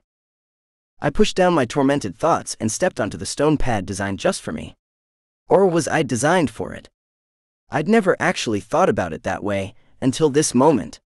As a gargoyle shifter we were made, not born. Roman and Raphael landed on the roof with a gentle thud and matching grins, before twisting around and taking their places. Gabe was already in his spot, like me. We were ready. Tendrils of yellow and orange raced across the horizon, striking the library and the buildings surrounding it. The magic of my shift took my body over, and I didn't fight it. The whiskey was doing a good job to clear my mind and relax my body. I crouched down, resting my left knee as my feet turned into talons, my fingers to claws, and my wings that were normally invisible while in human form instantly turned to stone. It was done. I was frozen and helpless for another 12 hours. Alone with my thoughts. But at least I wasn't completely alone on the roof. Download here. Sleeping Stone is Book 3 of the Gargoyle Shifters of New York City series. Published by Harley Romance Publishing, 2023. Chapter 1. Nathaniel. Our month of living at the Radisson was coming to an end, and yet I still had no idea who our enemy was. It was frustrating enough not understanding why the gargoyle shifters were being hunted and systematically killed, but not knowing who was doing it made me and my brothers feel helpless and lost. I stood up and stretched my arms above my head, already dreading sunrise. I glanced at the clock on the wall. 5 a.m. I had a couple more hours before I would have to kneel down on the New York City Public Library roof and become a stone statue for all the passers-by to see. If they happened to look up from their busy, scurrying lives, that is. We'd been this way for over 125 years, and I was beginning to feel the effects of my age. I didn't tell my brothers, of course, that my muscles ached when we awoke every evening with the setting of the sun. I didn't tell Roman or Raphael how jealous I was that they had both found their beloved. How could I? They were too busy being happy to notice that Gabe and I were still without our lovers. And the lack of a beloved was really starting to take its toll. Physically and mentally. I was tired, and hope was beginning to dwindle. Not that Gabe and I didn't have women in our beds. Quite the opposite. I had two in my bed right now sleeping off our night together. Speaking of which, I wrote the two women a quick note, thanking them for their time, and signed it. Best wishes, Nate. Best wishes probably sounded callous and impersonal, but they meant nothing to me beyond the good time we'd shared the past few hours. I had no wish to see either of them again. Though, at the rate I was going through the women in this city, I wasn't sure there'd be that many eligible women left for me to bed. The moans and thumping from the room next door had finally ceased. Roman and Chrissy, his sweet Cinderella. He'd saved her from an abusive boyfriend and a menial life, and in doing so, found his beloved and true happiness. I grabbed a glass of water from the fridge and chugged it back. My hand was trembling a little now, betraying my fear of the coming sunrise. I fucking hated the curse of our Gargoyle shifter jeans nowadays. For a century I'd considered our way of life a gift. A stone monster by day, watching over the growing city of New York. A man by night, able to eat and drink and enjoy our blessed hours of darkness just like any other human. Except a whole lot stronger and better looking, of course. But we had an enemy now. Men who wanted us dead. They'd already killed so many of our brethren. They'd attacked us twice, maiming my brother Raphael and coming to hurt Chrissy. And I was done. Done waiting for the next attack. Done feeling completely helpless. Our shifter genes were unusual and unlike any other paranormal. Wolf shifters could shift at will, anywhere they wanted. They could sleep where they wanted and refuse to shift for weeks or months if they chose to. We had no such luxury. If the sun rose, we turned into gargoyle statues. And in that time, we were completely and utterly helpless against an attack. On top of the danger of being imprisoned in our stone state, if we weren't in our allocated place atop the library, then the pain that we experienced in those 12 hours of sunlight was horrendous. Or so said my brother Raphael. I'd never shifted to stone anywhere else than the library rooftop. But Rafe had told us that when he'd been too afraid to go back to the library, and had shifted at home in our apartment, the pain had been almost unbearable. I shuddered at the thought of a pain so intense it could send us out of our minds. Our gift of immortality, good looks, and incredible strength was officially a curse. I didn't want to keep facing each day knowing that we had people who wanted to kill us, and a location that enabled them to find us, always. A home that would never change. It was all well and good being immortal, but that was only if no one actually killed us first. "Good morning," Rafe said, strolling into the apartment kitchen wearing only a pair of faded denim jeans. I nodded at my brother who'd been scarred by one of the attacks on us that had occurred while we were in our stone form. He was missing chunks of flesh from his shoulder and arm, and his face had been badly damaged too. His beloved didn't care. Isabella adored him. Bella sleeping? I asked, though what else would she be doing at 5 a.m.? I glanced at the clock. Make that 5:30. Damn. I couldn't stop the chill that coursed over my skin at the thought of what the next hours would bring. Of course. Rafe grinned, looking like the happiest of men. She's worn out. I tried to smile with him, but I couldn't. I was happy for my brother indeed, for both Rafe and Roman. But the affliction of being without my beloved was beginning to weigh on me. More than I ever thought would be the case. "How are you doing, Nate?" Rafe asked, crossing his beefy arms over his chest and studying me with a frown. "You look, I don't know, stressed."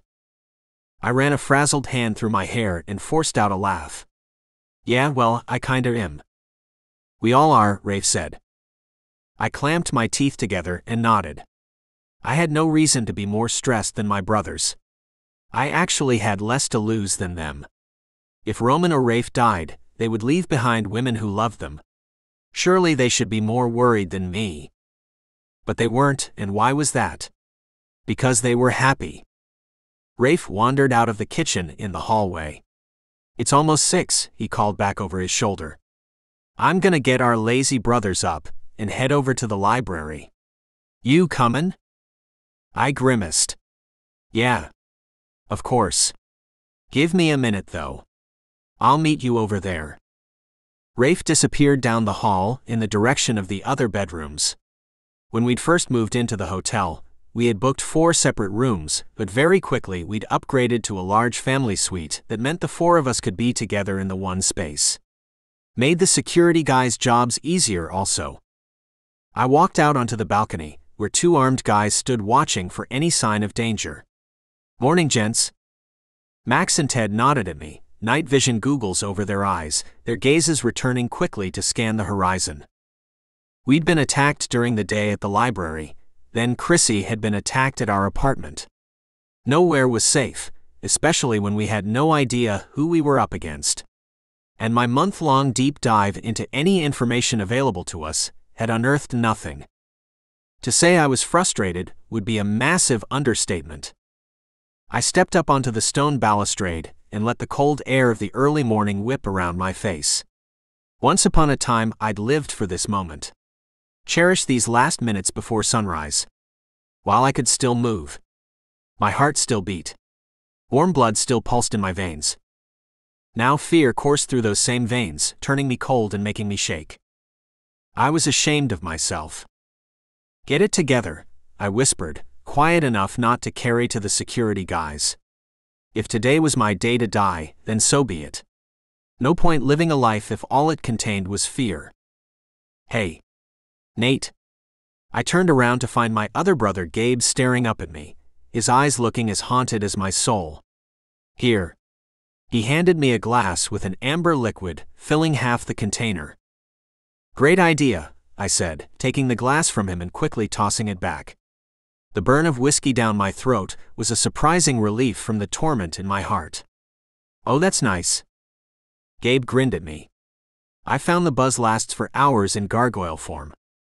I blinked at him, shocked that he'd connected the dots and read me so easily. "Or perhaps you too." He shrugged, shoving his hands into his jeans pockets. "It's not like I wasn't there. None of us feels safe anymore." I lifted my gaze to where our other brothers, Roman and Raphael, were canoodling with their fated mates, both women having gotten up out of bed to say goodbye. "They don't seem so afraid," I said, nodding toward the warm inside of the hotel room. Gabe glanced over his shoulder, then back at me. "You know why. They're just too busy being happy." Still, I know Roman's been organizing new military contractors for our daytime security, so the whole situation is definitely on his mind. "Yeah. He is organizing that for us. It's something positive, I guess." Roman was pulling out all the stops and spending an insane amount of money on keeping us safe. But why not? What was the point of having a huge chunk of change in the bank if we were dead and gone and unable to enjoy it? "You ready to go?" Gabe asked. I stared down at the empty glass in my hand, my belly unusually warm. I'd have to remember that trick next time. "Yeah, thanks." Definitely the way to go. I squatted and put the empty glass on the stone balustrade. One of the security guys would no doubt take it inside when their shift ended. My brother stepped up next to me on the balustrade, and we spread our wings out to catch the wind. I leaned forward and swallowed hard. My heart was pounding, making me feel sick. But it wasn't like we had much choice. "Let's do it." I jumped, unwilling to wallow in this terror any longer. I soared through the air, flapping my wings hard to get some height, then swooped down onto the roof of the library. "Good morning, Nate." The greeting came from Bill, our security guard who'd made it through 2 attacks so far, though he now had an army at his back. Our enemy wouldn't easily get through his team a 3rd time. "Morning, Bill. Quiet night over here." Bill inclined his head. "Yes, sir. I hope your rest is peaceful." I smiled at him as well as I could, given the unease that sat in my gut, then walked across to my spot, on the right of Roman, who stood sentinel at the front of the library once in stone form. The sunrise was imminent. I could feel the warmth creeping up toward us, and my skin was beginning to tingle in preparation for the shift that I had no say in, no control over. I pushed down my tormented thoughts and stepped onto the stone pad designed just for me. Or was I designed for it? I'd never actually thought about it that way, until this moment.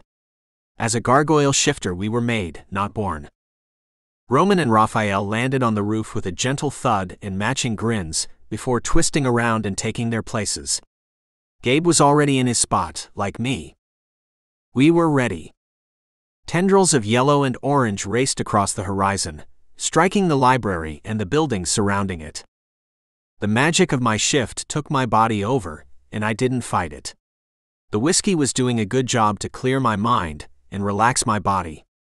I crouched down, resting my left knee as my feet turned into talons, my fingers to claws, and my wings that were normally invisible while in human form instantly turned to stone. It was done. I was frozen and helpless for another 12 hours. Alone with my thoughts. But at least I wasn't completely alone on the roof. Chapter 2. Nate. We made it through another day, watching over this part of New York City and its patrons. 100 years ago, we'd thought the city had grown and was far too busy. Now the place was insane. As soon as the sun had sunk beyond the horizon and night fell, we were released yet again from our curse as stone statues. Roman and Rafe immediately flew off to see their beloveds, and Gabe wanted to go back to the hotel room to eat. I went with him, and got straight onto my computer. We needed to find another hotel or location to live. The Radisson was nice, but since Chrissy had been attacked, Roman wanted us to move around as much as possible so we'd be harder to track. We'd been in our current location long enough. And I'd taken on the task of trying to find somewhere suitable to move to, because I didn't think Roman was correct. We didn't need to move every night. We needed somewhere safe. Somewhere special. Gabe snorted from the kitchen where he was searing his steak. "You going to research hotels now? Aren't we going out?" "Not yet. I've narrowed our choices down to 3. My preference is a penthouse 2 blocks away. The security is second to none. The windows are bulletproof, and it even has a safe room inside, in case we have another Chrissy incident." Christiana, Roman's beloved, had been held at gunpoint a month ago. Since then, I'd been looking for a home that had a secure space for the women. Gabe peered over my shoulder as I flicked through the photos, ignoring the exorbitant price tag. When you'd lived as long as we had, our investments did well, and money was no object. "Looks good, Nate. Though what's with all the decor?" I had to chuckle. I think the previous owner was a mafia boss, or someone important. There was black leather everywhere. Parquet floors, white walls, black steel and silver accents. The place had a very dark look, but it would be perfect for us. Big living areas, 4 bedrooms. 4 bathrooms. Secure and safe. "It's further away from the library than we usually live," Gabe mused. I shrugged. "So, we can't see the library during the evening." "Not a big deal for me. We sit on the damn roof all day. I don't need to be able to see it all night as well." Gabe squeezed my shoulder. "Then pull the trigger. Buy it." I glanced up at my brother. "You don't think I should check with Roman?" Gabe laughed. "He's in his bedroom with Chrissy. You want to ask him now?" I snorted, "No," then hit send on an email to the realtor, putting in an offer on the apartment.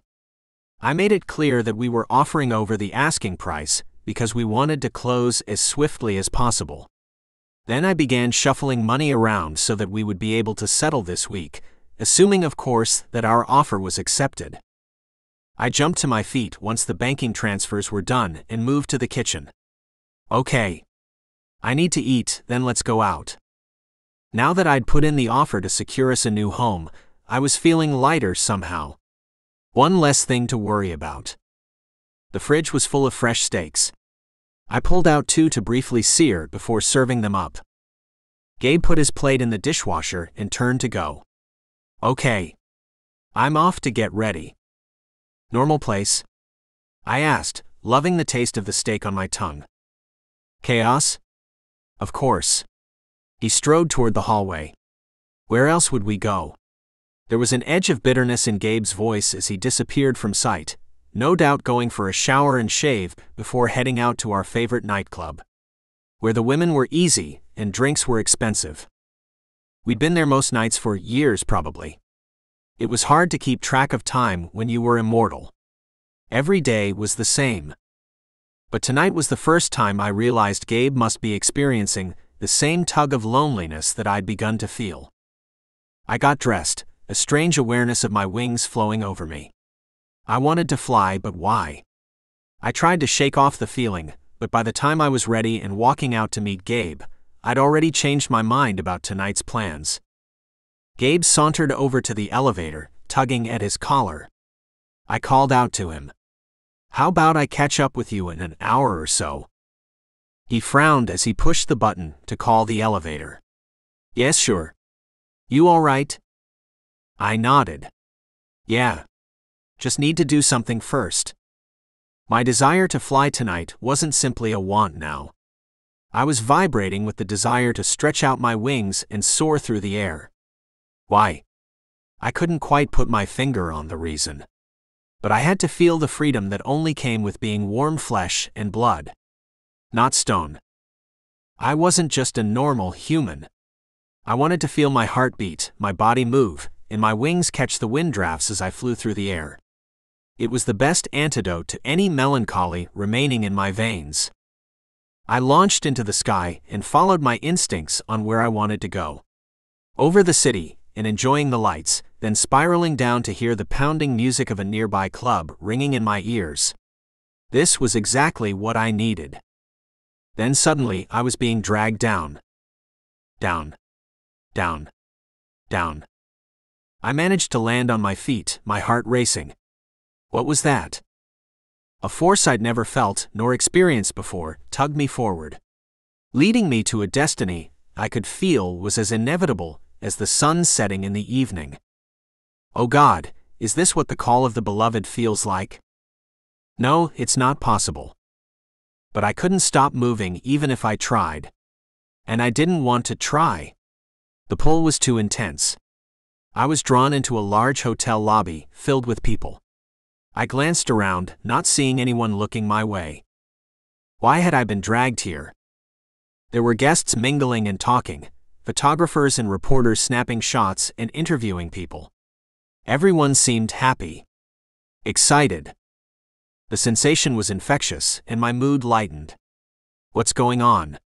I asked the guy next to me. He looked up, his eyes widening as he took in my height and breadth. The heir to the Hilton wealth is here. I'm going to try and get an interview. I didn't know who he was talking about, but I fucking hated reporters. Bloodsuckers. They were often worse than the real vampires I knew. Yeah, great. So newsworthy, I muttered, then turned away intending to head back out the front door of the hotel, find a quiet alley and take flight once again. I froze with my leg halfway through a step, my foot still off the floor. I swiveled and stared in the direction of the staircase. There she was. The most beautiful woman I'd ever seen, standing at the top of the stairs. She had long dark hair cascading over her shoulders. Her slender body was encased in an elegant black gown that made me want to peel it off slowly, to reveal her beauty underneath. As I stood spellbound, studying her, an older woman sashayed over and handed her a drink that looked like champagne. Was this dark-haired beauty my beloved? The woman was calling to me like a siren might call to a sailor at the docks. She shook her head at the proffered drink and turned away. I didn't miss the look of angry disappointment from the other, older woman. She lifted her gown and began walking down the stairs, slowly and carefully, as if wanting to avoid tripping. I rushed forward to offer her my hand, and she lifted her head and stared straight at me. Her mouth dropped open and her eyes widened. Oh my! My soul was ripped from my body and thrown into the stratosphere. Here I was, tethered to the spot, with only her beautiful eyes for anchor. She was swarmed by reporters, flashing their cameras at her. She broke our intense eye lock, stepping back and away, shielding her gaze from the nasty paparazzi. Security detail moved into place around her like a swarm of angry black bees, protecting her, taking her away from me. My heart pounded. My body ached. I knew. This was the moment I'd been waiting for my whole life. But it wasn't safe to grab her here, in front of everyone. I'd wait until our next moment surfaced once more. Because it wouldn't be long. If we were meant to be, which I had to assume we were, I'd find her again. Fate would make sure of it. We had time. She was real. And she was safe. And that was all that was important. I watched her walk out the front door, and she took my heart with her. I couldn't let her simply drive away, so I followed her outside to see an expensive car pull up. The door was opened by another lethal-looking man in a suit, and after a quick check by him, she slid into the back of the car. The older woman, still looking annoyed, climbed into the car after her. Reporters swarmed, but they were too late. I grabbed the reporter closest to me. Where are they going? He shook me off but then said, the Ritz. There's a huge charity event on there tonight. I nodded and took off, running along the street, sprinting through alleyways and taking several of the shortcuts I'd learned during my century of living in and watching over New York. When I rounded the corner and skidded to a halt outside the Ritz, my heart pounded in my chest like a hammer. I'd actually beaten the car here. A minute or two later, her black car pulled up outside the swanky hotel and stopped. I took a few moments to breathe deep, staring at the sidewalk and waiting for her to get out. The light went on inside the car, and the woman beside my beloved pushed a glass of what looked like water into her hand. I opened my mouth to call out. Instinct told me there was something wrong with that woman and the drink. Why was she trying to force my mate to drink something, again? She'd been doing the same thing at the last hotel. My beloved sipped at the drink, and the woman next to her tipped the drink up so it practically drowned my mate. An inhuman growl rumbled in my chest and I charged forward. My beloved stepped out of the car, then immediately stumbled. I rounded the car just as her bodyguards scooped her up and ran inside and up the stairs. I stopped short, then switched my attention to the older woman who got out of the car. A soft snicker gurgled in her throat. I glared at her, cataloging her features and dismissing my initial thought that she was a relative of my mate. She had no familial similarities to my beloved. Was she the assistant? A non-blood relation? A stepmother, perhaps? Dark thoughts swirled in my mind as she too entered the building. Should I head in after my beloved? Find her and take her home with me? As I took a step forward, intending to do just that, a siren blared to life as paramedics pulled up. The men parked, then rushed inside. What seemed like only moments later, my beloved was carried out on a stretcher. As soon as I saw her, I had the strangest sense that she would be okay. Whatever she'd been given, it wasn't going to be fatal. This time. I wasn't sure how I knew that, other than instinct. But I still needed to be closer to her. I hurried over to the van, pushing people out of the way to get to her. Please, get back. One of the paramedics called out to the swelling crowd who were trying to get a look at what was going on, and I couldn't reach her. My stomach twisted. If we were bonded, if we were mated, she'd be immortal. But we'd shared nothing more than a momentary look. A glance that had stopped time for me. But had no way of saving her life. I pushed through the crowd and reached the van just as it drove away. My shifter demanded I give chase and get her back. Gather her up in my arms and fly her to safety. But she'd been hurt. What could I do to help her? I needed to let the human doctors help her, and I would rescue her as soon as they had done what I could not. Take me home, Harold. A woman spoke behind me, and I turned to see the older woman who'd given my beloved the drink. I glared at her. This was your doing. You poisoned her. Deliberately. The woman didn't even flinch at my words. She simply turned away dismissively and strode over to the car they'd arrived in and climbed in. I gaped at her effrontery. I had just accused her of poisoning someone, and she hadn't reacted. What was wrong with the damn woman? The car drove off, and a camera flash in my eyes blinded me for a few seconds. The photographers around me were going nuts, and the crowd was surging now. My head began to ache. My beloved was ill, and I needed to bond with her. Where will they take her? I asked aloud, hoping someone would know the answer. A red-headed woman answered, St. John's probably. But who knows?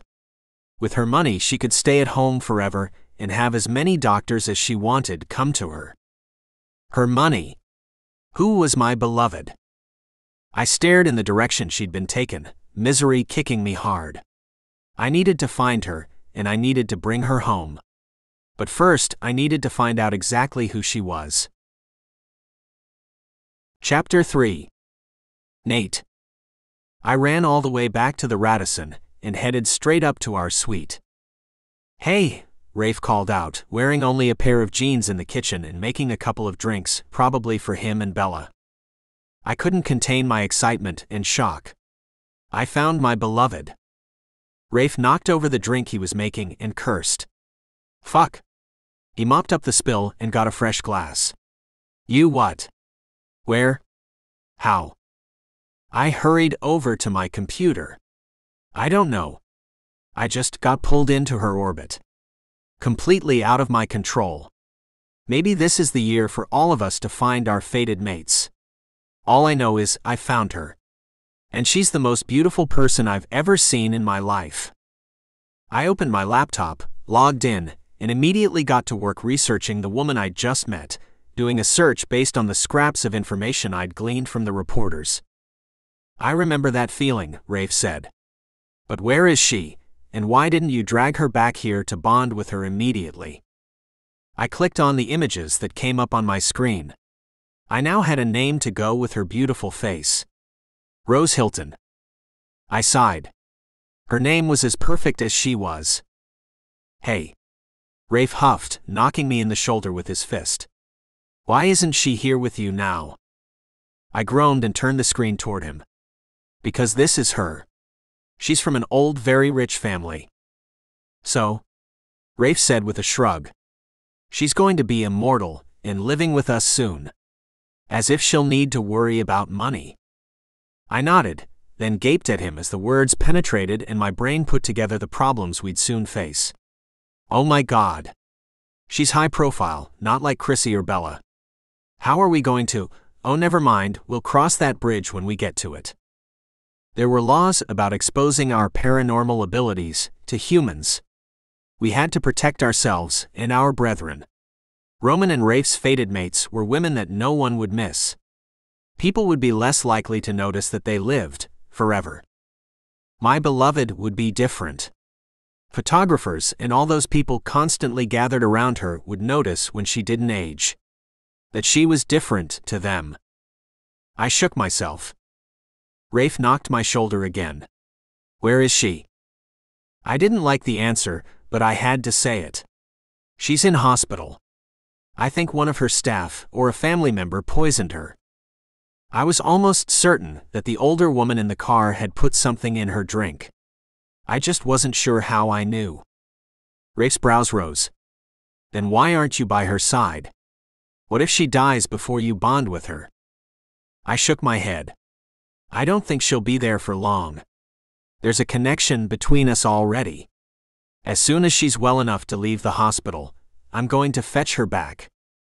Rafe slapped me on the shoulder. Go get your beloved. I will. I'm just giving the human doctor some time to help her, then I'll go get her.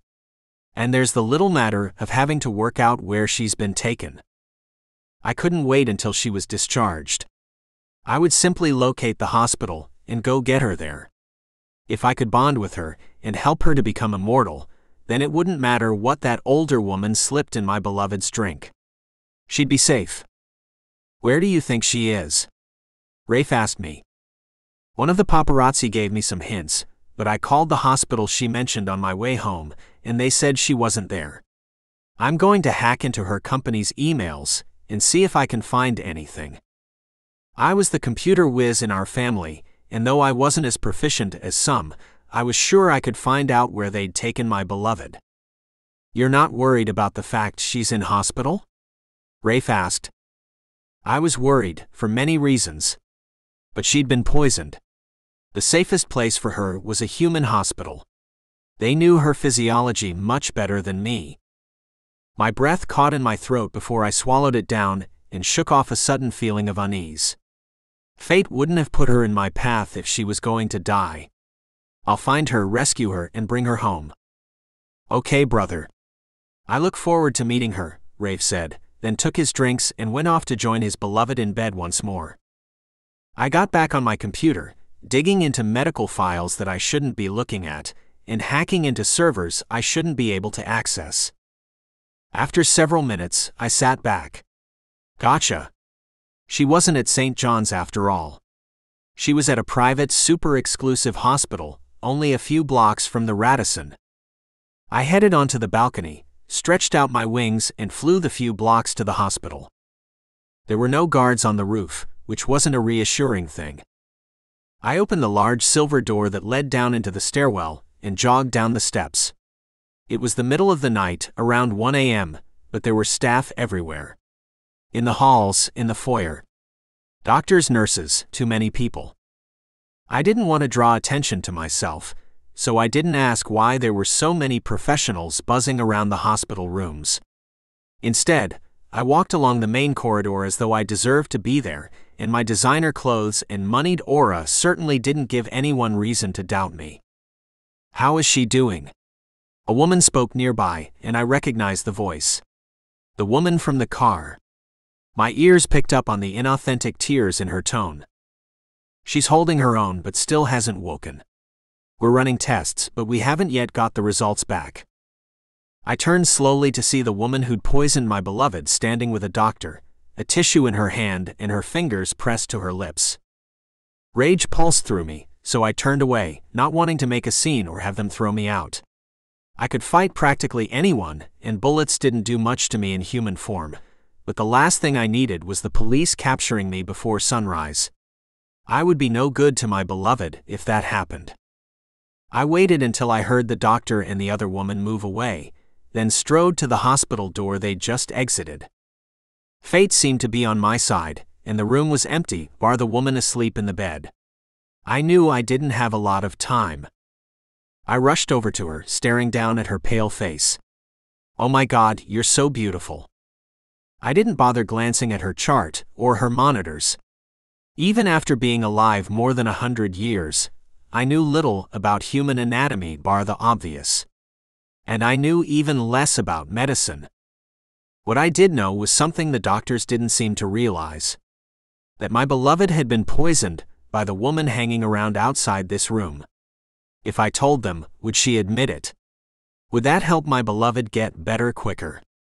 Or would they think I was crazy, in close ranks around the poisoner, who was obviously close to my beloved in some way? She'll pay, if not today, soon. But I swear on my Creator, she'll pay for hurting my beloved.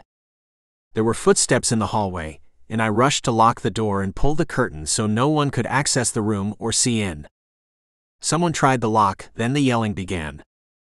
Shit. I had to do something.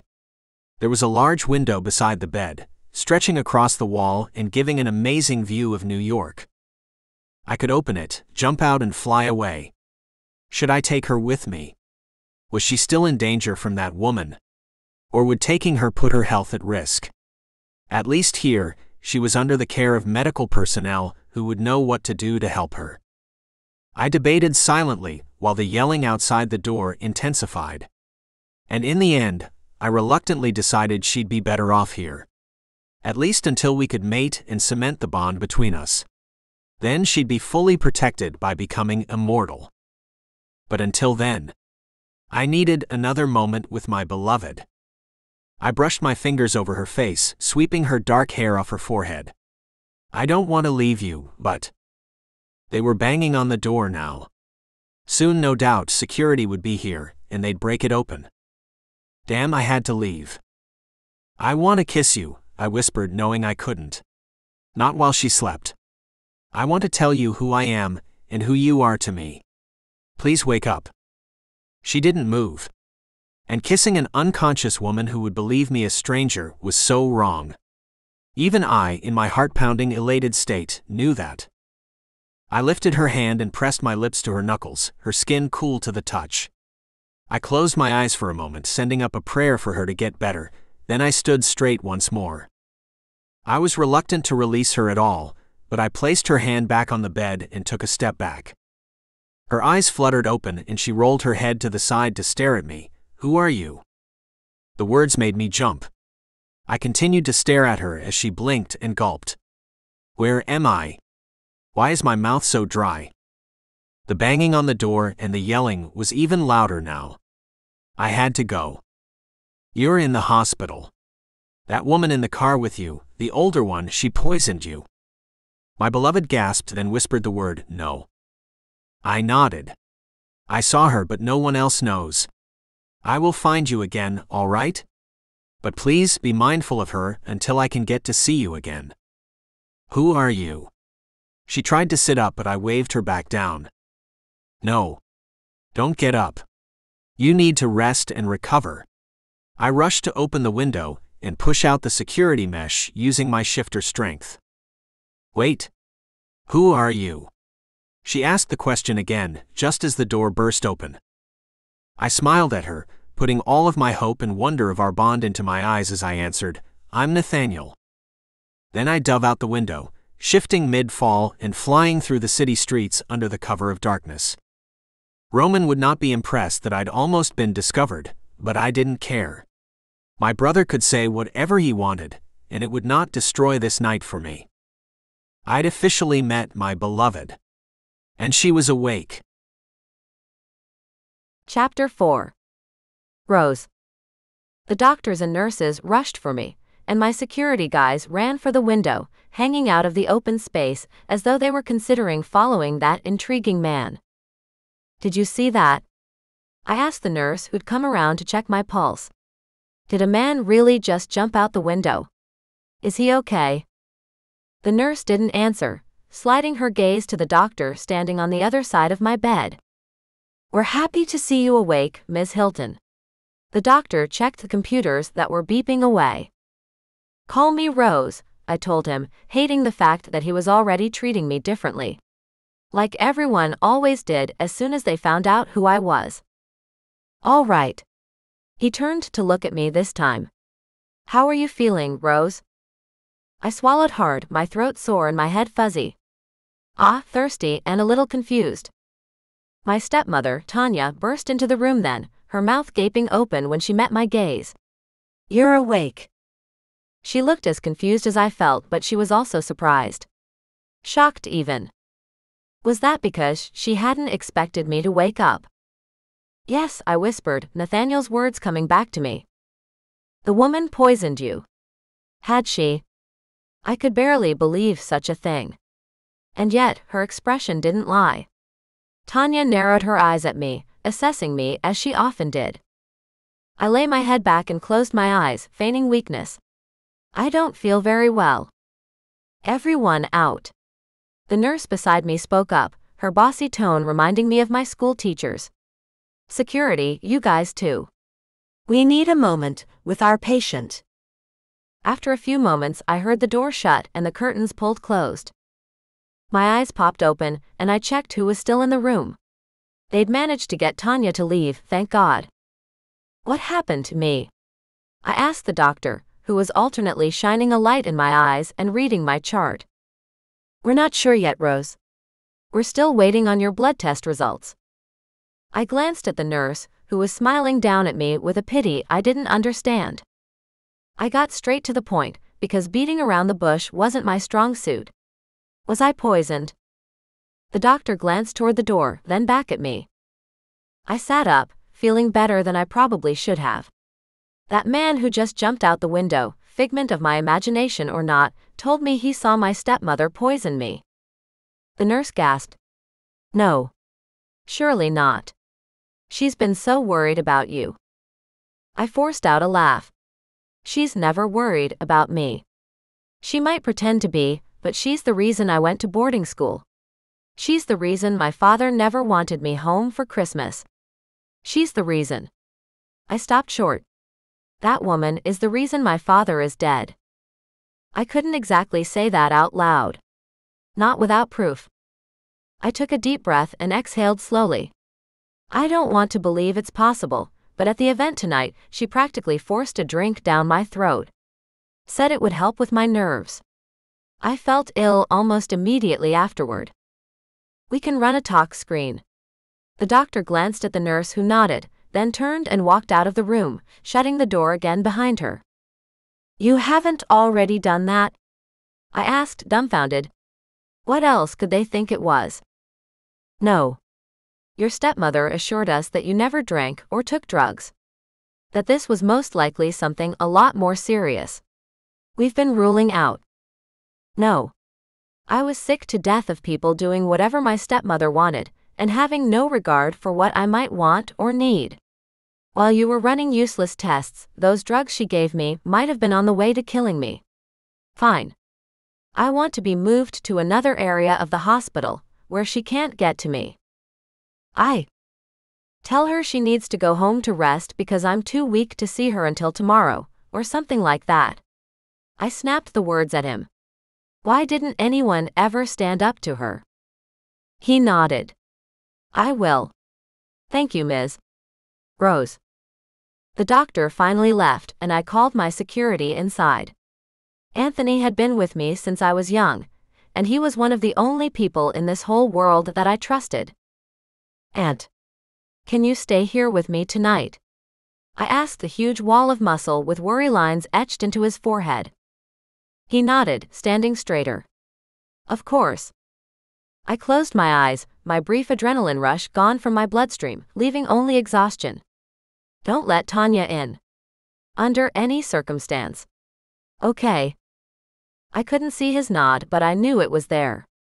I could hear his willingness to comply in his tone. She won't get near you again, he said. I promise. I sighed and let myself slip into sleep, dreaming for some strange reason of gargoyles and winged monsters. And a hot and sexy man who whispered in my ear that we were meant for one another. The next morning, early, I was transported to another part of the hospital. Where are they taking me? I asked Anthony, who stood by my bedside as he had all night. To the pediatric wing. A new doctor who had come on duty this morning spoke up, answering my query. He looked fresh-eyed and keen. The one from last night had obviously clocked off at some point. The wing is newly renovated and not open to the public yet. It will give you perfect privacy, Ms. Hilton. I almost sighed but instead gave him a small smile. Rose, I said automatically. Please call me Rose. I looked away from the doctor to Anthony. If that man comes for me again, let him in, okay? Anthony's lips thinned into an annoyed line. The man who jumped out the window and disappeared. I almost laughed at my security guard's irritation. No one had found the man. Not his body smashed on the sidewalk, nor a trace of evidence he'd been there at all. Even the security camera footage had mysteriously been erased. Yes, I said as I was loaded into a wheelchair and then pushed along the hallways and into a transport elevator. He gave me some answers as to what happened last night. He's the only one who has, so far, and I'd like to see him again. The nurse who'd been there last night had entered the room while I spoke with Aunt. Did he tell you how he woke you up? She asked with a hint of curiosity. I stared up at her. What do you mean? I mean, none of us knew what was wrong with you. The doctors were afraid you'd never wake up. Her hushed tone indicated far more than what she was actually saying. Had I been expected to die? No wonder my stepmother was so shocked to see me improving. Eventually, we arrived at the new pediatric wing. When we were there, I grabbed hold of Anthony's arm. "Don't let Tanya in. No matter what, okay?" He nodded and stepped back, his hands in folded at ease position in front of him. "She won't get through, Rose. I promise." After I was helped into my new bed, I collapsed back on the pillows, exhausted. Every part of me felt drained. I couldn't lift my arm or even shift my position in the bed now. "We'll be back soon with your test results." The doctor frowned at me in a worried manner and hurried away. The nurse stayed and I stared at her chest where her badge said, "Susie." "Can I trust you, Susie?" I gulped, barely able to lift my head. Susie picked up a bottle of water from the nightstand, opened it, added a straw, and held it to my lips. "On my life, Ms. Hilton. You can." I sucked some of the clean, cool water through the straw, almost moaning at the relief the water gave me. "My mouth is so dry," I said between careful sips. "That's common." The nurse picked up the bed controls to raise me up a little. "Let me rearrange your pillows, then I'll head back to deal with the fallout." "Fallout?" I questioned, my eyes closing as a wave of nausea washed over me. "Yes. When your stepmother finds out you've been moved against her wishes, there's gonna be words said, I'm sure." I smiled at the idea of how angry she would be. "I'm conscious and I'm 24 now. She can't do anything about it. She has medical power of attorney." The nurse flicked out my blankets. "With you unconscious?" I sighed. "Of course, she's got power over me. I wonder who signed that." "My dad." No one spoke, so I forced my eyes open to find Anthony standing beside me. "Who was it, Anthony?" "The family lawyers," he explained, though it sounded as though he was reluctant to share that piece of information. "I always knew they wanted your father's money, and that she had the board on her side, but—" He shook his head and crossed his arms over his huge chest. I let my eyes close again. "Never mind now. I'm awake and can make decisions for myself.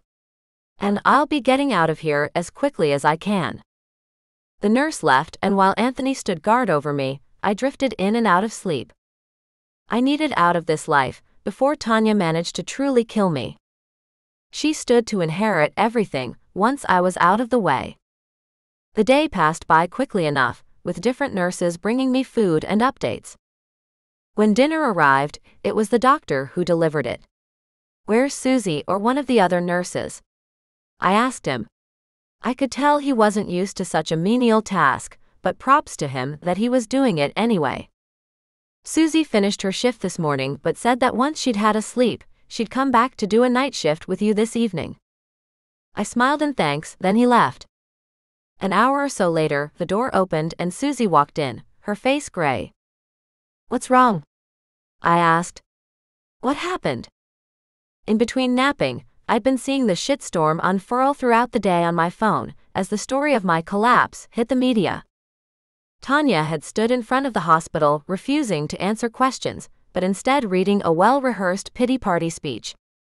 Her hypocrisy made me sick. "You were poisoned," Susie blurted out, waving the results in her hand before placing them in my lap. "It's certain. And in these quantities, and with no treatment, I don't know how you survived. Let alone woke up." Nathaniel's face appeared in my mind once more, but I couldn't say his name aloud. Everyone would think I was crazy, believing that a mystery man magically woke me up before jumping out the window. Nathaniel. Was he an angel? I shook my head, telling myself not to be stupid. But there was something about him. Had he managed to siphon the poison out of me somehow? Like the old-fashioned treatment for snakebite? The door opened once more and Anthony turned, ready to fight whoever had found me. "You," Anthony said, his gaze fixated on the tall man in the doorway. I couldn't look away. He was absolutely beautiful, in a way that only men of legend were beautiful. It was like my thoughts had conjured him up. But at least Anthony could see him too. Which meant he was real, and not a figment of my imagination. He rushed up to me and Anthony jumped in his way. Or at least he tried to, but Nathaniel literally picked him up and put him to the side, the way one would with a child. "It's okay," I said. My security guy was furious, drawing his gun as steam practically blew out his ears. "No," I cried, putting out my arm to stop Anthony hurting him. "He saved me." Nathaniel stepped closer and my breath caught in my throat. "Who are you?" He smiled and happiness lit up inside me like a brush fire. I sat up, immediately feeling better and wanting to touch his face. "Are you going to tell me?"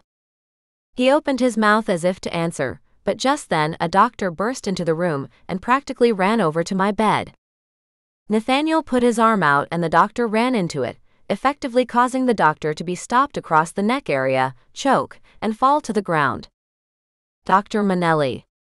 Susie cried, running for the fallen doctor. "She's coming," he managed to gasp out. My blood froze in my veins. Was Tanya coming to try and finish the job?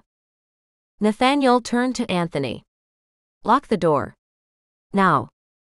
Anthony, who had never taken kindly to anyone's orders, ran for the door. There he locked it and pressed his back up against it. "Get these things out of her," Nathaniel bellowed, pulling Susie to her feet and pointing to all my connected tubes. "But she needs her fluids," Susie protested. Nathaniel was shaking. He seemed to be fuming with anger. "Either you take these out of her, or I fight that evil woman behind me. And that won't end in her favor. You pick."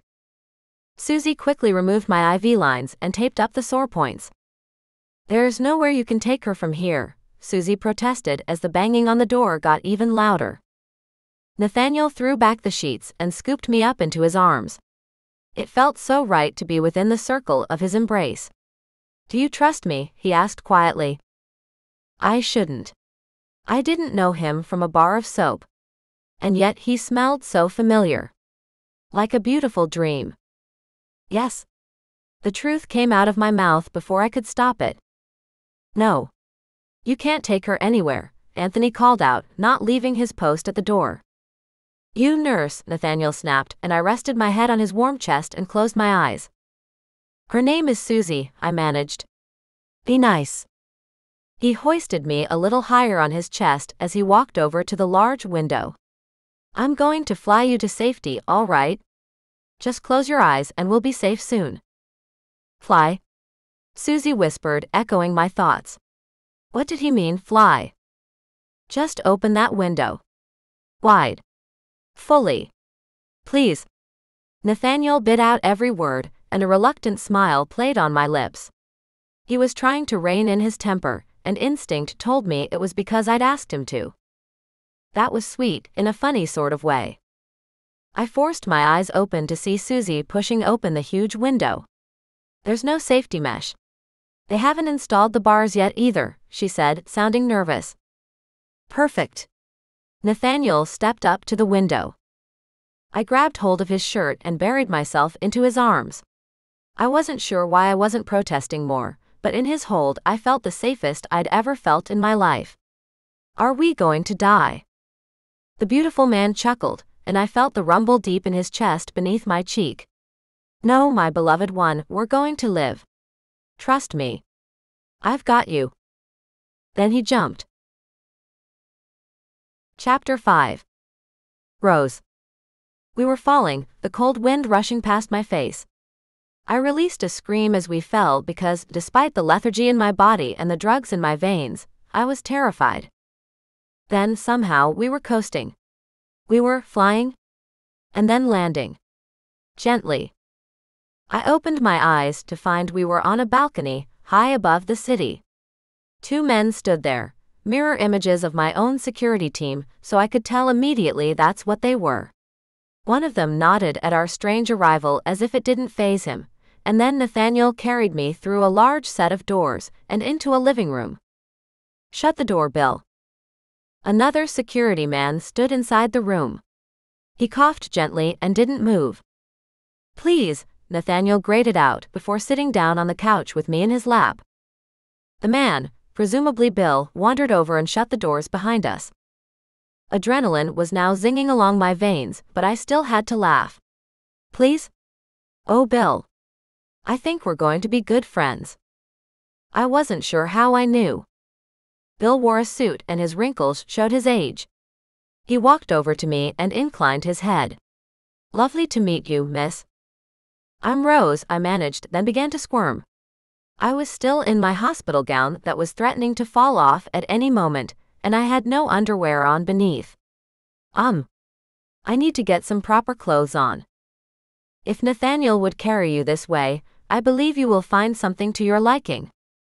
Nathaniel stood up with me, acting as though I weighed less than a feather. I knew for a fact that I weighed a damn sight more than a feather, but he certainly wasn't acting like it. Are my brothers home? They're out, Bill said. I am thinking perhaps Rose would like to look in Chrissy's wardrobe. Who's Chrissy? I asked as Nathaniel carried me into a bedroom and finally put me down on my feet. I should have been terrified, but it was the strangest thing. I felt so safe with him near me. I wobbled over to the huge bed to sit down before my unsteady legs collapsed beneath me. My brother's beloved. Beloved. I repeated, tucking my hair behind my ear. What's that? Nathaniel went still. Sorry, I meant like his wife. I'll leave you to pick something to wear. Are you okay if I leave you alone for a few minutes? He stared at me, and for the first time I noticed that his eyes were the color of liquid silver. I'd never seen anything like it. My mouth dropped open and somewhere inside of me something clicked into place. This was the man I'd been waiting for my whole life. I just knew it. Your eyes? He looked down at the ground, breaking eye contact. I'll just be outside the door. If you need me, call out. Okay. Okay, Nathaniel, I said, crossing my legs to try and distract myself from the strange warmth in my belly. You can call me Nate if you want to. He spoke quietly. My family does. Nate. I liked that. Then he left, as though he couldn't wait to get away from me. For some reason, I was pretty sure that wasn't the problem. Might have had something to do with the sudden flare of desire I read in his expression. Was he trying to be a gentleman? I wasn't sure how I felt about that. I took a deep breath and managed to get to my feet and look through the closet full of gorgeous clothes. This woman had style, whoever she was. I grabbed a long black dress and pulled it on, tugging the belt tight. I wasn't comfortable borrowing underwear, but at least I had some modicum of decency now. The large bedroom had a bathroom attached, and when I looked in the mirror, I gasped. The dress was lovely, but damn, I looked terrible. I took a moment to wash the old makeup off my face and comb my fingers through my tangled hair. When I was looking less like a zombie and more like an unwell version of me, I realized I had to deal with the fact that a man, if that's what he was, had carried me through the air to a hotel several blocks from the hospital. He'd flown us here. I shivered when I stood at the closed bedroom door, knowing I had to walk out there and deal with something that was likely to blow my mind. My dad had schooled me in being prepared for anything life could throw at me. But I had a suspicion that I was about to be hit with something brand new.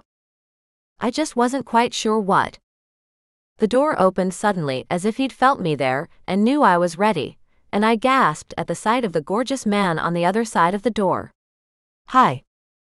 I raised an eyebrow at his tone. You're a cheeky one, aren't you? He leaned into the doorway and crossed his arms over his chest. My knees wobbled and almost gave out. I clasped the doorframe and almost groaned at the shards of pleasure arrowing through my belly. What the hell is this? Nate reached out and gripped my arm. Are you okay? I shivered again, this time with longing. I am, but why do you have such a strong effect on me? Heat rose into my cheeks with the admission, but I didn't recant. I wanted an answer, and I had always found that being honest about what I was feeling was the smartest move. He shifted even closer, sliding his hand around my waist and gliding in until his hardness was pressed against my body. My chest heaved as desire whirled inside of me. I have questions. I managed to squeak out the words, though my voice was barely audible above the sound of my heart pounding in my ears. He smiled. We have time. But for now. He lowered his head and kissed me like he meant it. My eyes slid shut, and I was swept up into a world of heat and temptation. Nate wrapped his arms around my body, and I grabbed onto him so I didn't fall. His hair was thick and soft between my fingers. He lifted me up and carried me along the hallway to another bedroom. I didn't care where we were, I just needed to be as close to him as possible. It was like desire had taken hold of my rational mind and thrown all logic out the window. And I didn't care one whit. He lay me down on the bed, then jumped onto the mattress next to me, still fully clothed. I rolled toward him, aching to feel his skin against mine. "Take your shirt off," I whispered. "Please." He moved back off the mattress and began to strip. First he unbuttoned his black tailored shirt, revealing a sexy torso. Huge shoulders, massive pecs, and the lightest sprinkling of hair that I wanted to run my fingernails through. "You know you were poisoned and hospitalized tonight, right?" he asked, unzipping his jeans and letting them fall to the floor. My mouth went dry as I stared at him in all his beauty. But he didn't come toward me like I'd hoped. He stood and waited for me to respond. "Yes, I know. But every minute with you, I'm feeling better. I can't explain it, but it's like being around you energizes me or something." And I was energized. I didn't know what sort of being Nate was, but my head was clear and the pain in my body was just gone. He raised an eyebrow and studied me as though he wanted to double-check. Did he not believe me? "You want proof? Okay." With nervousness screeching through my veins, I sat up and slid off the bed. Then, doing the boldest thing I'd ever done in my life, I undid the maxi dress and let it slide to the plush carpet at my feet. I was standing in a strange room with a man who was a literal stranger. My knees felt wobbly with need rather than illness, so I sank back onto the bed again. So many questions whirled through my head. Who are you, Nate? How did we get here? Why do I feel like everything's going to be okay when I'm with you? No one's ever made me feel like this before. Rose. I knelt on the bed and crawled toward him. No. Please. I know you're going to tell me all the things I need to know. I've spent my whole life making sure I did everything right. The whole world watching me. Please, just tonight. Make love to me and make me forget all the horrible things in this world. I could hear the begging in my own tone, and hot tears pooled in my eyes. My family would be ashamed of me for showing such need, such weakness. But when Nate reached for me, cupping my face and drawing me up to kiss him once more, everything else faded away. Chapter 6. Nate. When I could finally lift my head, I rolled to the side to make sure I didn't crush her, but I didn't move far. "Wow," she whispered, staring up at me with awestruck eyes. I wanted to repeat the sentiment, but my heart was too full and the word wouldn't come. Instead, I leaned forward and kissed her, tiny electric pulses of sensation continuing to zip through me. When I finally rolled onto my back, I tugged her with me. She lay her head on my chest and I kissed her hair. "I have so much to tell you." She hummed a little, then said, "I'm so tired." "Then sleep," I suggested, not wanting to push her to stay awake when she was obviously exhausted. I stayed awake though, holding her in my arms and going through everything she would need to know. How did I explain what I was? How were we going to deal with her fame? Paparazzi would follow her, and she'd never be alone. My kind needed secrecy and privacy. I'd actually pushed that boundary in going to the hospital and rescuing her. If she became immortal because we bonded, people would notice. We needed to have a strategy. There was a knock at the door and Roman walked in.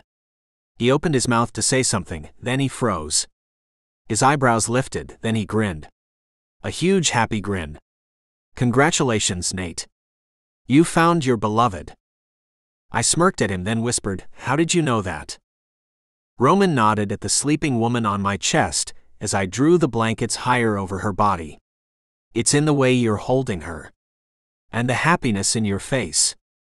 I couldn't deny it, so I just asked my brother, "What's up?" "Gabe said you put in an offer on the apartment on King Street." "Yes, I did. I smiled. Haven't had a chance to check whether or not they responded yet. They have, Roman answered. We settle on Friday. I ran my hand over Rose's shiny hair.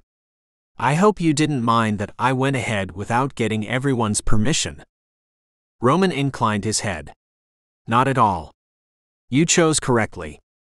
I look forward to moving into somewhere so well protected. I like that aspect the most as well, I said, thinking about the bulletproof glass in the inbuilt panic room. Perfect for our mates. Roman began to back toward the door. Sunrise in 60 minutes. See you soon. Already. Wow. Thank you.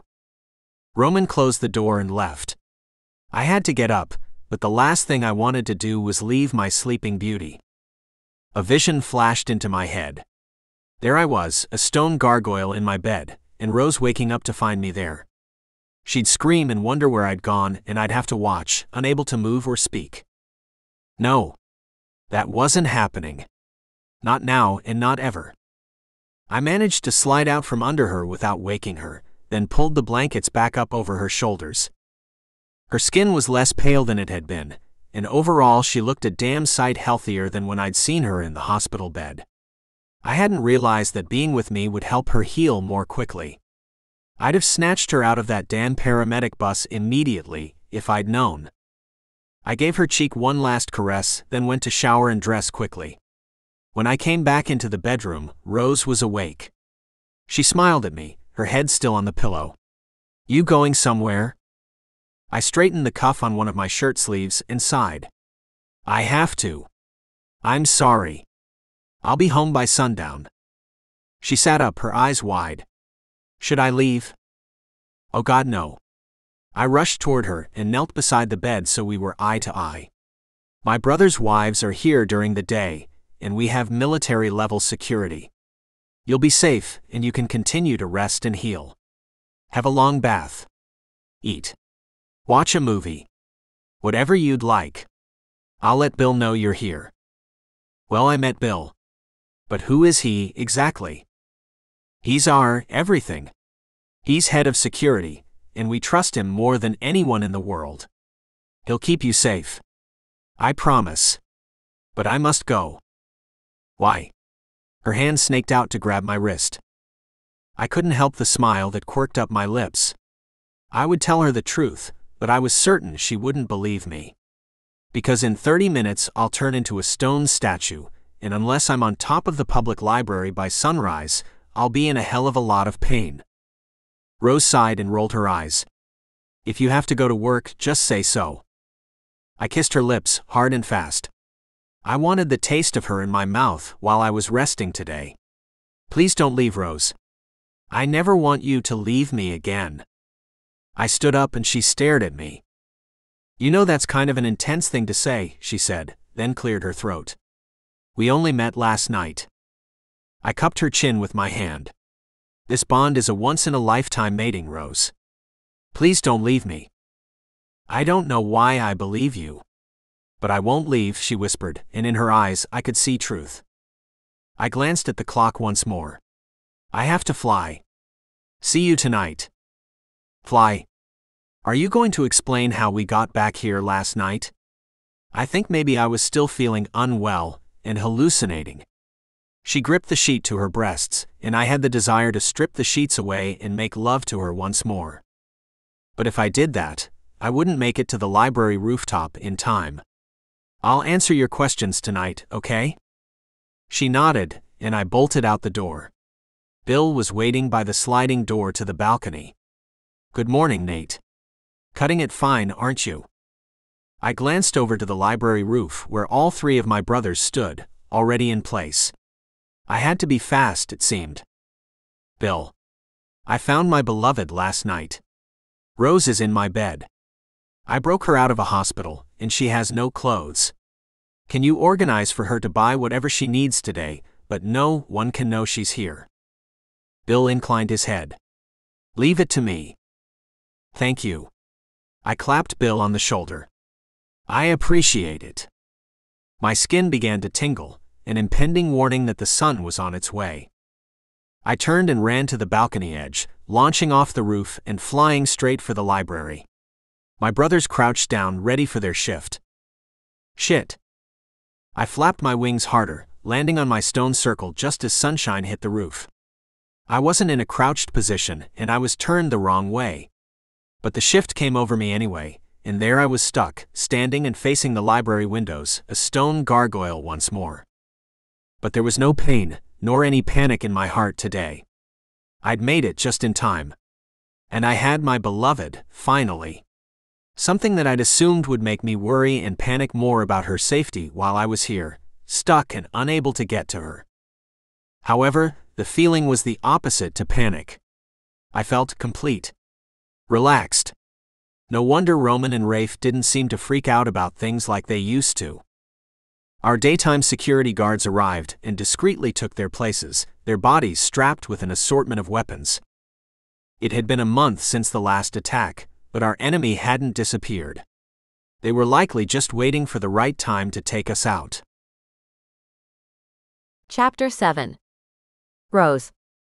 I somehow went back to sleep after Nate left, and when I woke up next, my stomach ached with hunger. I managed to get up, pull on the black dress from last night, and splash some water on my face. I walked to the bedroom door, took a steadying breath, and stepped out into the hallway. The apartment was quiet, except for the sound of a TV in the living room.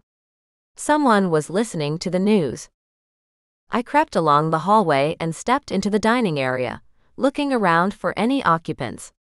I couldn't see anyone until I entered the kitchen, where there was a woman with a mass of curly red hair piled on top of her head in a messy bun. "Good morning." She smiled at me, then stirred scrambled eggs in a pan on the stovetop. "You hungry?" I walked forward and smiled back at her, pretty sure this was one of the wives Nate had been talking about. "Starving, actually." The redhead popped some toast into the toaster and poured a glass of orange juice for me. "I'm Chrissy." "Rose," I said, accepting the juice she pushed my way and taking a sip. Nate had said it was Chrissy's wardrobe I'd been rooting around in. "Thanks for the loan of the dress," I said, waving at my outfit. She grinned and shrugged. "I have too many as it is." A blonde woman walked into the room at that point. "Hey, I'm Bella. Is that Chrissy's dress?" I glanced down. "Yes, I'm sorry. Nate rescued me from the hospital last night, and I had no clothes with me." "Hang on a second," Bella said, studying me more closely all of a sudden. "So you're not just one of the boys' one-night stands?" I blinked at her. A man stepped into the room and cleared his throat. I swiveled on my stool and saw Bill, who I'd met last night. "Good morning, Rose." I was relieved to see a face I knew. Even if only barely. "Hi, Bill. Nate mentioned you'd take care of me today." "Yes, that's my job." He gave me a small smile. "I'll get some clothes brought up and whatever you'd like to eat. Please get the girls to order for you." "Hang on," Chrissy said. "You're Nate's?" "Yes," Bill answered. "But Nate hasn't been able to explain much to Rose, due to her illness. So you two need to not overwhelm her today, okay?" Bill gave the other two women a pointed stare. They both turned to face me with huge grins on their faces. What was going on? "My apologies," Bella said. "I'm so used to finding random women in our apartment each morning thanks to Gabe and—" Chrissy coughed loudly, effectively stopping Bella mid-sentence. Bella laughed. "Sorry, yeah. Wrong thing to say. Rose, join us for brunch, and tell us everything there is to know about you." Chrissy served up the eggs as well as some crispy bacon and buttered croissants. Then she frowned. "Do I know you somehow?" My face instantly heated. I buried my face in my juice, then reached for the corner of a croissant they put on my plate. Maybe." "How?" Bella asked, jumping up on the stool next to me, her face alight with curiosity. I pressed my lips together, not used to having to explain who I was. My father was quite wealthy, so the paparazzi tend to follow me around and take my picture. You might have seen me in a magazine, maybe. "Oh wait. You're Rose Hilton." Bella studied me for a moment, then shrugged. "Cool." We're just glad you're here for Nate, Chrissy added, and with that my sudden awkwardness dissipated. These women clearly didn't care who I was. The knowledge was refreshing. I broke off another piece of croissant and chewed on it. God, it's nice to eat carbs for breakfast. Well, carbs at all actually. What do you normally eat? Chrissy asked, her tone curious. I sighed. Whatever my chef has decided to torture me with. Green smoothies. A diet protein shake, maybe. Yogurt and nuts, if I'm lucky. You. Chrissy wrinkled up her nose, crunching on a piece of bacon. Weight and aging and all that stuff won't be a problem once you two mate. Immortality is awesome. I gaped at her. Sorry, what? Bella poked Chrissy in the arm. I don't think she knows everything yet. What don't I know? I asked, putting down the croissant as my stomach swooped. What are you guys talking about? Bella buttered some toast and looked at me, a slight frown crinkling her brow. How much did Nate tell you? Nothing. Not anything of relevance that I could think of, anyway. Nothing. Chrissy repeated, her eyebrows flying up in disbelief. That's not very responsible of him. I frowned. I don't understand. How did you meet? Bella asked.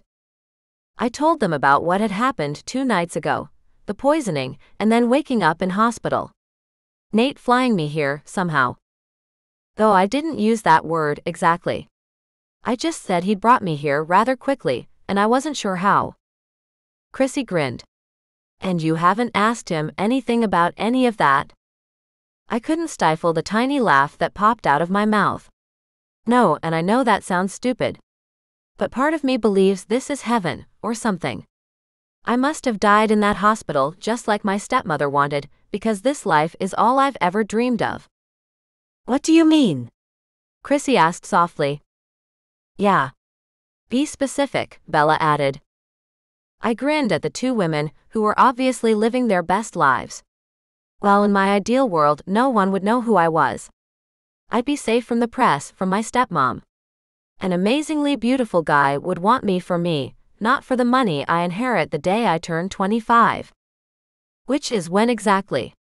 Chrissy asked, walking over to the coffee maker and pulling out 3 mugs from the cupboard above. About 2 months away, I said, having to think about it a little too hard. My brain was still not totally recovered from that poison, which was another question I had for Nate.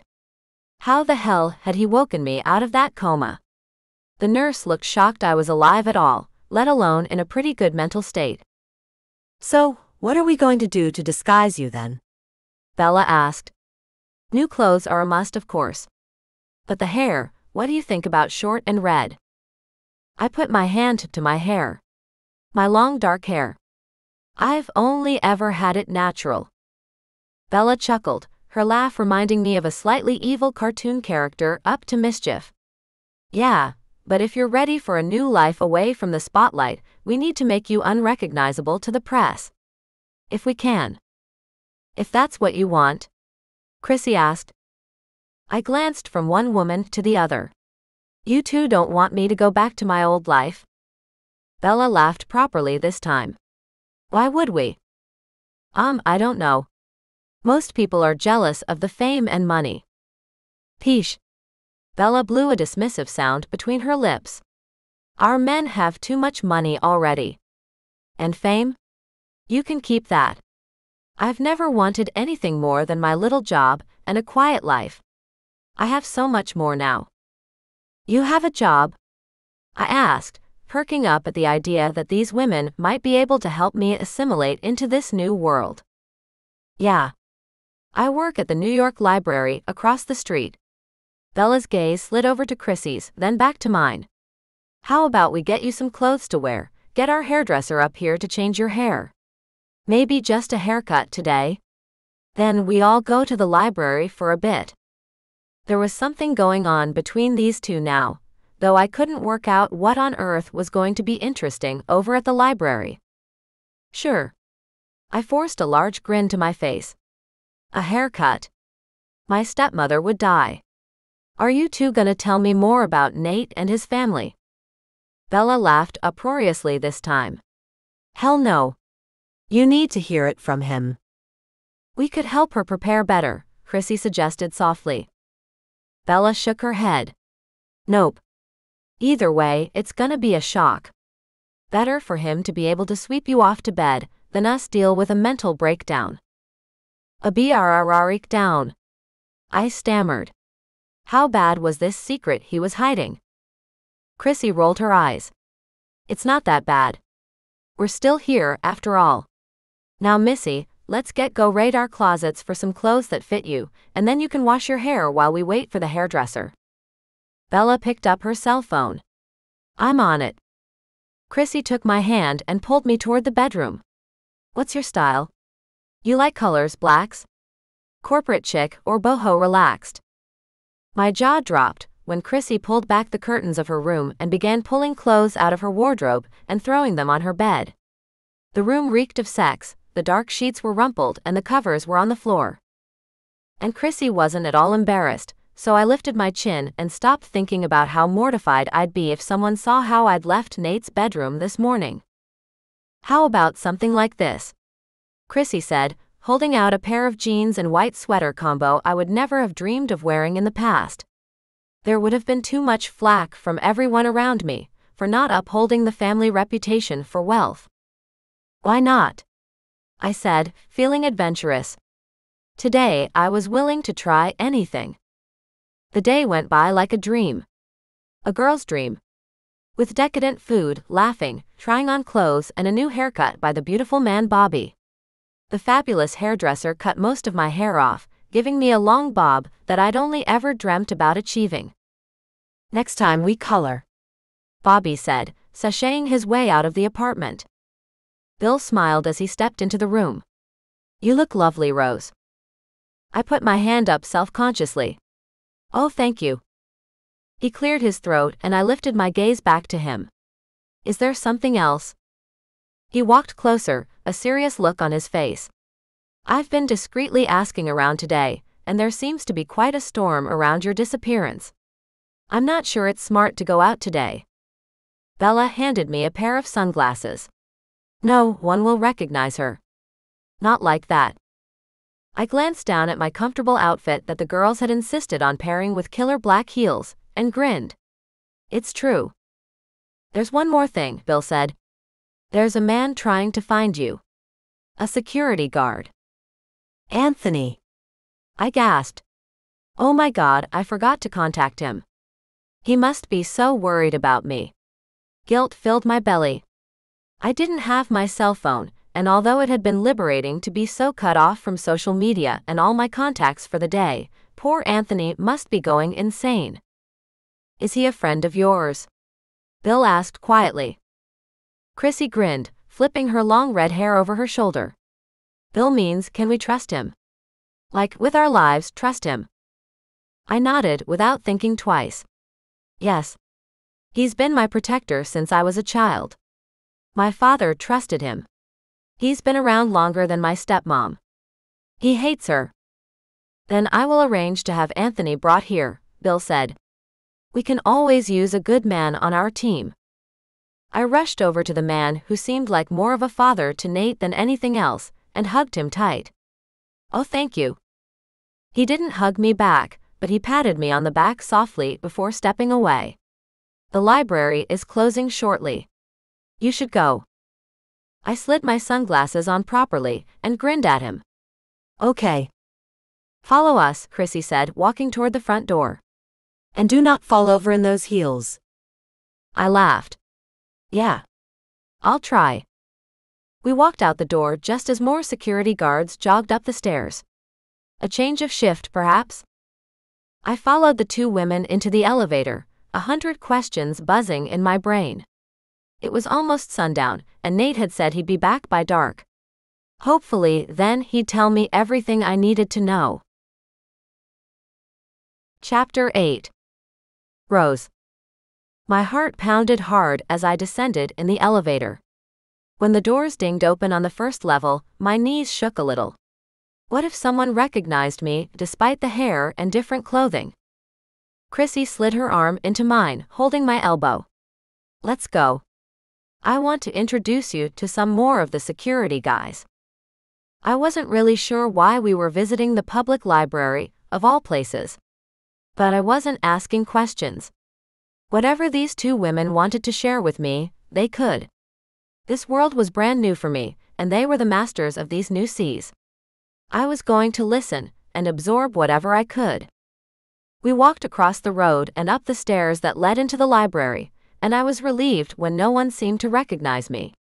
The building was huge, one of the oldest in the city if my memory served. I'd never actually been inside, which was a strange thing to admit. I'd lived in New York my whole life. I should have come here at least once. The door opened for us as a security guard I hadn't seen before nodded a greeting. Are those guys like everywhere? I whispered at Chrissy. I was used to security guards. I'd had my own personal detail since I was a young child. But this was excessive, even by my father's overprotective standards. Chrissy patted my arm. Yeah, pretty much. I don't really see them anymore. Which said a lot about how often she saw them. Bella disappeared behind the main front desk, chatting with the staff. My gaze was drawn to more guards standing at the back of the library. What's through there? Chrissy smiled at me. Come see. She called to Bella, letting her know we were heading up, and together we wove around the huge bookshelves to the back of the library. What I found there surprised me. A small group of security guards, armed with what looked like military-grade weaponry, and an ancient door. Is that an elevator? Where does it go? I asked, clinging to Chrissy's arm, since she didn't seem worried about the amount of firepower these guys were packing. Thanks, guys, she said as they moved apart for her. Then she leaned in and pressed the button. The elevator door opened to the outside, and there were more men in black. I could see the orange hues of the setting sun in the distance. Are we on the roof? Yep. Chrissy tugged me out of the elevator and onto the slate panels of the library's roof. What are we doing here? I asked, glancing around. There were armed guards at every corner. I wanted to show you something. Chrissy spoke softly, walking toward the large stone gargoyle at the front of the building. Aren't they beautiful? I followed Chrissy, not wanting to stay with the armed guards. They gave me the creeps. Definitely not run-of-the-mill security. I stared up at the gargoyle she was gazing at, his sharp teeth and gnarly-looking face quite gruesome. Beautiful. I don't think so. Chrissy chuckled as though she constantly found me amusing, which was starting to tick me off just a little. Go look at the others. Tell me what you think. The others? Chrissy put her hand on the gargoyle, and I rolled my eyes. Seriously? What was wrong with these people? I wandered off, finding another two ugly gargoyles and shuddering at the weirdness of them. The tails. The talons. The pointed teeth. Thank God they were just stone statues. Then I reached the final gargoyle and my heart skipped a beat. He was facing the opposite direction to the others. Why, I had no idea. But that wasn't what made my throat catch. He was beautiful. Just like Chrissy had said. I lay my hand on his knee, then crept up to his wing. The stone was cold and hard, rough in places. His features were angry and sharp just like all the others, but I longed to touch every crease and corner. The light was disappearing and I blinked, my eyes adjusting as the sun set over New York. My hand was still on the stone statue, when the cold beneath my fingertips became warm. The stone became jeans fabric, and the gargoyle grew in front of my very eyes. I fell back, gasping in fright as Nate emerged from the statue, stretching his back and groaning as he jumped down off the circle that had held the statue. I've been looking forward to seeing you all day. No. I ran for the elevator, fear zinging along every vein. What the hell was he? Bella had just stepped off the elevator, and the doors were already closing behind her when I got there. Stop. Let me on. Bella grabbed my arm as I tried to run past her. Stop. Rose, stop. It's okay. It's not okay. I yelled at her, pulling my arm out of her grip. He's a monster. Gah. Bella groaned. Bloody Chrissy, she's forgotten how shocking it is when you first see them shift. Shift. I stared at her, hard. What do you mean? Hello, my beloved, a man said as he walked up to Bella and grabbed her around the waist.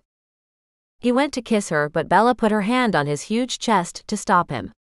Rafe, this is Rose. The man turned toward me and his eyes sparkled with silver, just like Nate's did. Hello. I'm Raphael. You. I gulped down the lump in my throat as my gaze scanned over his damaged face. Wounds that looked identical to the gargoyle I'd seen at the left of the building. You're one of them too. We all are, Raphael said, sweeping out his arm to encompass the men that stood behind him. I turned to look, and there they were. 4 big, handsome men. My gaze flicked over to where the statues had been sitting only minutes ago. A gasp caught in my throat. They were all gone. But you. I didn't understand. My brain had slowed and I couldn't formulate proper thoughts. Nate took a step toward me and I tried not to flinch. This is how I flew you to safety from the hospital, he said. I don't know what he did next, but suddenly a set of large silver wings fluttered out around him, sparkling and mystical. I wanted to reach out and caress them as much as I wanted to run away. It was all too much. I covered my eyes with my hands, not able to take any more. How about we take Rose back to the apartment? Bella said, taking my arm. You boys fly over and I'll walk Rose back. She deserves a proper explanation. I dropped my hands when I felt the men move away, and couldn't help but stare as all 4 of them leapt off the building. I can't believe this, I said to Bella as she turned me around and directed me into the elevator. This is just, why do they have all the guards? The doors closed and Bella turned to me. Being a gargoyle shifter isn't easy. They have the freedom to be a man at night, but during the day they are frozen, helpless, defenseless. I stared at her with my mouth open, then it hit me. People have tried to hurt them? I couldn't imagine it. Who even knew of their existence? I hadn't known. Bella nodded. Definitely. There's some sort of horrible group going around knocking off all the gargoyle shifters in the country, and Canada too. Most of their friends and family have been killed. It's awful. The heavy security is the only way they can have a chance of surviving while in stone form. But how? I had to ask. How can you kill a gargoyle? They're stone during the day. Whoever is trying to kill them has either been pushing them to their death, off balconies or roofs, or literally gunning them down until nothing is left but a pile of dust. Oh my God. I put a hand over my mouth before the small pained noise could escape. But why? We don't know. They don't do anything wrong. They don't kill humans, and they don't drink blood like vampires. They just party until dawn and then quietly step back up to keep their sleeping vigil during the day. Vampires? Now that was a step too far for my mind. I put that question aside for later and focused on the gargoyles. So that's why they had so much security. To protect them while they slept. We re-entered the now quiet library, and Bella showed me out a staff exit. My head was reeling with questions. But then why don't they go sit on another roof for the day? Somewhere the bad guys can't find them? We waited for the lights to change so we could walk across the road. I pulled my sunglasses down over my eyes even though it was nighttime. Better to look like an idiot than be recognized. They can't, Bella said simply. That was their original placement, and they have no choice. I shuddered at the images her words were invoking in my mind. It sounded horrible. I thought I'd been trapped in my life. At least I didn't have to sit on a roof, helpless to act if someone tried to kill me. No, wait. I can relate to that, a little. Let's go. Bella nudged me to follow and I did, entering the Radisson and riding the elevator up to the top floor together. What am I going to say to him? I whispered, suddenly afraid to face the man I'd spent the best night of my life with. Whatever you want. Bella giggled. Nate will love you until the end of time. You won't be able to stop him from wanting you. So take your time and ask all the questions. And don't be afraid. The elevator doors opened, and as soon as we entered the apartment, I jumped when I saw who was there, waiting. Anthony. I rushed up to the man who'd looked after me since I was young, and wrapped him in a fierce hug. I'm so glad you're here. He pulled back a little and stared down at me, his eyes hard and searching. Are you okay? I nodded, wiping at the errant terror that had managed to escape. Yes. I'm fine. You're all over the news, he said. I couldn't find you. Your stepmother is going insane trying to get to you. You cut off your hair. I lifted the sunglasses and pushed my new bob haircut back. Yeah, we were trying to hide me a bit. His grin was a little crooked when he said, It worked. I barely recognized you myself. Let's go sit down. Bella indicated the huge couches. I'd like to speak to Rose, Nate said, standing up and taking a step toward me. My knees shook with desire as his eyes found mine. Even after I'd seen him transform, I still thought he was the most beautiful man in the world. Bill intervened, putting a hand on Nate's shoulder. Give Anthony 5 minutes of your time, Nate. You need to hear this. I turned to Anthony, my stomach twisting with worry. What's happening? Your stepmother has the whole city looking for you. She tried to poison me. He inhaled sharply, his nostrils flaring. I know. And I will protect you until my dying breath, Rose. I'm here for you. Wherever that is. I tilted my head in question. You'd work for me? Here. If I stay. The pained gasp from Nate drew my attention for a moment, but then I looked back at Anthony. Yes. Bill has already offered me a job. It would be my honor. I grinned at him. Then what is the problem? The problem is, you have 2 months until you inherit your father's fortune. Your stepmother will not stop until she's found you, and she is a formidable enemy. Perhaps it is best that I take you out of the country for a short time, just until it is safe to come back. What about the police? Chrissy asked, walking over to where I stood, her arms crossed over her chest. Can't they do something to put your stepmom behind bars? Proving that it was her may be difficult, Anthony said. But I saw her. Nate growled out. She was pushing drinks at Rose and there was a strange fizzing going on. Anthony shrugged. Unfortunately, that proves nothing. All we can do at this point in time is keep Rose safe. But she can't leave me, Nate said, his voice cracking. Not now. I didn't understand why he said it that way, but I could hear the truth behind the words. The Gargoyle shifters had to stay in New York, and Bella had said they had enemies already. You guys don't need another enemy. If they find me here, you're all in danger. Nate walked around the couch. We don't care. You're my beloved. I can't survive without you. The words were so intense, and yet I felt how right they were. A thought occurred to me out of nowhere, and I gripped Nate's hand and turned toward the large group. Are you sure it's the roof you 4 have to be on during the day? What do you mean? Rafe asked, holding Bella in his lap on the couch. Bella said, you have to be on the roof of the library for daylight hours. But are you sure it's the roof itself? Could it be those stone circles you were all standing on? Or the base? I turned to look up at Nate, whose eyebrows flicked high on his forehead. Ah. I've never considered that. We haven't tested it out. Because if it's not the roof, but the circle or something movable, maybe we could move the stone here so you guys would be safer. Or we could go to Canada, or one of my family's homes or something. The group were looking at each other, as though no one had ever suggested such a thing to them. It's a risk, Rafe said. What if we remove the stone circle, and then it won't go back? Or the magic is lost? I'm willing to try, Nate said, gripping my hand tight. I need to speak to Rose alone, but if one of you is willing to get my circle and bring it back here, I'll try it in the morning. What will happen if it doesn't work? I whispered to him. If we shift somewhere else, accidentally or on purpose, we still turn to stone, but we are in excruciating pain all day. Horrendous pain, Rafe said, shuddering in a way that told me he'd endured such a move already. I don't want that for you, I whispered to Nate.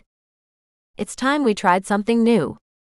The blonde man near Rafe spoke, then he stood up and walked over to Chrissy. We are no closer to finding out who our enemies are, and despite our new security tactics, another attack is surely imminent. Then he nodded at Nate. I'll get your podium, and tomorrow, we will see if your beloved's idea has opened up the whole world for us. Or not. Beloved, I repeated. What's a beloved? Come, Nate said, tugging on my hand. Let's talk in my room. I smiled at Anthony and let Nate drag me away. The time for questions and answers had arrived. Chapter 9. Rose. When Nate shut the door behind us, I walked over to the bed but didn't sit. So, you're some sort of stone shifty gargoyle? I turned to look at him, and couldn't stop the tug of desire that curled in my belly at the mere sight of him.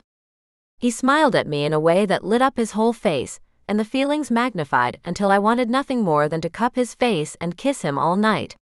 I crossed my arms over my chest and curled my hands into fists to stop myself from doing just that. I prompted when he didn't respond. Nate ran a hand through his hair and sighed. Yes, I'm a gargoyle shifter. Made, not born. Not my choice. Just who I am now. Made, not born. How old are you? 126 or so. I gaped at him. You can't be serious. He didn't even look 30. He chuckled. The advantages of immortality. Immortality, wait, you can't die. Because I'm pretty sure Bella said. Oh, we can die. But only if we're killed in our stone form. And we're more destroyed than killed. Otherwise, we'd live forever. I swallowed hard. Did that mean that I would grow old and gray and wrinkly over time, and he'd look like this forever? I didn't want to even think about that. I shook myself and lifted my chin before asking, so what does this beloved thing mean? He sat on the bed and turned to face me. The way he leaned back casually and put his hands on the mattress made me want to jump on him. So I took a step back, putting more space between us. I needed answers before sex. Please answer the question. It wasn't fair that he was using his attractiveness against me. By the slight lowering of his eyelids and the upward flick of his lips, I could tell he knew what effect he had on me. He nodded once, then began to talk. A beloved is like a soulmate. You are mine. And I am yours. As soon as he said it, I knew he was speaking the truth. I could feel our connection, stronger than anything I had ever felt in my life. A soulmate connection made sense, in a weird sort of way. Except for the fact that everything I'd been taught told me he must be lying, or delusional. But we only just met. It's impossible. You can't know that already.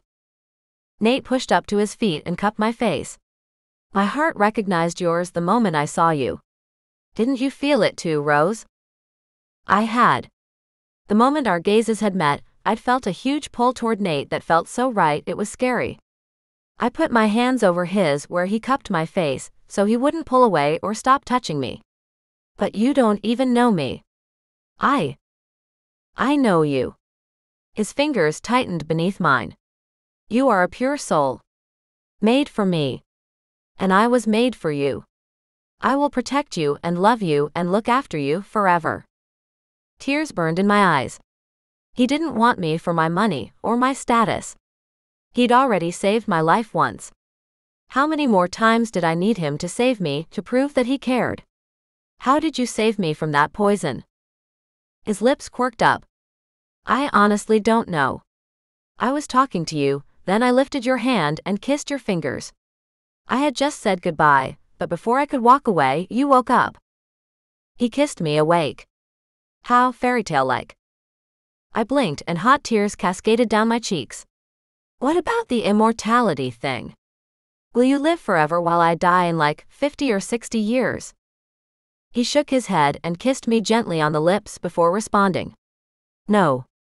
Once we bond properly, you will become immortal too. Like Chrissy and Bella. How do we bond? I asked, before I'd even decided if that was something I wanted. He smiled. With sex and time and love. I think. My brothers said it happened without them specifically trying. I opened my mouth to ask another question and he whispered, "Enough for now. Just let me show you how much I need you." His words melted away the last of my resistance. Despite everything I knew to be true, every rule I'd had drummed into me since I was a child, I trusted Nate. He was telling the truth about us. We were meant to be. My heart knew it. My soul knew it. And my logical mind would catch up with time. He peeled away my sweater, and I pushed at his shirt. We kissed and touched one another as the clothes disappeared onto the floor. I gently pushed him down onto his back on the bed, so I could have my way with him. "What are you doing?" he asked as I pressed kisses to his chest and trailed my tongue down the indent of each sexy muscle. "Loving you," I whispered against his skin. "Stay still." Afterward, tears gathered in my eyes and spilled down my cheeks. I'd never felt so complete, so perfect. Nate wrapped his arms around me and held me tightly against him. "Oh, my beloved. Where have you been all my life?" I giggled against his skin and turned my head so I could look up at him. You mean all those years before I was born?" He groaned and ran a gentle hand through my newly short hair. "Why was fate so mean as to keep you from me for so long?" I sighed and let my head rest back on his chest. "No idea, but you've got me now. And I'll have you forever." "You will." I dropped into sleep then, unable to keep my eyes open a moment longer. Chapter 10. Nate. Rose and I had just bonded. There was no question in my mind about that. When I came inside of her in those last moments of our lovemaking, I'd felt my soul bond with hers. There was no going back, not that I would want to, even if I'd been given the chance to change things. She slept soundly on my chest and I held her tight against me, loving the feel of her beautiful body molded to mine. I got all the rest and sleep I needed during the day. I wouldn't sleep now. I didn't want to miss a moment of being with her. I stayed that way for hours, not wanting to disturb my beloved, but also knowing I had to get back to the library by sunrise. Around 4 a.m. I woke her for a shower. "Come on, sweetheart. I want to spend a little more time with you, awake, before I have to go back." She grumbled as I pulled her into the large bathroom and turned on the warm water. "How do your sisters-in-law handle this weird night shift stuff?" I stepped beneath the spray, enjoying the warmth of the water, and chuckling at the way she frowned at me like a disgruntled toddler. "They stay up with my brothers until 3, sometimes 4 a.m. Then they sleep until noon, I think. It's not total synchronicity, but Bella and Chrissy want a bit of a normal human life too." She nodded as she stepped closer, joining me beneath the water. "That makes sense." I lathered my hands and washed her beautiful body with fragrant soap, enjoying her little moans of pleasure as I did so. "We settle on our new apartment by the end of the week, so we will be safer soon. And you want me to stay with you, right?" Her voice sounded small and meek in the tiled space. I turned her around and stared down into her beautiful dark eyes. "You're my soulmate, my wife. I'd rather cut my arm off than live without you." She ran her hands up my chest, then wrapped her arms around my neck, shooting me a wide smile. "Oh, you won't have to do that. I was just checking." I kissed her hard and fast. Good. I couldn't even imagine losing her now that I'd finally found her. We finished our shower and Rose wandered around the suite, wrapped in only a towel. "I've really got to get my own clothes." I grinned at her. "Grab the robe from the bathroom for now." She did as I suggested while I dressed quickly, then she came back into the bedroom, snuggled up in the large white robe. "This is great. It smells like you." I took her hand, and we wandered back into the living room. Everyone was up. "Hey," I called out. "Didn't expect you all to be here still." Roman nodded toward the dining area, where the table had been moved to make way for a large, open space. "We brought your stone circle over for your shift today." The room was too quiet, which always made me uncomfortable. I grinned to break the tension and wandered over to my landing pad. You know, if this works, it will change everything? Roman nodded. Which is why I'm excited to find out your results. When do we move into the new place? Bella asked, glancing around the room. We get the keys Friday, I answered, having checked my emails on my phone during the time Rose had slept. So we need to get the movers booked and the security detail lined up. I can handle most of that, Bill said with a nod. I'll help in any way I can, Anthony added, appearing to address his words more to Rose than anyone else in the room. It was clear the man was loyal to and cared for my beloved. What about what's going on with me? Rose whispered. Should I stay hidden? Or stay here? With the security team, I told her. We have enemies aplenty. But we just doubled up, Gabe said. Not that it's anyone's fault, but there's more to worry about now. Roman stepped forward. We don't have long before sunrise. We can strategize tonight. But in the meantime, we can only do what we've already been doing. Keep the security tight and ensure our move occurs as soon as possible. Tanya is a formidable enemy. Anthony's words rang in the room, and I turned to chuckle at him. No offense, mate, but we're over 100 years old.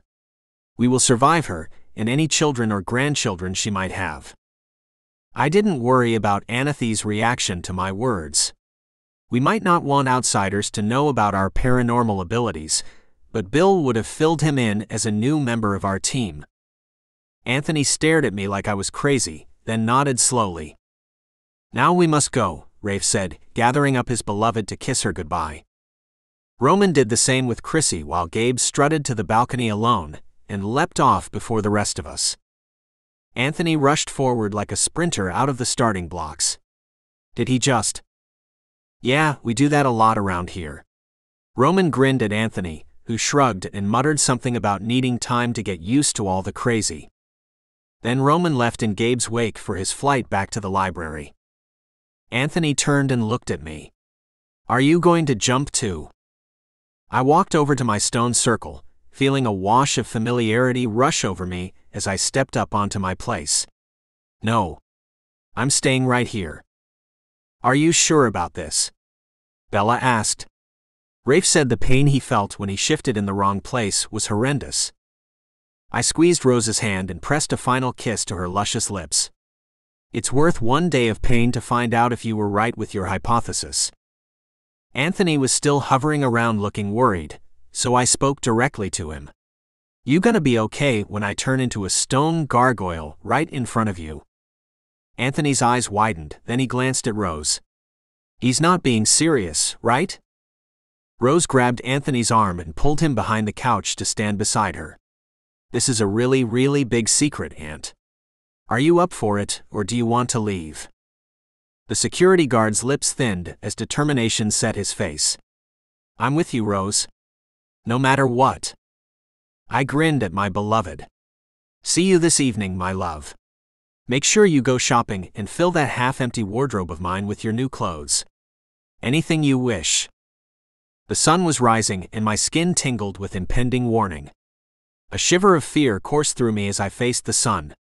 This was gonna hurt if we were wrong, but the hope of a brighter future would be worth every second of this torture if Rose was right about the circle being our anchor rather than the library. The sunshine hit my skin and my body transformed. My wings turned to stone and my talons gripped the stone circle beneath my feet. The same stone circle I'd stood on for over a century, without questioning its placement on the building opposite. I waited for the pain, but none came. In that moment, everything changed. For me, my brothers, and every gargoyle shifter on the planet. My Rose, with her fresh eyes and quick mind, had brought hope and a survival plan to my entire species.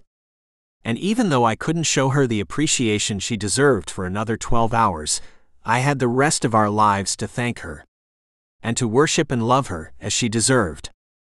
The end. Her Gargoyle and the Seven Orphans is Book 4 in the Gargoyle Shifters of New York City series. Published by Harley Romance Publishing, 2023. Chapter 1. Gabriel. Our new apartment was incredible. Expensive, dark, and a little too edgy for my taste, but the security features were second to none. Bulletproof glass, 10-inch thick reinforced internal walls, and a panic room that would make any prepper cream in their pants. My brothers were happy. Their beloveds were set on redecorating the whole place, and our head of security, Bill, was already updating the security cameras and adding passcodes for each bedroom door. It was insane how secure life had become, which was great for everyone who now craved security. Everyone with a beloved. For me, the whole setup felt more like a jail than anything else. "You ready?" Roman called out, flicking his head toward the living area that faced the direction the sun would soon rise over the horizon. "Yeah, coming." I sighed, getting to my feet to trudge out to the new area we designated for our daytime sleeps. To be honest, I missed the fresh air. I stepped onto my stone circle, ready for the sunrise, and the moment I'd turn into a stone gargoyle once more. Ever since Rose had discovered that we could actually move our shifting places from the roof of the New York Public Library to our apartment with its supercharged security, everything had changed. We'd moved our 4 stone circles into the new location, and we spent every day there. Most nights too. Or my brothers did, anyway. Now that they had all found their beloveds, none of them wanted to spend their nights clubbing and bedding women. That was an activity I had to pursue on my own, which held little appeal these days. Rafe grunted at me. "If you miss the air, then go out tonight. Don't stay in with us." I, for one, don't miss the panic of waiting for the next attack on top of the library. Rafe knelt down into position, and I heaved another sigh. "You're right." And in a way, he was. I was definitely calmer now, not fearing the moments we were in stone form and helpless against an attack if someone tried to destroy us. My skin tingled as the sun rose, the early morning light stretching across the city like the fingers of God.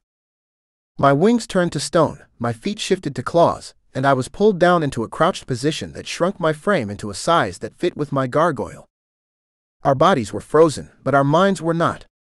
I watched as my brothers' wives walked over to their respective partners' statues, kissing them and talking to them softly before retreating to their beds for sleep.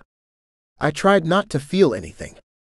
Not the jealousy that threatened to roar through my heart, nor the loneliness that came with being the only one of my brothers that hadn't found his beloved. Would I ever meet her? I was beginning to doubt it. And with that thought, the loneliness settled over me like a miasma. I was determined that no one would know of my feelings. I was frozen and would stay that way until the sun set in the west once more. And when we shifted back to our human form, I would pretend that I was happy being the only brother without a fated mate. Until then, I stared ahead, trying not to miss the view of the city I'd had when we'd lived our daytime hours atop the New York Library. The moment my stone body melted away, I jumped off my circle and marched straight to my room for a shower. The new apartment's en-suites were massive and far too luxurious for a single person. I intended to pick up tonight and bring them home, let them enjoy the claw-footed freestanding bath and the huge shower. I'd been wanting to try that out for sex. I showered and changed into black slacks and a soft blue shirt. Then it was dinner time. When I walked back out to the lounge area, I expected to have the place to myself, like I normally did now that my brothers had their beloveds, but everyone was sitting around on the couches, enjoying a cocktail or a drink. "You guys haven't gone straight to bed?" I asked, mixing myself a drink with the whiskey they'd left on the counter. "That's unusual." Roman, who was the nearest to me on the couch, looked up with a grin. "Just relaxing for a moment, brother. We need our energy for the bedroom, after all. Come and sit. Let me share the good news with you too." I picked up my tumbler and walked around the couch to face my oldest brother. "Good news. The news of our relocation success has spread, and our Canadian brethren are planning to move tonight." "That's great news." I took a sip of my drink. It was certainly something to celebrate. Too many of our gargoyle cousins had been destroyed by the so far nameless enemy that seemed intent on killing every single one of us. What do the elders think? The room went quiet, and I glanced from one brother to the next.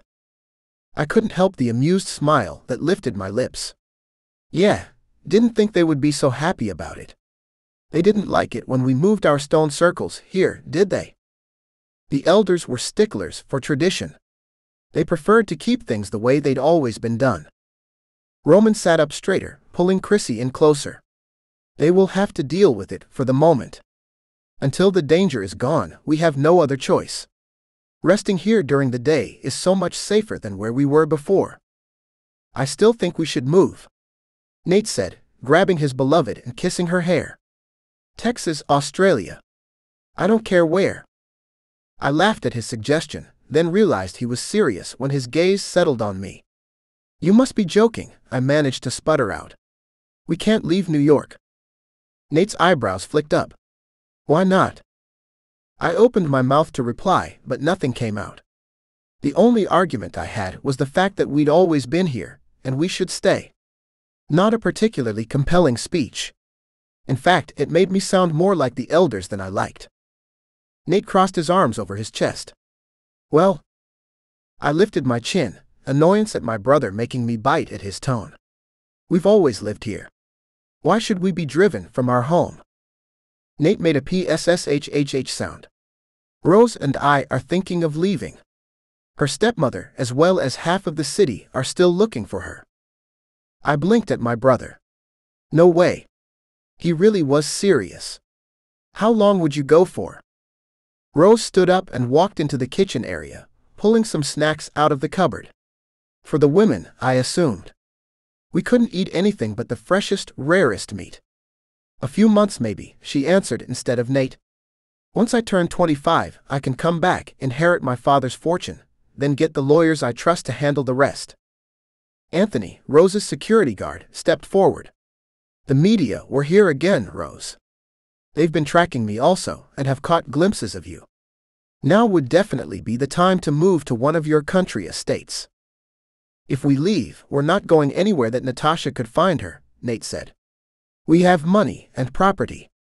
We'll find somewhere safe to hide for a few months, and it won't be one of Rose's family properties. I glanced around the room at my brothers. What about the rest of you? Do you all want to leave? Rafe reached for his drink. Gabe, none of us actually want to leave. New York is our home. But after a lifetime of believing that we'd never be able to leave New York, I wouldn't mind going away for a few months. It'd be fun to travel a bit. Bella curled into Rafe's side. I'll go anywhere with you. The library can get along without me, especially if it is only for a few months. Only a few months. I muttered as I shook my head and walked into the kitchen. They were crazy. Leave New York? Never. Roman wandered into the kitchen and watched as I began to cook the steak I'd pulled out of the fridge. You heading out? He asked. I nodded, clenching my teeth against the wave of loneliness rolling over me. It was no one's fault that I was the only one without a beloved.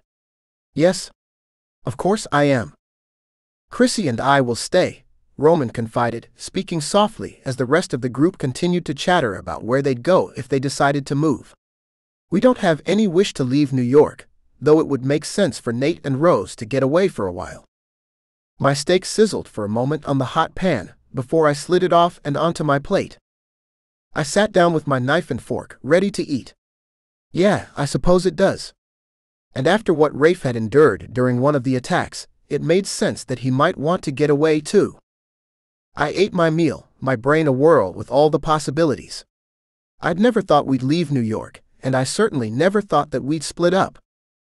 If Roman stayed here with his beloved and me, would the other two really leave us?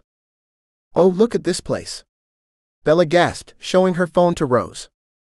The girls giggled and chatted about all the places they wanted to go, while I forced my steak down. I didn't want to leave, and I certainly wasn't going to stay around the apartment all night listening to these six get it on. As couples, of course. My brothers wouldn't be sharing their beloveds. Ever. I put my plate in the dishwasher and washed my hands. Okay. I'm off. I grabbed my cell and my wallet and headed to the door. Chaos? Nate called. I reached for the front door. Yeah, I guess. Best place to pick up some women. Anthony walked over to me and thrust out a large black card with silver embossed writing on the front. It looked more like an invitation than a business card, and when I looked closer, I realized it was an invitation. Anthony said, "There's a fundraiser tonight for city housing. Best party around. If you wanted an alternative to chaos." I reached out and took the card, the hairs on the back of my neck standing on end. I shivered at the strange sensation and forced a smile to my lips. "Thanks." I headed out the door, past the normal security and over to the elevator.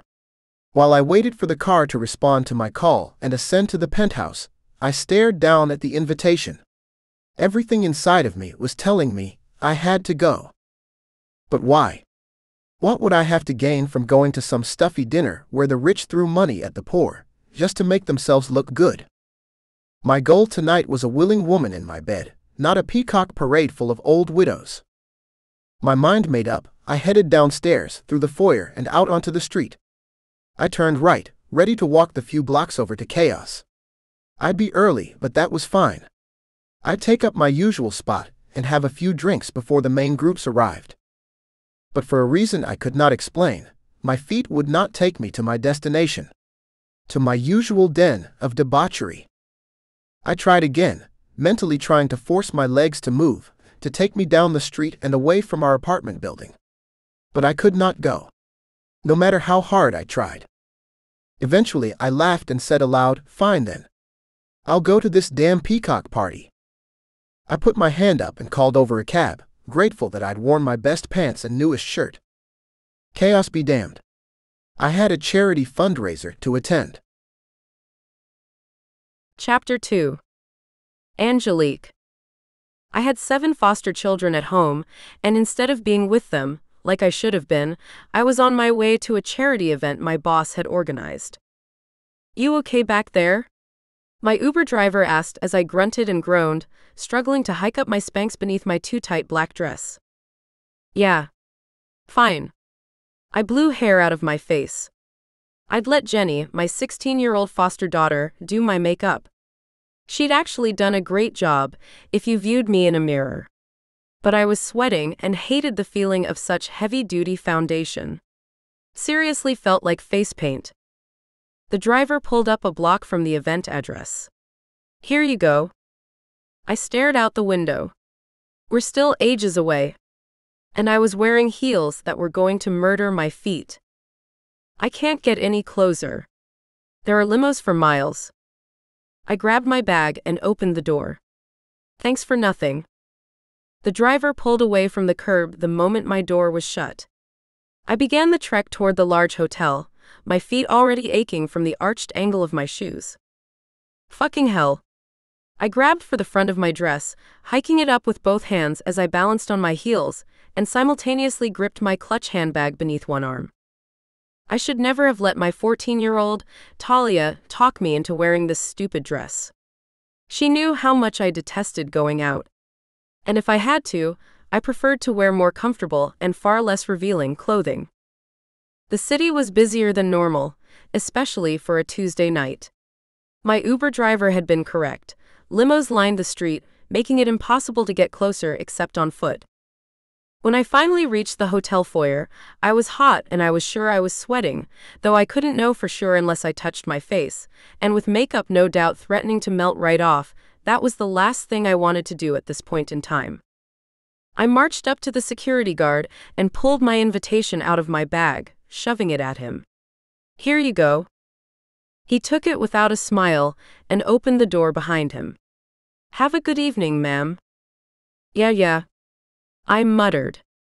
My job tonight was to get as many donations as possible for our foster and adoption center, one of the few in the city that focused on older-aged children. My boss, Harris, rushed over to me in his gray suit. "Where have you been?" "Cool your jets, boss," I said, taking a deep breath and blowing it out slowly. "Breathe. Remember?" I reached out to straighten his tie and he let me, though he did roll his eyes the same way my teenagers did. "This is an important night, Ange." "I know," I said with another sigh, "this one for me. I'm here. And I'm ready to work." "Good. He tugged on his ill-fitting jacket. Because there's a lot of money here tonight, and we need to make sure that at least some of it is donated to us, and not just to the private homes. I nodded and turned to face the mass of people, dancing and drinking in the massive ballroom. The easiest way to get donations was to hold up photos of cute little babies and beg the old women to help. But what these rich cronies didn't know was that babies were the easiest to adopt out and often the easiest to find foster homes for. We dealt with children over the age of 6, abandoned by their parents or taken by the state and sent to group homes. We weren't anyone's first choice for donations or for adoptions. But I loved my work and I loved my kids. Even if they drove me crazy sometimes, I wouldn't have it any other way. You know, you've never explained to me how you can afford to look after 7 kids. My boss whispered at me as we stood side by side staring out at the room. I chuckled. What do you mean? You pay me so well. It was his turn to laugh. No, seriously. How do you do it? Especially in this city. A waiter walked past holding a well-balanced tray of drinks. I stopped him with a discreet wave and took 2 champagnes, handing one to Harris. It's not a complicated answer. My parents were wealthy, but I lost them both to cancer by the time I was 25. Oh, I'm so sorry, came Harris' measured response. I shrugged. What can I say? It was a horrible time of my life, but I inherited their house, and enough money that when the adoption agencies look at my file, they don't hesitate. Not to mention the fact I had a live-in nanny, Sharon, to help with errands and cooking, and the kids I applied to look after were the ones that no one else wanted. So you work because... I grinned at my boss, my very gay boss, which meant he wouldn't misconstrue anything when I said, because I love you too much to leave. He rolled his eyes again. I suppose having a job sets a good example for your kids. I nodded. Yes, it does. And I get to meet the kids that need me early in the process. Children that were bounced from foster home to foster home were often damaged, abused even. As soon as I felt a connection to a child, I looked at adopting them immediately. So, are you going to stop at 7? Harris joked, obviously believing like everyone else that I should have stopped at 2 or 3. I took a sip of my champagne. For the moment, I answered, though I was pretty sure I'd have no choice soon. There were always children and teens in need, and as long as that was the case, I didn't want to close my home to anyone else. I was already 38 and my youngest, Albie, was 7. I'd have kids in my house until I was at least 55, probably longer. But my 6-bedroom house was currently full. My eldest Jenny had her own room, as did the live-in nanny. The other 6 each shared with one other. The system worked, but I'd be lying if I didn't admit I was tired. Harris clapped his hands. Okay, showtime. I swallowed the rest of my champagne and placed the glass down on a nearby bar table. Yes. Let's do it. The next hour or two passed quickly with me moving from group to group, handing out business cards and showing various couples photos of my kids. I didn't usually like to put my kids into the spotlight, but when it came to fundraising for our organization, I considered the personal touch worthwhile. When it was time for speeches, I excused myself from the highbrow couple I'd been speaking to and walked toward the exit. The bathroom was a quiet, cool space where I could finally take a deep breath and check myself. The mirror wasn't kind. Oh God. I used some paper towel to mop up the sweat and wipe away smudged mascara before combing my fingers through my hair. I was a mess. Just breathe, I told myself, gripping the sink with both hands and forcing air in and out of my lungs. You'll be finished here soon enough. My cell phone was in my bag, and when I pulled it out, there were a dozen messages from my kids. I shook my head, laughing as I read them. There was nothing wrong, of course. They just didn't like their dinner, or wanted more iPad time than the nanny allowed. They were good kids, all of them. Even with the rough start in life they'd been given, they were doing so well. I was insanely proud of every single one of them. I tucked my cell phone back into my bag. As I headed back out the door again, the hairs on the back of my neck tingled in the strangest way. I stopped and put my right hand on my left forearm, my whole body prickling with goosebumps. "That's weird," I whispered. It wasn't cold. I had no reason to feel like someone had just walked over my grave. There wasn't anyone else around except for 2 security guards, so I slipped back into the ballroom and caught the end of Harris' speech. He wasn't the best salesman, but he was passionate about foster care, having survived the system himself. I snuck to a corner of the room where I could stand by myself, scanning the crowd for anyone else I might need to speak to.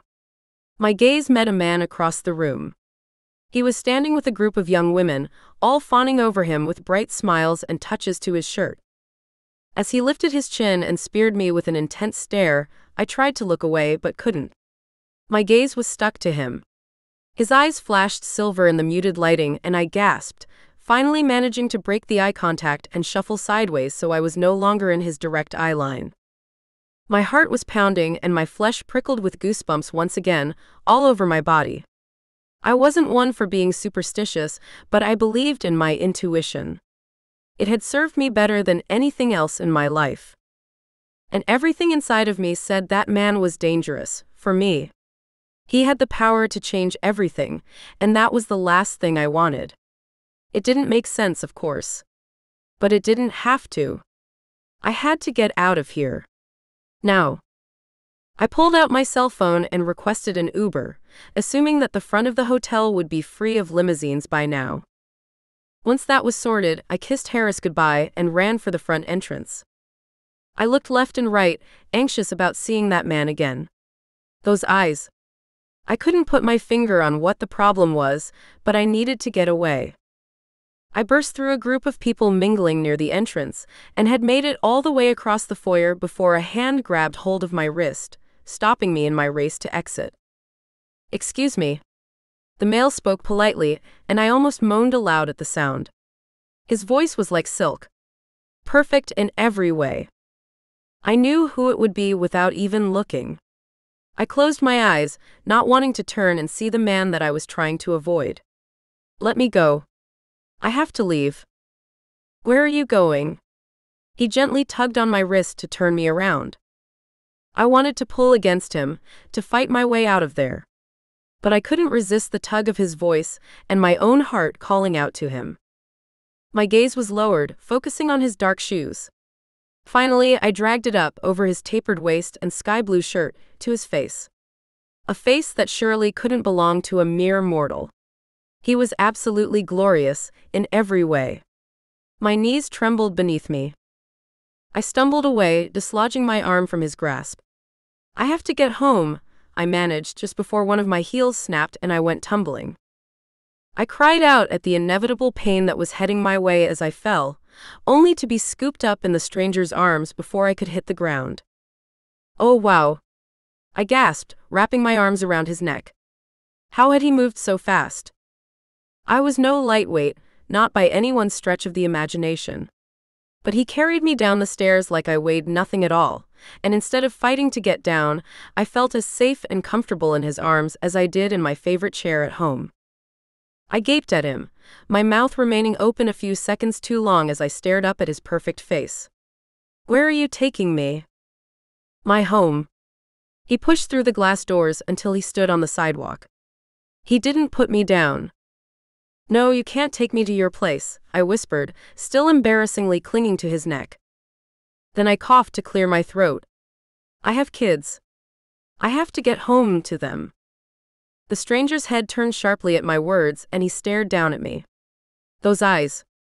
Those beautiful, sexy eyes. "You have children?" He sounded shocked at the idea, and that seemed to break my trance. A little. I wriggled and he put me down on my feet.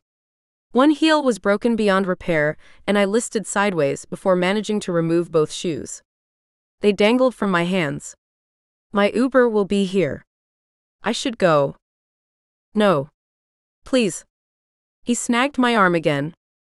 Normally, I didn't like to be touched by strangers, and I certainly didn't put up with being grabbed by anybody. Why was I letting this man treat me like some sort of possession? I straightened my spine and put on my big girl's voice. "Listen. I have 7 kids at home waiting for me. I have to go. His eyes widened, just as most people's did when they discovered the size of my family. Did you just say? Yep. I nodded sharply, my stomach twisting with anxiety at the obvious sign that this guy was heading for the hills already, just like the rest of the men I'd met over time. 7 kids. I joke that we're like Snow White and the 7 dwarfs. Except 2 of them are already taller than me, and they go off to school each day, not the mines. The man in front of me quirked his head like he didn't know what I was talking about. My phone dinged and I dragged my head down to stare at the screen. Yep, my Uber's here. I waited for him to let go of my arm, but it didn't happen. Are you going to let me go? I asked finally. The Uber will only wait a few minutes. Can I please come home with you? The man's impassioned tone shocked me almost more than his words. To meet your family? I narrowed my eyes, unable to work out his motive. Do you foster children too? Surely this man had been invited to the event for his deep pockets, not his philanthropy. I'd like to learn more about you. Please. It was the second please that got me. My intuition was still screaming at me that this man was someone who would change everything. And yet, I wasn't getting dangerous vibes. I wasn't sure how I knew, but he wouldn't hurt me. So against all sane thought processes, I finally sighed and said, okay, fine. But any weirdness and I'm calling the cops. Immediately. I have the local police captain on speed dial. That wasn't a bluff. With everything I dealt with at work, unfortunately, the police were often involved. Lead the way, the man said, finally letting go of my arm. I should have felt relieved to get some space from him, but instead my arm seemed cold when before it had been warm. I wanted to shove it back into his grip, so we could remain connected. What was wrong with me, all of a sudden? This way, I said, leading a complete stranger to an Uber that was about to be headed for my home.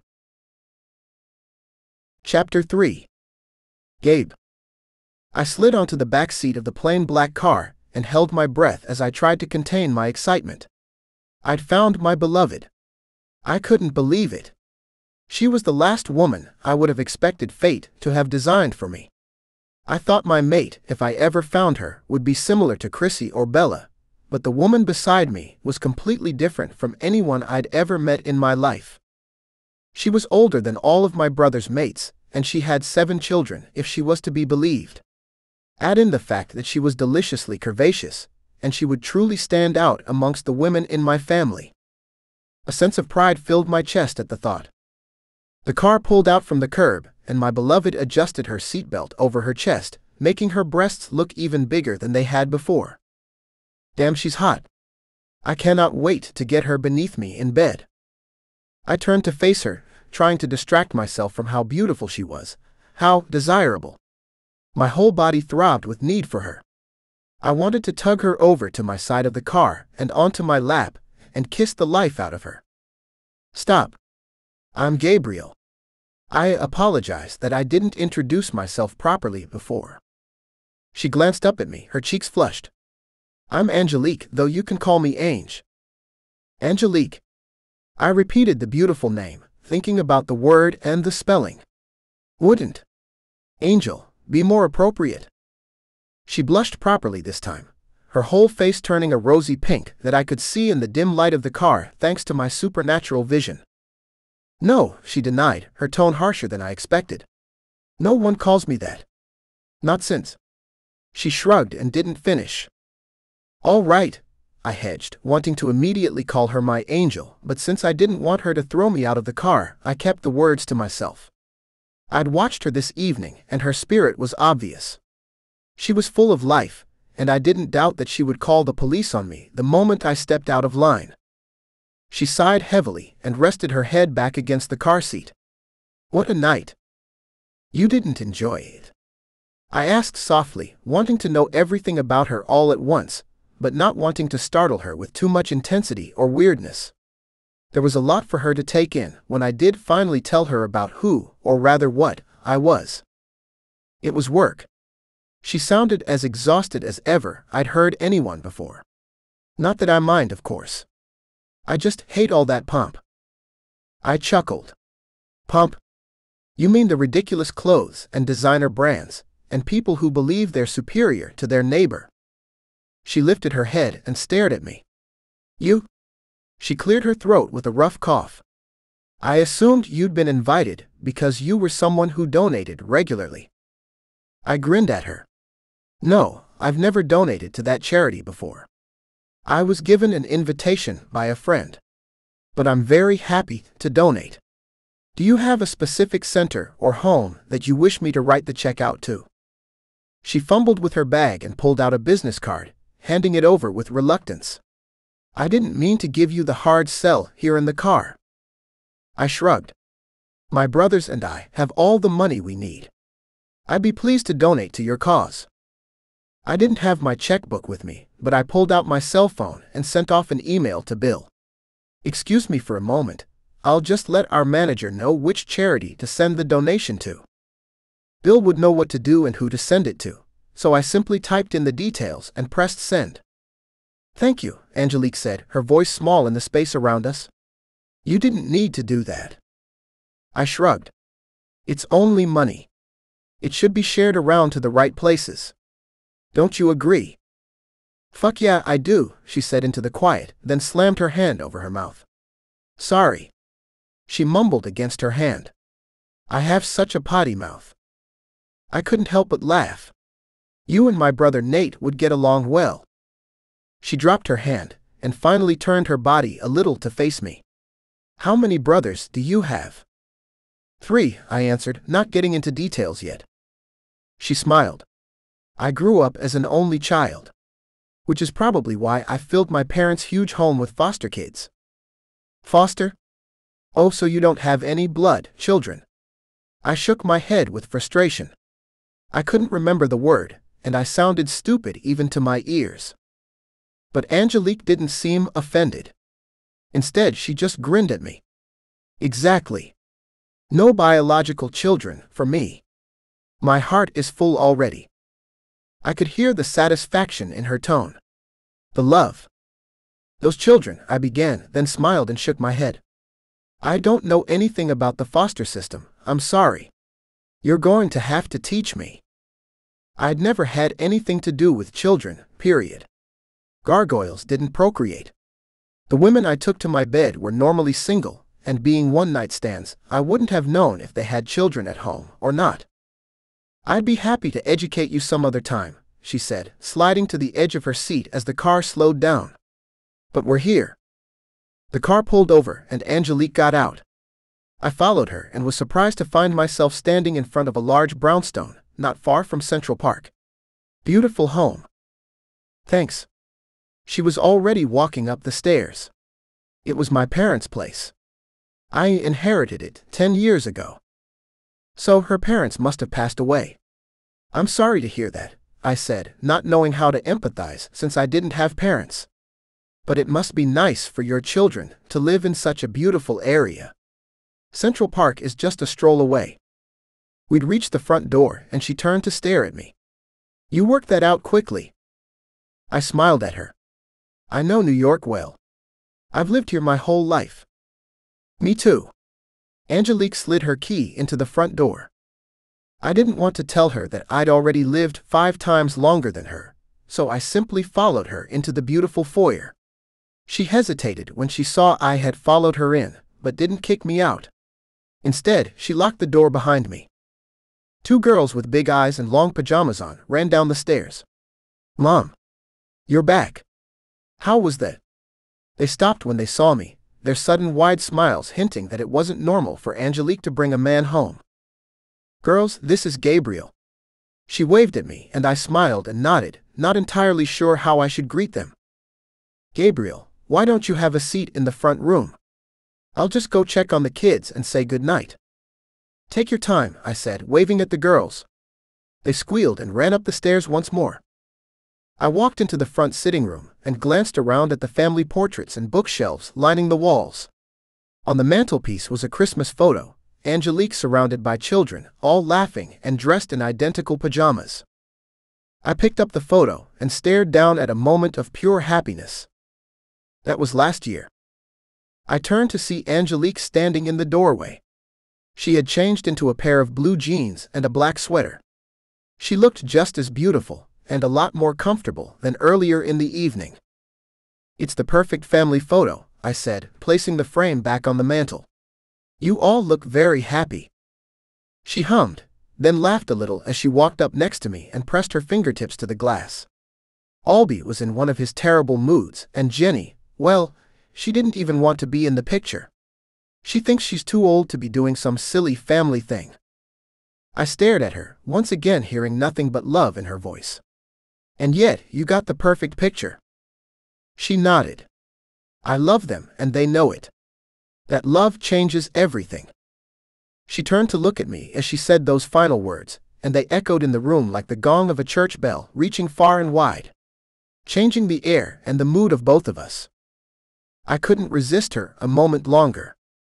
I stepped forward and claimed her lips with mine in the next breath, unable to keep apart from her for another second. She was warm and soft in my arms, perfect in every way. I cupped her cheeks with my hands, holding her face as I encouraged her mouth to open and deepened the kiss, tasting her sweetness. She moaned and pressed her hands to my chest, gripping my shirt as though she were afraid that I was going to get away. I smiled against her lips as I lifted my head and said, "I'm not going anywhere." She blinked up at me, and the fog of passion began to lift. "Oh, you can't stay. I don't have men in the house. Not that I really have men at all, but the kids. I can't." My body burned for her, and my shifter's need to claim his mate was riding me hard. "Then would you come back to my place?" I asked, feeling a shiver shoot through her. "I only just met you," she whispered, biting her lip in a way that made me want to drag her to the floor and have my way with her. "I know, but time doesn't matter." I cupped her face once more. "Our connection will be forever." She frowned up at me this time. "What are you talking about?" I was losing her, I could feel it. This wasn't a woman easily seduced, even with our soul-binding mating bond. I stepped away, afraid to scare her and racking my brain to think of a way to keep her in my orbit. "Will you meet me tomorrow night?" "How about during the day?" she countered. I shook my head. "I can't. But after sunset, I can meet you. Anytime. Anywhere." My heart pounded, panic setting in. I couldn't leave her here. What if something happened to her? "Perhaps you would like to have a drink? Or a talk?" I asked, not wanting to leave yet. "It's barely midnight. If you're not too tired, we can do something with our clothes on." Angelique crossed her arms slowly and deliberately across her chest, making me smile. She was trying to be all strict and annoyed at me, and all I could think about was how delicious her breasts were going to taste when I had them in my mouth. We weren't going to do anything with our clothes off. She hissed the words at me, as though she was actually angry. I lifted my gaze to meet her eyes, and in her dark vision there were flames of annoyance I hadn't expected. "Really?" I asked, raising an eyebrow at her. "Yes," she declared. I had to prove her wrong. Chapter 4. Angelique. This guy was absolutely crazy if he thought I was going to do anything even remotely sexual while my kids were sleeping upstairs. I was their moral compass, their safe space. Gabriel closed the distance between us and kissed me. I gasped against his lips, not wanting to respond, but his warmth seeped into me. His lips coaxed mine in the best way, his hands crept around my waist, his body pressed against mine. Everything about him was seductive and drew me in, whether I wanted him to or not. My lips opened against his probing tongue, and my arms uncrossed to let him closer. He groaned and moved his hand up to grip my face. I whimpered with longing and grabbed his shirt to pull him closer. I needed more. His hands went to my ass, grabbing me tight and pulling me against his hard body. Damn, I wanted him. So much. There was an emptiness inside me I'd never known before. I had to have him. Here. Now. Fuck the consequences.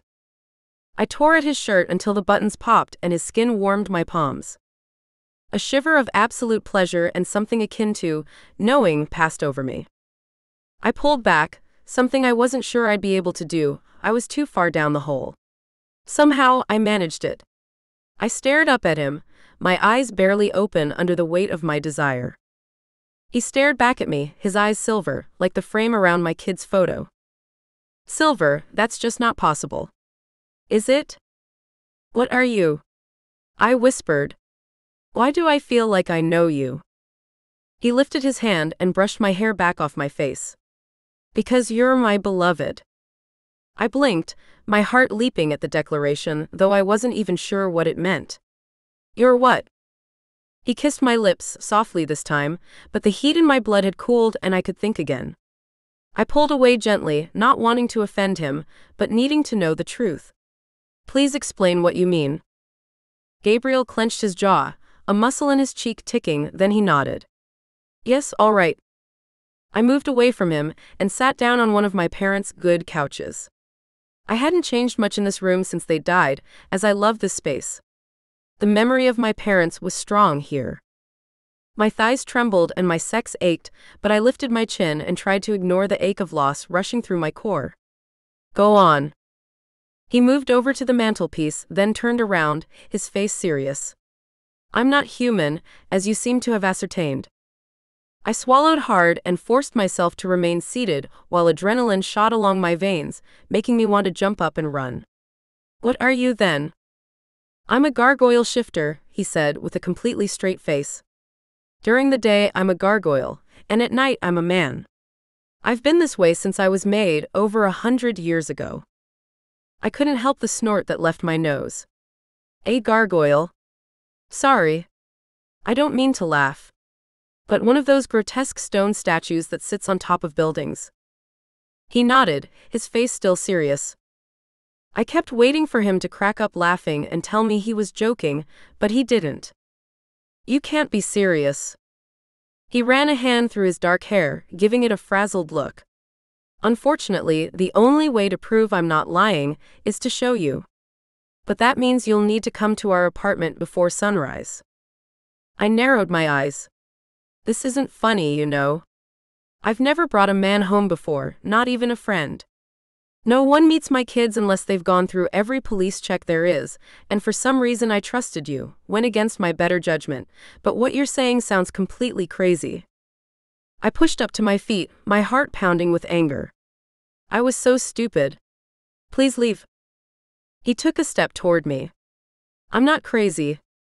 I'm telling the truth and you know I am. I do not. I gasped out. You're either crazy or a liar. What you're saying isn't possible. I was panting now, my breath rushing in and out.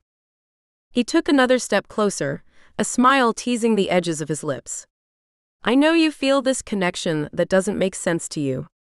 I know that you feel in your heart that I'm not a liar, even though your conscious brain is trying to tell you not to trust me. But that's not your instinct, or what your gut is telling you.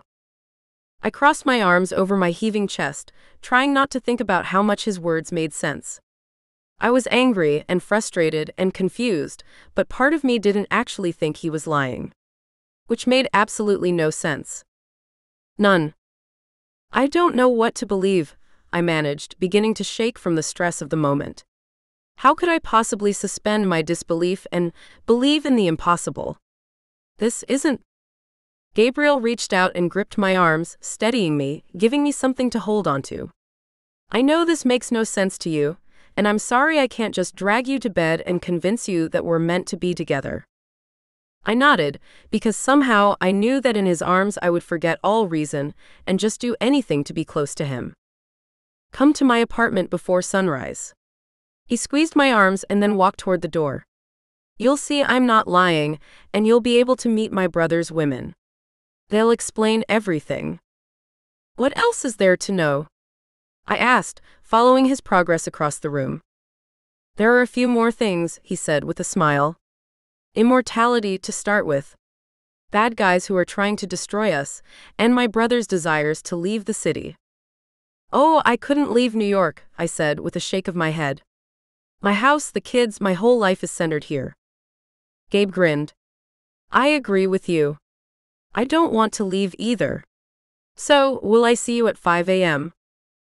I couldn't stop the shudder that passed through me at the idea of getting up that early. I'm not sure, I answered honestly. I wanted to, but whether I would actually go see his apartment. I wasn't sure. You'll need to send me your address. He walked over to the desk in the corner of the room, picked up a pen, and wrote on a piece of paper in front of him. Here's our address. My brothers and I all live together. Are they shifters too? I asked, smirking a little at saying the word. He turned silver eyes on me that stopped my smile in its tracks. Yes. They are. He stepped toward the door. I want you to know that as my beloved, I will miss you for the next few hours. It will hurt for us to be apart. We're meant to be together now that we've finally met. Our hearts and souls are designed for one another. The poetic words coming from such a sexy man was a strange thing to hear. Almost incohesive, and yet it sounded like perfect sense. You're talking about soulmates, I managed to gulp out. A notion I'd never put much stock in. Until now. He nodded. Yes, and even though I know how much it's going to hurt, I'm afraid the separation might be necessary to prove to you how important we are to each other. My breath caught in my throat as my ribs squeezed tight. What do you mean? But I knew the answer. I was going to bed alone, as I always did. And I could already feel a cold hollowness stretching out like the vastness of the ocean. See you at 5. He strode to the door, opened it up, and closed the door quietly behind him as he left. I rushed after him, yanking the door open to call out, but he was gone. Vanished. What the? I moved onto the porch steps and looked up and down the street. How on earth did he manage that? I shook my head as I went back inside, firmly locking the door behind me. I leaned back against the door, my heart still racing. What the hell had just happened? Mom. Is he gone? The loud female voice floated down from upstairs. I groaned and took to the stairs, one hand on the balustrade in case my wobbly legs gave out from under me. I'm coming, Jenny. I hurried to my eldest daughter's room, opening the door to find her in bed where I'd left her, and the side table lamp casting a soft glow over the room. Can't sleep, sweetheart? I walked over and sat on my daughter's bed. Jenny was my eldest and the first child I'd ever fostered. She'd been 9 at the time and had been an underfed, timid little girl with brown eyes. Her pain had broken my heart from the first time I'd seen her. She was glorious now. Healthy and strong, full of life. I wanted to stay up and find out what happened tonight. She grinned at me. I sighed and turned to face her properly. The event was overwhelming, too hot and stressful. As always. Jenny rolled her eyes in the dramatic way that only teenage girls had. No. I mean about the guy. I couldn't help but smile at her enthusiasm. Oh, you mean Gabriel? Yes. Do you like him? Is he still here? No, he just left, I said, narrowing my eyes at her. You know I don't have men here. I want to set a good example for you. Jenny smiled at me. We want you to be happy, not live like a nun. You make me happy, I said, reaching over and squeezing her hand. But that doesn't mean you have to be alone forever. Jenny said, showing wisdom and understanding beyond her years. I stood up and kissed her on the head. I'm going to bed and you need to sleep, sweetheart. You've got school tomorrow. I walked to the door and Jenny called out. See you at breakfast. I stopped. More than likely. I do have an early meeting, so if I'm not there for breakfast, I'll come home early and see you after school. Jenny nodded and slid down in her bed until her head was on the pillow, and she closed her eyes. She slept most nights with her light on, feeling safer that way. Good night, baby girl, I said, and closed the door behind me. I'd never lied about a meeting or work before, and I hated that I'd just done it. But what was I going to say? That I had this strange inclination to go and see if the guy I'd just met was full-on crazy, or just halfway there? I went to bed and tried to get some sleep, getting only a few broken hours before I was pulling myself out of bed to call an Uber. You're crazy for doing this, I told myself, even as I was texting Sharon, my live-in nanny, to let her know I had to leave before breakfast. It was cold enough to make my nose tingle as I locked my front door and headed down to the Uber waiting for me. But I wasn't stopping. Gabriel had been right. My instincts told me that this man was special. That he and I were connected on a level that I couldn't explain away with logic. Did that mean that I thought he was really some sort of stone statue shifter thing? No, but the only way to rid myself of this strange obsession I already had with him was to recognize the truth about him. He had to be crazy. And when that was confirmed, I would be able to go on with my life without wondering what I'd missed out on. Chapter 5. Angelique. I arrived at the expensive apartment block, told the concierge who I was, and they immediately showed me to the elevator and swiped a card that would allow me access to one of the penthouse apartments. I'd never seen a lobby with two discreet-looking security guards, but this one definitely had them. The doors closed, and the elevator rose straight up to the floor Gabriel had indicated. My stomach was tight and my hands clenched into fists at my sides. Relax, relax, relax. The doors opened, and there was a wall with a door in the center, and another two guards waiting. I gulped and stepped forward without getting out of the elevator car. Am I in the right place? An older man stepped forward so I could see him more clearly, and put his arm out so the elevator door wouldn't close. Angelique? I nodded. He smiled and kindness shone in his eyes. Yes. You're in the right place. Please come this way. He gestured to the large door and I followed him, the hairs on my arms prickling with unease at seeing the weapons the two guards were holding. Is there a problem in this building that so much security is needed? I asked the gentleman in a quiet tone. A lot of break-ins, perhaps? The man didn't answer my query. Instead, he opened the door and held it open for me. Ladies first. Normally I would have insisted he go first, but this was obviously a man of my father's era, and he was being polite, not sexist, so I hurried into the apartment at his request. My jaw dropped. Wow. What a view. The glass windows stretched from floor to ceiling, straight across the apartment and showing the most incredible skyline I'd ever seen. Angelique. You came. I turned to the familiar voice. Gabriel was walking toward me from the kitchen area. I inhaled sharply, feeling the tug of desire deep within me once more. How did you sleep? He asked. I almost punched him in the arm for his teasing tone. Not well, but thanks for asking.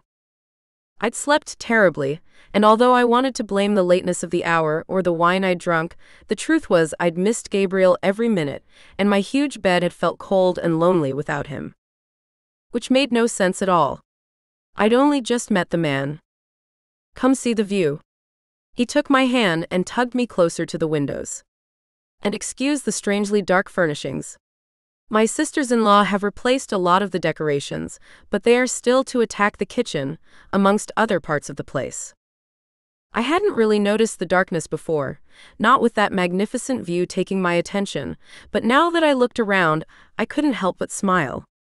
He was right. So dark and brooding isn't your style? He shrugged. It's a little too dark in here. The bathrooms are positively gothic.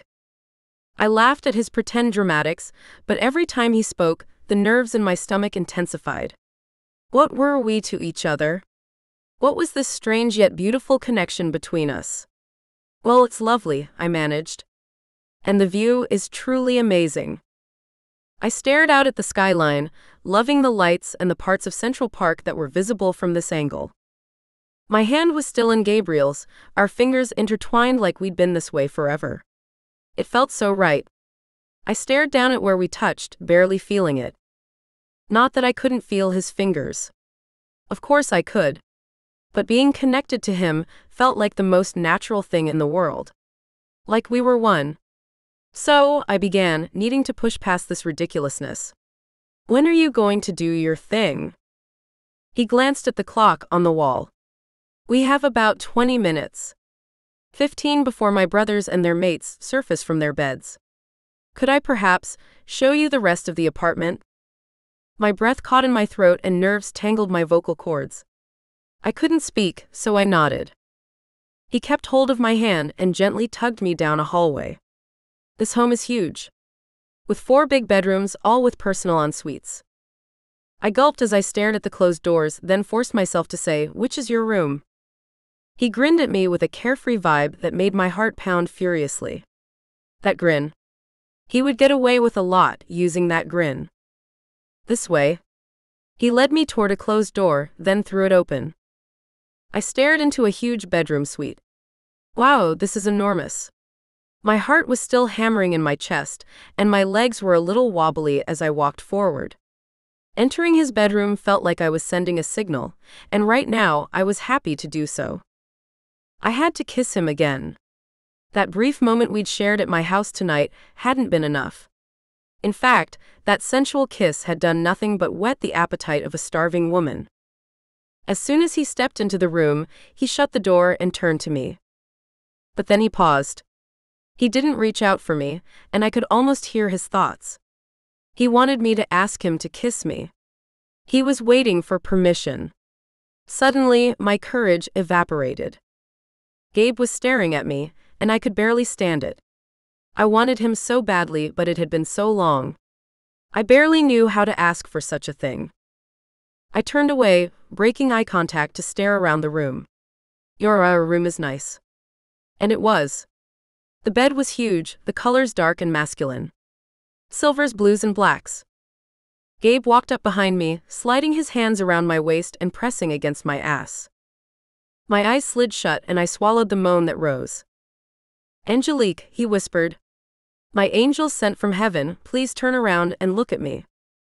My dad was the only person who'd ever called me angel, and I'd always refused to let anyone else use the same term of endearment. But for the first time ever on Gabe's lips, the nickname sounded right. I turned in his arms, sliding my hands up to his chest. Yes? I need to kiss you, will you let me? I reached for his head, twirling my fingers in the thick hair at the base of his neck. Yes? That one word was all he needed. He kissed me hard and fast. I didn't freeze or balk at the show of intensity. In fact, I loved it. I kissed him back just as hard, just as passionately. I gripped his head and thrust my tongue between his lips. His hand slid over my body, squeezing my ass and lifting one of my legs to drape over his hip. I could feel his erection through his jeans, and I moaned at the promise of pleasure. Gabe's kisses began to slow, and he shivered suddenly, before pulling back. What's wrong? I asked, gulping down the feeling of rejection. His smile was full of love when he cupped my face and kissed my lips once more, but this time the kiss was tender, not passionate. My skin is tingling. It's time. I need to go. I nodded, though I didn't understand. I wanted him to take me to bed and stay there with me forever. Gabriel led me back into the lounge area. I opened my mouth to ask him to kiss me again, when the sound of a door opening met my ears. A woman's laugh echoed through the apartment. Who's that? I asked instead, pulling my hand from Gabriel's as jealousy rose up and poured through me. Was he married? Had I been tricked? Who was that woman? A couple walked around the corner and into the lounge. The man was huge and handsome, the woman tiny, with a halo of red curls around her face. That's my brother Roman and his beloved Chrissy, Gabriel answered quietly. The jealousy that had burned only moments ago began to settle, and I shot him an apologetic smile. They'll all be out of their bedrooms soon, he added. Oh yes. You did say you lived with your brothers. And he'd also said when I arrived that his brothers would be out of their bedrooms shortly. How had I forgotten that so quickly? A certain kiss seemed to have muddled my brain quite effectively. The couple had been engrossed in each other, but when I spoke they both turned to look at me. Chrissy's face lit up. Hello. She practically skipped over to me, grinning the whole way. I'm Chrissy. Are you Angelique? I nodded, not sure what Gabriel had told them. Chrissy covered her mouth and yawned. Sorry. I've been up with this one all night, and I cannot wait to go to bed. You've been in bed for the last 3 hours, Roman said, gliding up behind Chrissy, wrapping his arms around her waist and setting his lips to her neck. She giggled and leaned into his caress. Yeah, but I need some sleep. You are insatiable. Chrissy didn't blush, but I did. Not that she'd said anything wrong, but people usually didn't talk that way around me. I was spared further embarrassment when 2 other couples joined us. Gabriel made the introductions. Angelique, these are my other 2 brothers. Raphael and his beloved Bella. And that's Nate and Rose. I stared at the woman Gabriel had called Rose. She looked familiar, somehow. Her hair was different, but I'd seen her face before. The answer settled into my mind, and I gasped. You're Rose Hilton. The big, gorgeous man at her side tugged her protectively into his body. Yes. She is. Her stepmother tried to kill her for her inheritance, and until she turns 25, we're keeping her hidden. My mouth dropped open, and I blinked a couple of times before I could speak. Rose, I am so sorry to hear that. Please don't worry about me. I would never tell anyone where you are. She smiled softly back at me. I know you too. You're Angelique Desmond, aren't you? The whole group stared at her, then at me. I threw up my hands in protest. Hey, I'm no high-profile heiress. Rose laughed. Well, not this year anyway. 10 years ago, you were in the papers most days. I was only a teenager, but even I remember that. I shrugged at everyone's inquisitive looks. Yeah, well, that was a long time ago. My parents were the rich high flyers. I wasn't made for the spotlight. Gabriel slid a possessive hand around my waist. No, you just adopted 7 high-risk kids and gave them a home on Park Avenue. She's got children, Roman said, his voice deep with concern. Gabe, that could be a real problem. I twisted to glare at Roman. What are you talking about? My children were not a problem. Gabe kissed my hair. We'll talk about that tonight. My skin is tingling. The sun is coming up. He moved away from my side, as his brothers did from their respective partners. I stepped closer to Rose, not sure what was happening and feeling nervous.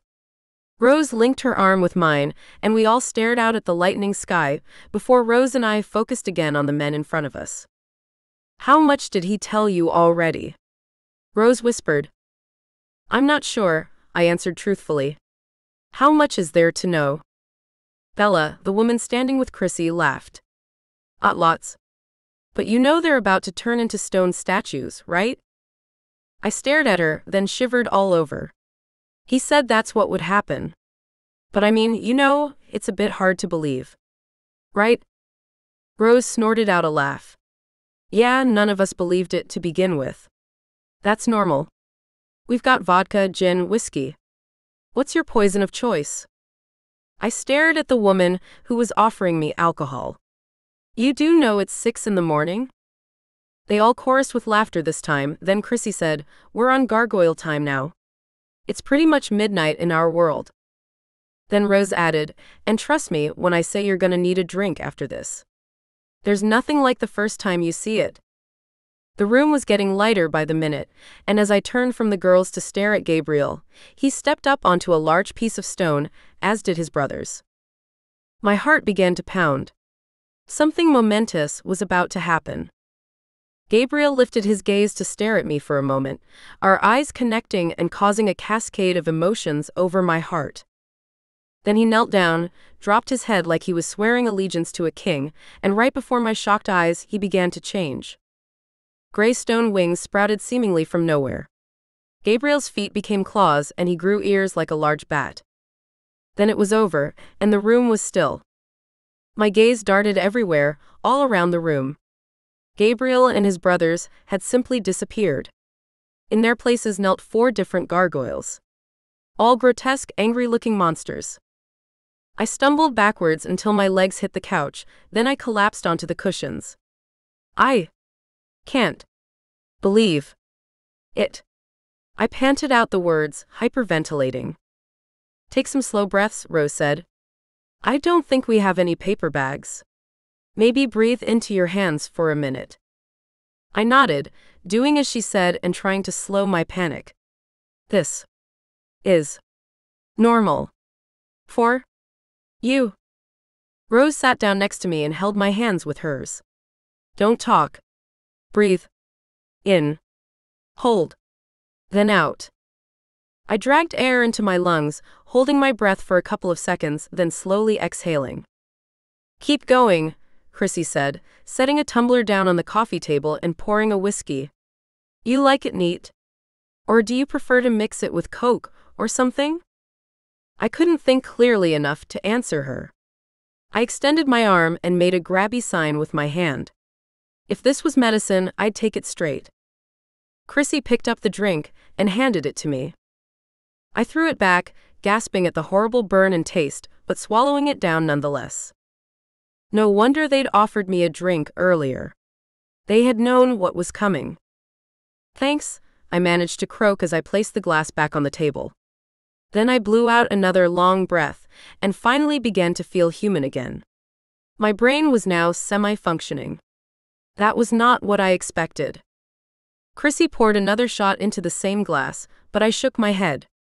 I didn't need any more alcohol. The first one was still warming my insides. What were you expecting? She asked in a curious tone. To turn up and find out Gabe was insane? Pretty much. Then why'd you come? Rose asked, her lips twisting into a smirk. If you think someone's actually crazy, you don't turn up at their house at 5 in the morning. That's how you end up as a crime victim on the news. I flopped back against the couch cushions. You're right. I was stupid. But I shrugged, unable to explain the compulsion that had brought me here. Though it seemed I didn't need to explain. Chrissy shook her head. You're infatuated.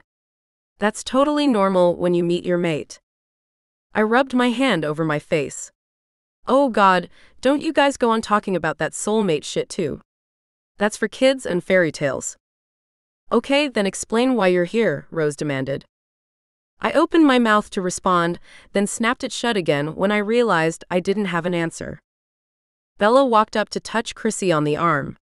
I'm going to bed for a few hours. I've got an afternoon shift. Bella nodded at me. Nice to meet you, Angelique. I got to my feet, my head fuzzy with shock and tiredness. It was all a lot to take in. I need to go too. I've got work as well. You okay to drive? Chrissy asked. I got an Uber here, so I'll do the same to get home, then off to work. Rose walked me to the door, and I indicated to the security guards who stood there with their automatic weapons strapped to their backs. Are these guys for your safety, Rose? She shook her head. No, well, I suppose they are. But it's for all of us, not just me. When I met Nate, the guys already had an incredible security force. How come? I asked. The polite man who'd greeted me when I first arrived took a step toward me. Allow me to escort you downstairs, Angelique. I will answer your questions as much as I'm able to. Thanks, Bill. Rose waved at me, then yawned. I'm going to bed. She turned and left, and I walked into the elevator car with the man Rose had called Bill. As soon as the doors shut, he turned to face me. A few years ago, all the gargoyle shifters in the country started to be systematically eliminated. My mouth dropped open. Why would anyone do that? We don't know, Bill answered. The Mansevich brothers, Gabriel and the others, do not pose a threat to anyone. They do not harm humans, ever. Even before they met their beloveds. They drank too much and slept their way through every available New York woman in the last century, but there's been nothing in their behavior to explain why any group would want them killed. I blinked rapidly, hot tears forming in my eyes. So they're safe now? Up there. Frozen in place. Unable to move. Oh. God. No wonder they had such high-level security. It must be terrifying for Gabe and his brothers to be frozen in stone and know that someone out there wanted to hurt or kill them. Should I leave? I said to Bill. Maybe I should stay. Would an extra set of eyes help? I wasn't much good with a gun. Bill shot an amused smile my way, and I had the urge to whack him. Way too many people this morning had looked at me in the same way. With pity. The brothers are safe here. We have the best staff around. The doors opened, and Bill indicated to another man standing in the foyer.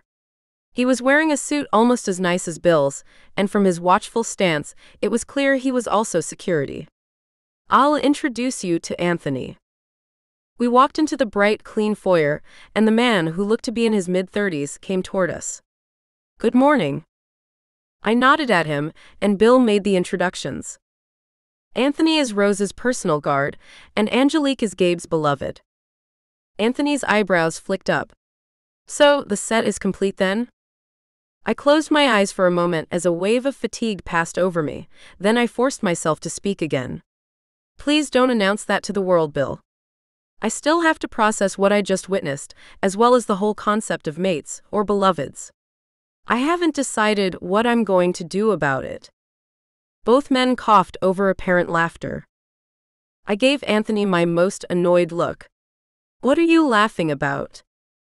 If I've learned anything this past month, it's that you don't have much choice over this beloved link thing. Rose was besotted from the moment she set eyes on Nate, and from what the other women have said, it was the same with them. I groaned and rolled my eyes. Well, could you not shatter the illusion that I have some control over my life, please? Bill handed me a business card. This is my direct number. If anything happens or you need us, please call. I took the card, though I doubted I'd need it. Thanks.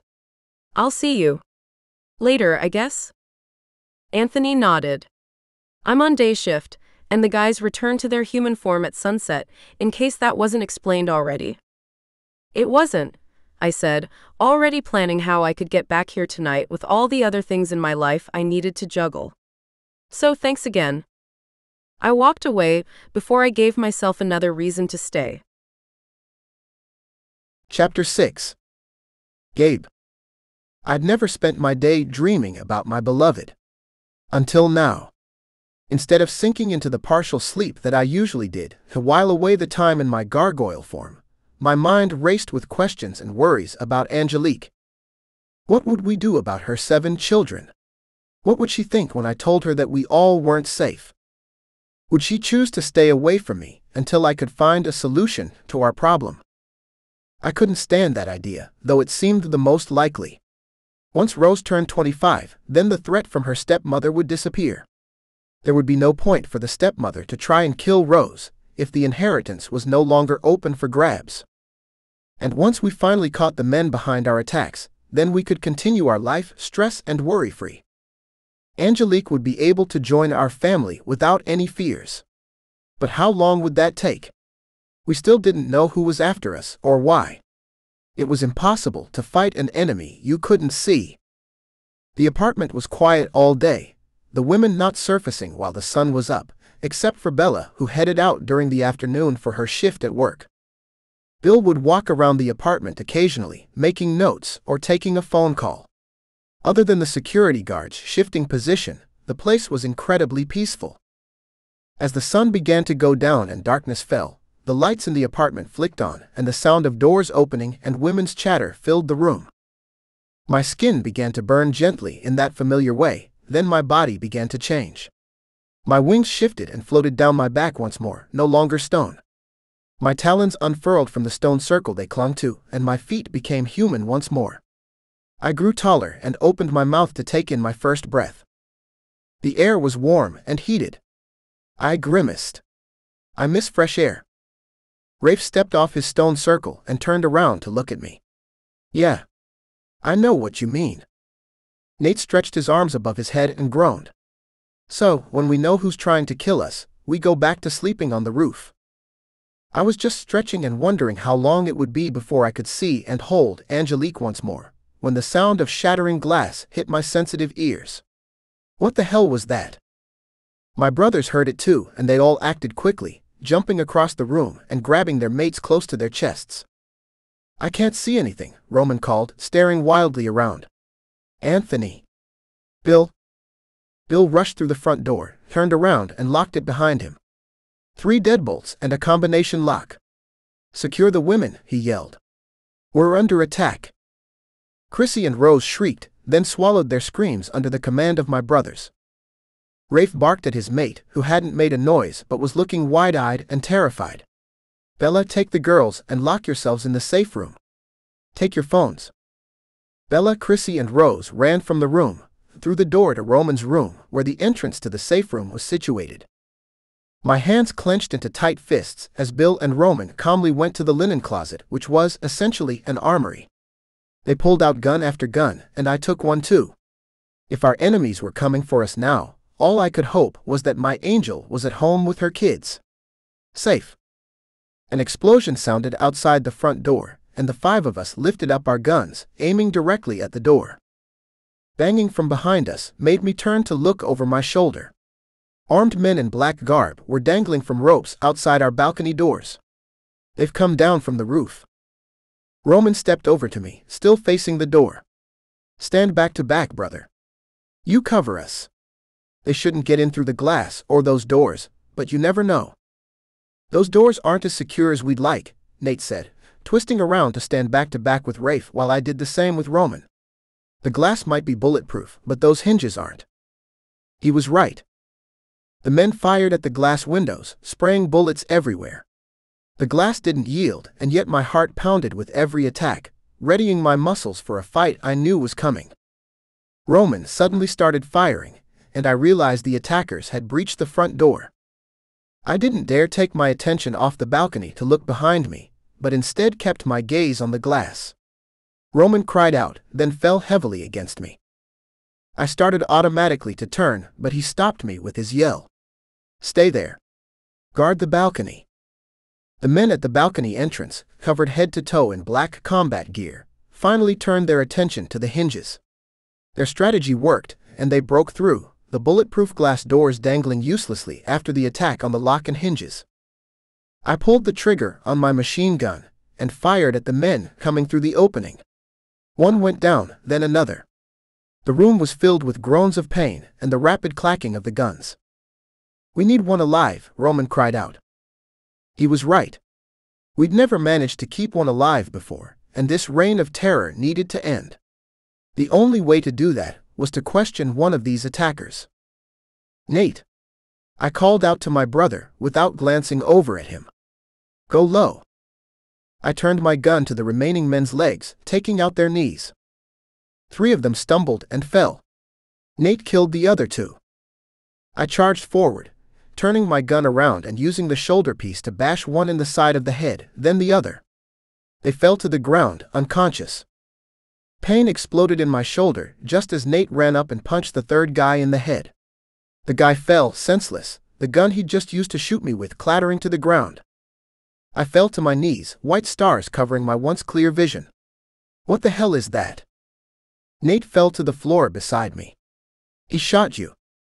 I know, I tried to say, but my mouth wouldn't work. I'd known I wouldn't be able to get all 3 before they got me. Ah well. My head felt fuzzy, but I didn't want to lie down and rest. If I did, I had the strangest feeling that I wouldn't be able to get up. I want to live to see my angel one more time.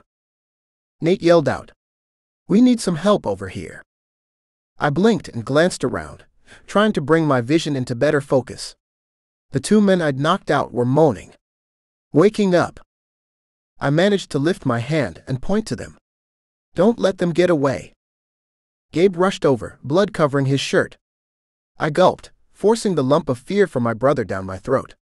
Gabe? You hurt? My brother shook his head, not looking at me. It's not mine. It's Roman's. He immediately got to work, collecting the guns and other weapons from the bad guys. Bill joined him, and between them they handcuffed the 2 men and sorted through the pile of bodies for any other weapons or signs of life. Anthony came rushing toward us. I've called the private ambulance service you guys use. Are the girls safe? Is Rose okay? I suddenly had trouble standing up. My legs were way too wobbly.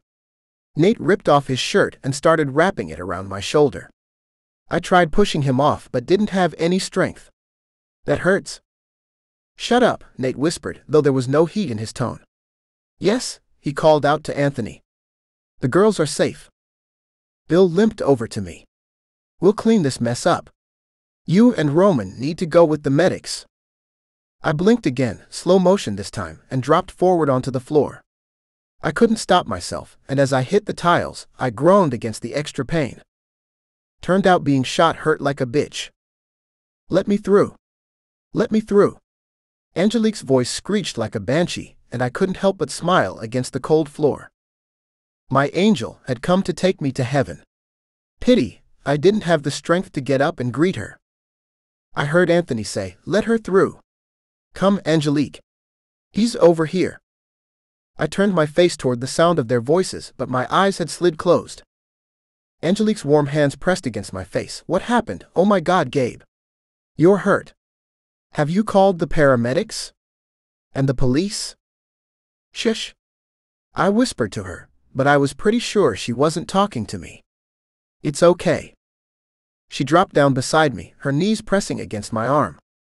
It's not okay. Her voice was low and intense. This is bad. Really bad. She brought her mouth close to my ear and said, "Don't you dare die on me. Okay? I haven't had time to get my head around all of this, but I can't lose you. Please." Her sob was what caught my heart, and I forced my eyes open. The medics were here, and they were attending Roman. My brother wasn't moving, and Chrissy was sobbing over him, her blonde hair sprawled like a blanket over his face. I forced my gaze up to my beloved. I won't die, I managed to get out. I just found you. Angelique pressed a kiss to my cheek and laughed. The sound was strained, but I appreciated her effort to be positive. My kids are dying to meet you. My 2 eldest girls told all the little ones about you. I tried to smile, but I wasn't sure if I succeeded or not. That's great. 7 kids. I still wasn't sure how to process that one. The medics came over to me and began injecting me with things, then wrapping my chest so tight I wanted to scream at the increased pain. Angelique fell back as they got me onto a gurney and began wheeling me from the room. I must have passed out because the next thing I knew, I was outside in the cold air, the city lights flashing over me. Somehow I heard Angelique's gasp over the ruckus, then she bent down to say in my ear, "I just saw Rose's stepmother. She's here. And I don't think that's a coincidence." The men went to put me in the back of the ambulance, but I called out, "Stop. One moment." Angelique once again bent her head close. "You need to protect Rose," I told her. "This could all be a distraction just to get to her." "Who do I trust?" Angelique asked, and I could have kissed the fates for giving me such a smart, sensible mate. "Anthony and Bill. My brothers and the beloveds. No one else." The medic put his hand on my arm. "We have to go." Angelique stepped away, and I was hoisted into the back of the van. They gave me another injection of something. A painkiller probably, because I couldn't fight the urge to close my eyes again. Moments later, I passed out. Chapter 7. Angelique. The paramedics sped out of sight, and I raced back inside. I had to help Rose. The foyer was full of paparazzi snapping photos and flashes going off. The security was tight, not letting anyone else through. I ran to the elevator and the concierge buzzed me up to the penthouse I'd just come from. My heart was pounding and my palms were slick with sweat. I wiped them down my jeans, my arms shaking with stress. What was I going to do if those men came for Rosé? The doors opened and I walked back into a war scene. There were bodies everywhere. Blood on the floor. Guns piled high. Gabe had said this used to be a mafia gangster's apartment, and the space had lived up to its name. The 3 girls were talking to Anthony, and there were security guards milling around everywhere. I didn't know anyone else, but Gabe's words about who to trust were clear. I knew there were 2 enemies here. One that wanted the Gargoyles dead, and one that wanted Rose dead. Thanks to the attack on the brothers, no one was thinking about Rose. I plastered a smile on my face and hopped over the pools of blood and around the strange men. I'd left my normal life at home, it seemed. I was in the twilight zone now. Angelique. Rose cried, throwing herself into my arms as I approached the group. Is Gabe okay? When she pulled back, her eyes were filled with tears. I was so afraid for him and Roman, but you too. If you had arrived when we were already locked in that room, oh my. Rose's hands went to her mouth. I grabbed her arm. Rose, we need to get you somewhere safe. She cocked her head. Why? She wiped the tears from her face and sniffed. These guys were after our men. I motioned to Anthony to come closer. We need to get Rose out of here. Gabe thinks this could be a diversion. Anthony turned his attention fully onto me. Are you sure? I don't think so. This attack took out 2 of the brothers. These guys were here for the gargoyles. I opened my mouth to say more, but Anthony said, Look, you're new. You don't understand the dynamics at work here. I'm going to help clean up this mess. We can talk later. A growl rose in my throat. I hated nothing worse than being spoken down to, like I was stupid. Or worse, ignorant. I grabbed Anthony's arm and pulled hard, hauling the security guard back from trying to head off. Listen to me, you dumb meathead. I thought you cared about Rose. He shook my hand off but didn't move away. I do, he snapped. She is the only reason I'm here. Rose, step her close. Both of you, stop fighting. This is what they want. To tear us apart. No. I practically shouted, then took a couple of deep breaths in and out to control my annoyance. When I spoke again, I lowered my voice. I know that you all barely know me, but you have to listen to me. Bill walked up and gestured to Anthony, who turned away without a second thought. This time I did growl aloud, letting my frustration show. I turned to Rose. We need to get you out of here. Chrissy stepped close, her face streaked with tears and black mascara. We can't get out of here just now. I wanted to go with Roman in the ambulance or follow behind, but they won't let me out. That made things a little more difficult. I gestured to Bella and Chrissy, bringing the 4 of us together in a girls' circle. Is there another way out of here? The women all went still, then Chrissy said, There is, but I was told not to tell anyone. I grabbed Chrissy's hand and looked at them all in turn. Rose's stepmother is here. I saw her downstairs in the lobby. I told Gabe and he said I need to keep you safe, Rose. Rose whimpered beside me. Don't fall apart, I said gently. We need to think clearly and work together. This attack could be what it looks like, and what Bill and Anthony obviously think. An attack on the men. But it could be an elaborate way of getting to you, Rose. So now that everyone is distracted, and 2 of the men are hurt, this is when they'll try to grab you. We have to get out of here. Just then one of the security guards walked over, his all-black outfit pristine and clean. He obviously hadn't been around earlier for the fight. Miss Rose, he said, as though that was her title. I've been told to get you moved to a safe location. But Nate. Rose looked over at her mate, who was deep in conversation with Bill and Anthony. It's all been approved, Miss Rose. The man reached for her arm and I slapped his hand away. He blinked at me, clearly surprised. Every red flag alarm bell I had was ringing. This was it. They were going to try and kidnap her. Or kill her in the elevator on the way down. I wasn't letting them get her. Not now. Not ever. I slid my arm into Rose's. Can we go together? I know Gabe wants me safe too. The man's mouth opened and closed a couple of times, as if he didn't know who I was. Or Gabe, for that matter. There was no way a man who'd been hired to look after us wouldn't know who Gabriel was. I didn't shout and cause a panic. The last thing I wanted to do was cause him to stress out and start shooting. It's just Rose at the moment, he finally said, his tone flat. But you're next. I gave him a winning smile. Okay. But just give us a few minutes, okay? The 4 of us were just saying we need to go to the bathroom. We've been holding on because of the stress. All of you? He asked, frowning. I pulled Rose toward me and fluttered my hands at the other girls.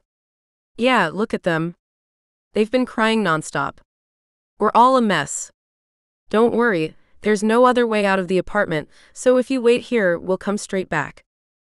The man's shoulders relaxed a little. Okay. But don't take too long. 3 minutes, I reassured him. Then I turned and Chrissy led us out of the lounge area and along the hallway to Roman's room.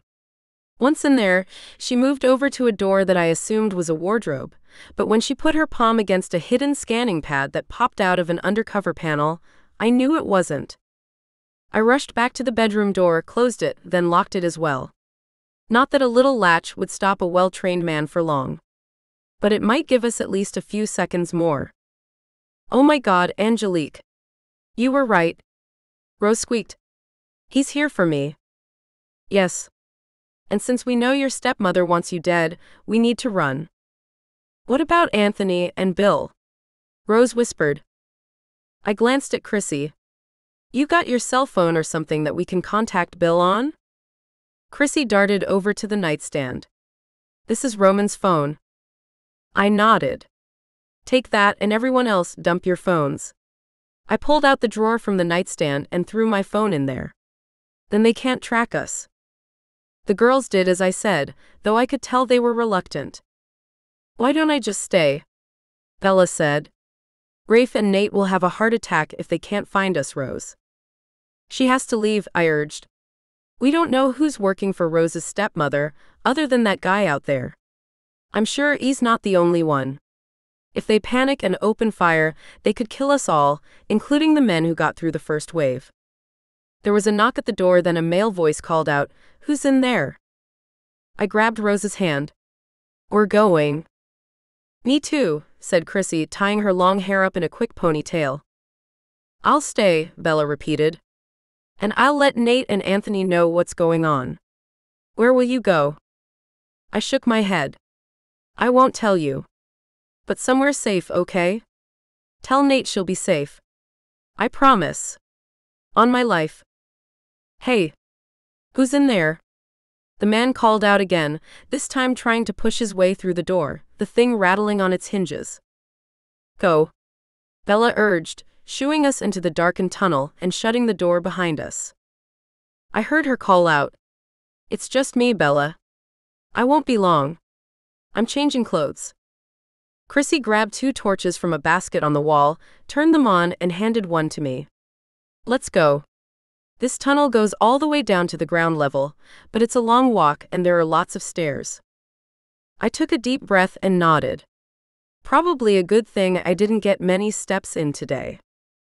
Rose giggled, but it was a worried, hollow sound. Come on, I said. Let's go. Chrissy was right, the tunnel was long and dark and cold. But with every step, I felt our freedom getting closer. About halfway down, or I hoped we were anyway, we stopped to take a breath.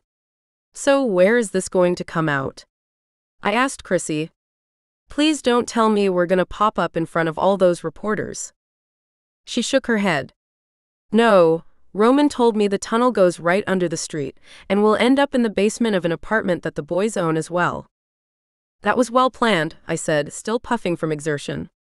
Obviously, I needed to get fitter, though if life with Gabe was going to be like this all the time, then I guessed I might get more exercise than I was used to. I laughed to myself, then gave a mental grimace. It was pretty poor humor, but it was all I could manage at this time. The tunnel and the additional apartment came with the main apartment, Chrissy explained. A package deal, I suppose. Not sure if the previous owner ever needed to use this escape route, though. We kept going down and down until we finally arrived at a locked door. Is this it? I asked, leaning against the wall to catch my breath. Yeah. I think so. Chrissy reached for the door handle. I haven't actually done this before. Roman only told me about it as a last resort. God, I hope he's okay. I'm sure he is, I said, my own heart aching for my injured man. And Gabe too. They're supernatural, paranormal people. I wasn't quite sure what the correct term was. Surely they have advanced healing? It was in every lore and legend of shifters and vampires. Yeah, they heal fast, Chrissy confirmed. But they can still die, and the brothers are stronger together. It's not good to have them separated. Chrissy pushed the door open fully, then reached inside and switched on the light. On the other side of the door was a furnished basement, with a pool table and couches for relaxing. It looked like an underground bar, but it was empty of people. "Let's go upstairs and work out a plan," Chrissy said, waiting for us to come through, then locking the door behind us. I managed to get up the stairs and into the main apartment living area before my shaky legs finally went out from under me. I sank onto the nearest couch. Oh my God, what a night. Rose went to the front window and peeked out around the curtains. "I wonder if she's still there." "I bet she is," I said. "She's waiting for her guys to bring you down. Or for them to carry my dead body out of the elevator," Rose growled. I ran my hands through my hair, my hands shaking now that we were finally safe. Or at least, safer. I longed for Gabe and imagined his strong arms wrapping around me. The thought made me feel marginally better. "We need to contact someone we trust," Chrissy said, holding Roman's phone in her palms. "Can I have that for a minute?" I asked her, thrusting out my hand. "I'm going to get some transport and sort out my kids. We'll hide at my place tonight, but tomorrow morning we really need to get out of the city. I have a country house a few hours' drive away that would be safe." Chrissy handed the phone over without pausing, which said a lot for how much she trusted me. "Thanks." I stood up and began dialing. Thank goodness I'd memorized my nanny's and Jenny's cell numbers, or I wouldn't be able to call anyone. Bloody smartphones had made us all dumb. Within 10 minutes, I had Jenny on side and the nanny packing the kids' clothes. "Perhaps we should go tonight," Sharon said, sounding calm despite her nerves. I glanced at my watch, my mother's. I'd never taken it off. Despite everything that had happened this evening, it was only 7:30 p.m. "That's a good idea. Can you pack whatever food you can and get the kids on the road tonight? I'll call the groundskeeper and he'll get the country house warm and ready. You know the address, right? Don't say it over the phone though." "I do," Sharon said back. I exhaled slowly. "Thank you, Sharon. You know those kids are everything to me." Sharon chuckled. "I do. Now go do whatever you need to do, and I'll see you there when you get there." I hung up the phone and started making calls. We were all getting out of New York, and God knew when we'd be back. Chapter 8. Gabe. The bullet was out of my shoulder, and the pain was bearable enough. I looked over at Bill, who was standing next to my hospital bed. "We need to leave. I have to go to my mate." "Roman's still in surgery," Bill replied, his face drawn. "I've got some of the team bringing your stones over to the hospital. We'll have to somehow figure out how to get you both onto them and hide you if you're still here at dawn." "I won't be. I need to get to Angel." Bill cleared his throat and I narrowed my eyes. "What?" "We don't know where she is." My heart skipped a beat. "Sorry, what? What do you mean you don't know where she is?" Bill sighed and ran a hand through his hair. "Angelique came back to the apartment and warned us that we needed to move Rose." I shifted on the bed, wincing as I did so. Damn, it was hard to get comfortable. Being shot really sucked. "Yeah, I told her to. We saw Rose's stepmother in the crowd outside." It was Bill's turn to wince. "She told us that, but Anthony and I didn't really listen, and then next thing we knew, Bella was being bailed up by a private security guy and the other 3 women were gone." I sat up, but pain shot through me like a lightning bolt. My breath caught in my throat. I swallowed down the groan. I had no choice. I would have to stay here a little longer and keep resting. I lay my head back on the pillow, the monitor beside me beginning to beep thanks to my increased heart rate. What happened? I managed to grind out between my clenched teeth. Rafe ran to Bella's aid and we had the man arrested. He was looking for Rose and had 2 revolvers with silencer attachments. I closed my eyes against the wave of pain and frustration. So Angel was right. He was there to kill her. Yes. Bella stayed behind because of Rafe, but Chrissy got Rose and Angelique out, though the way Bella told it, Angelique was the one who got Rose away from the security guard when he grabbed her. It was your Angelique who saved all of the girls. I nodded, pride in my mate surging through me, though my eyes were still closed. She's a mother. She protects everyone naturally. Bill was quiet for so long I opened my eyes to make sure he was still there. Finally he said, "We needed one like her.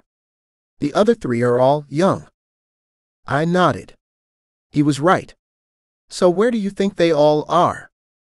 The door to my room burst open and Anthony came running in. "Chrissy called me. Check your phone." Bill pulled his cell out of his pocket, then cursed loudly. "What did she say?" I asked, adrenaline surging through my veins. The monitor was going berserk. Someone from the hospital staff would likely be in to check on me in a moment. Anthony's face lit up as he spoke. "Rose is okay. They all are. Thank God," Bill whispered, not quite under his breath.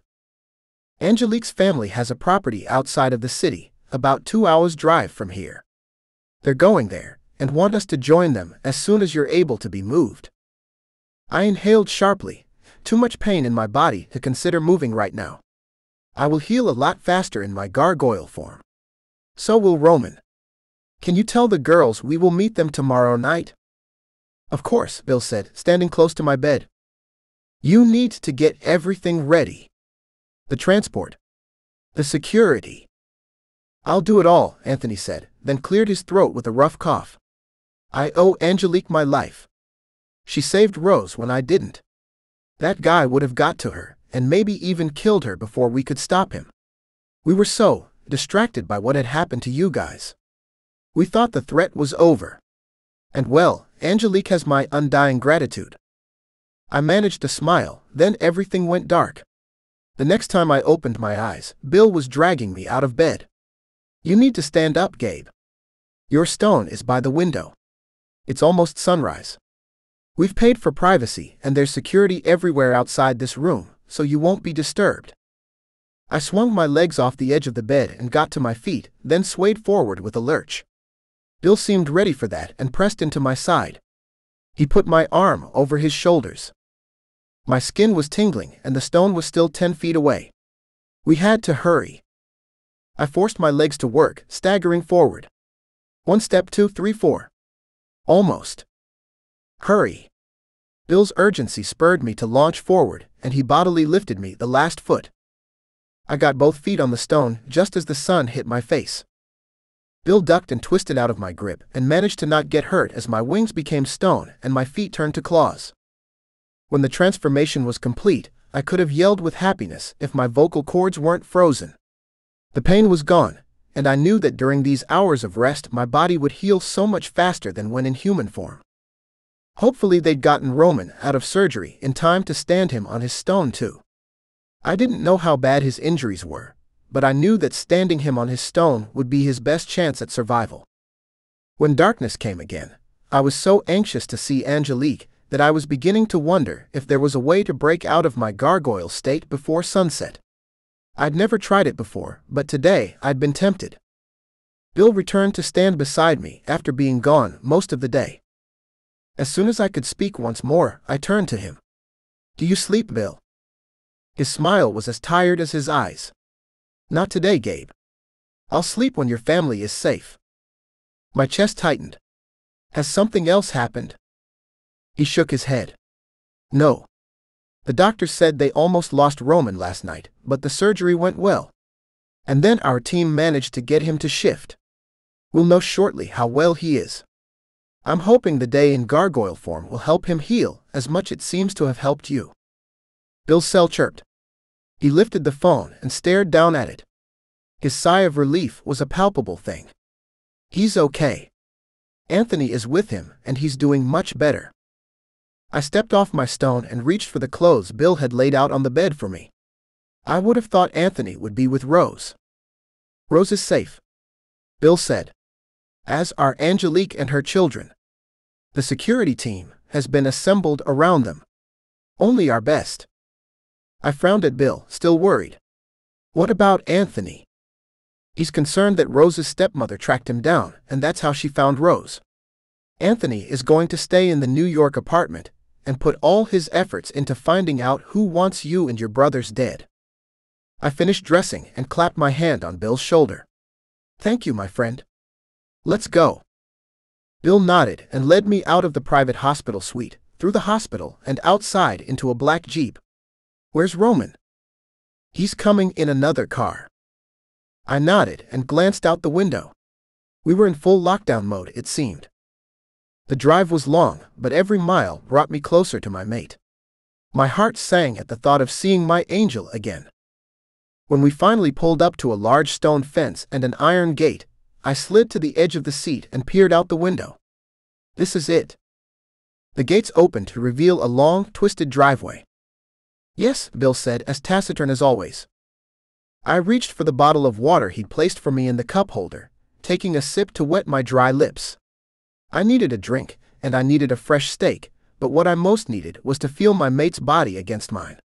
To hear her voice and know that she was all right.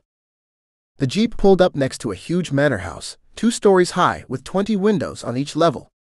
I gulped as I got out, studying the windows. There was no way that glass was bulletproof. The front door opened as I jogged up the stairs, and Angelique came running out. My heart sang at seeing her, and I pushed my body to run just as fast, bending my knees so I could wrap my arms around her and scoop her up into a tight hug. She clung to me, wrapping her arms around my neck and not letting go. Oh my God. I can't believe how good this feels, she whispered next to my ear. I was so afraid I might never touch you like this again. I lowered my head and inhaled her scent, my lips stretched in a grin. Nothing was going to stop me finding you again. She chuckled and pulled back. Bloody sunshine. I don't know how I'm ever going to look at the daylight again without thinking of you trapped in that stone body. I inhaled sharply before nodding slowly. We still hadn't quite dealt with that whole topic yet, had we? So you believe me now? You know I'm not lying to you. She sighed. I never really thought you were lying. I just couldn't imagine what you were describing. And now? I asked, holding my breath as I waited for her answer. She shrugged. Whatever you are, I'll work out a way to be okay with it. Chrissy and Rose seemed totally fine with everything. I smiled at her. Getting to know the girls, huh? She nodded. Yeah, they're great, actually. And my kids have loved having new people around. I gulped, my chest tightening with nervous tension. Your kids? They're all here. What if I meet them and they hate me? She laughed, slid her hand into mine and gently tugged me toward the front door. Of course. I couldn't leave them in New York with the threats hanging over us. Us. I repeated. I was pretty sure that Angelique would have been able to slip away, and no one would have ever known she was entwined with us. I wouldn't have survived the separation, of course, but I would have understood her need to protect her children, at least until our enemies were caught. Before she had a chance to answer the question, 2 little boys came running into the foyer. One had brown hair and dark skin, and the other had hair the color of carrots and a whole bunch of freckles across his nose. Mom. Mom. Mom. Angelique gestured to the 2 boys. These are my 2 youngest. AJ and Toby. Boys, this is Gabriel. The red-headed boy tilted his chin to look up at me. You're tall. I couldn't help but smile. Ah, thank you. What do you 2 need? Angelique asked. Nanny Sharon said we can have ice cream for dessert, but only if you say yes. Angelique tapped her chin with a finger, as though she was thinking long and hard. You 2 have been so good today. I definitely think you've earned your dessert. The boys cheered and raced away again. Angelique turned to me with her eyebrows raised. Ready to head for the hills yet? I frowned at her. Excuse me? Her grin was a little lopsided as she stared at me, and I noticed dark smudges beneath her eyes. She looked like she hadn't slept in days. Was that because of me? Most guys would run away the moment I mentioned the kids, let alone met a few. I tried not to laugh. It was probably a true statement as far as most other guys. But it didn't apply to me. I reached out and took both of her hands. You are severely underestimating the power of our bond, Angel. But once I take you to bed this evening, you'll understand. Her pupils dilated and her lips separated on a gasp, inviting me in. I dropped my head to kiss her, stealing her breath while she stole my heart. Mom. We were just, oh. Angelique pulled away and let go of my hands as well. Yes, sweetheart? I turned toward the teenager I'd met the other night at Angelique's home in New York. Good evening, Jenny. Hey. The girl grinned back at me. We're, gonna take the young ones up for bath and bed and stuff. Angelique glanced at me and asked, "Wanna meet the whole family?" I reached for her hand once more, not willing to be apart from her. Yes, I was nervous, but I would never run. Not when it came to Angel. And her children. Lead the way. Chapter 9. Angelique. The kids all took to Gabe like little monkeys to a tree. They fawned all over him, giggling and laughing, trying to feed him ice cream while he tried to explain he couldn't eat it. When they were all finally bathed, dressed in pajamas and in bed, my stomach was sore from laughing so hard. "Good night, girls," I called out to Piper and Lottie, my 10 and 11-year-olds. "Night, Mom." This house was huge, but with Rose and Chrissy here, a bunch of security guys, and now the men staying with us too, all the kids had to double up and share rooms. I closed the twins' door and turned toward my room. Gabriel was standing in the doorway, leaning against the frame with his shoulder. "Bedtime?" My breath caught in my throat, and my pulse fluttered in my chest at the seductive look in his eyes. "Yes." Everyone else was tucked away in their bedrooms, and each of the gargoyles' shifting circles was set up for sunrise in their respective safe spaces. Gabriel's had been set up in my room while we were getting the kids ready for bed. I walked along the carpeted hallway, the walls lined with paintings and old photos my mother had framed. "Your house is beautiful," Gabriel whispered as I stepped closer. "But not as beautiful as your kids." I laughed, surprised by the comment. I'd assumed that he was about to give me the compliment, but what he'd said truly warmed my heart. "Thank you, I totally agree with you, of course." Gabriel drew me closer. "Shut the door. I need you." I pushed out my arm, shoving the door shut with my hand. There were so many questions going through my mind. About the kids, and how long we were going to stay here. About the men hunting the gargoyles, and those after Rose. But I pushed the questions aside. Between my inheritance and the Gargoyle brothers' money, it was obvious that unlimited security and private tutors were not out of the question. Gabe's hands feathered down my arms and wrapped around my waist. I slid my arms around his neck and pulled him close, kissing him deep, tangling our tongues until I knew his taste. He lifted me up and carried me to the bed. I couldn't wait to be closer. He was going way too slowly for me now. I tore at his clothes, needing to feel his skin against mine. He leaned back to help me, pulling his shirt up over his head, then unbuttoning his trousers and dropping them to the floor.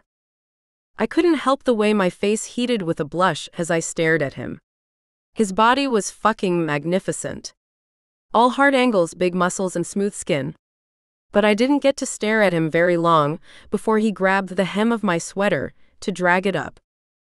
I raised my arms so my top came off quickly, then my leggings and shoes. When I was down to my underwear, I paused, unsure that I wanted him to see all of me. This bra did a great job making my boobs look good, and my tummy was hidden with these knickers. "How about we turn the lights down?" I suggested, already moving toward the light switch for the main overhead light. I then flicked on the lamps beside the bed, softening the starkness. The light in the room was dim now, which was disappointing because I couldn't see him super well, but at least I would look better in the darkness too. Gabe stepped closer. "You know I have better vision in the dark." I groaned. "Damn. Really?" He chuckled. "You are exquisite to me, you know that?" "Perfect. Fate designed your body, your heart, your mind to suit me, and I you. I couldn't imagine a more beautiful woman than you." I wanted to rebuff his beautiful words, my own insecurities rising up to eat at my happiness. But I swallowed them down and stepped forward, pressing both palms to his chest. The flesh was heated beneath my hands. You're the one who's beautiful, Gabe. I can't believe how much I want you. It took forever for my heart to begin to slow, and for the gasps of pleasure still hanging in the air to settle. Gabe rolled to the side and gathered me in his arms. I pulled the blankets up and over us, still shivering with aftershocks from the most powerful orgasm I'd ever known. That was amazing, I whispered into his chest, kissing the sweat from his skin. Is it always going to be like that? Gabe chuckled and tucked the blankets around my back. I don't know. My brothers said that mating with their beloveds was the single most incredible moment of their lives. I haven't asked about how it's been since. I smiled as I closed my eyes. Yeah. I can imagine that wouldn't come up in general conversation. A blissful lethargy was stealing over my limbs, but I needed to know one more thing. Do you think we're going to be safe here? At this property? Gabe squeezed me tight. We'll have a big family meeting in the morning. Anthony is in New York, and he's on the warpath to protect Rose. He told me to thank you for saving her. And he said he apologized for not listening to you the way he should have. I shrugged, not wanting to talk. It was my pleasure. He kissed my hair. I'm so proud of you. I love you, I managed to say, then slid into sleep. There were still bad guys chasing my family, and in the morning we would deal with the next steps to fight them. But for this moment, I was going to enjoy the wonder of finally finding my one true love. Reality could wait for tomorrow. The end. There is going to be one more book in the Gargoyle Shifters of New York City. The final book that's going to tie everything together. Thank you so much for your support and your reading of this book, and I hope you'll join me in reading the next one. Until I can get it written, please download another of my free books. I recommend The Shifter's Stolen Fi for steamy paranormal goodness. You can download the book here.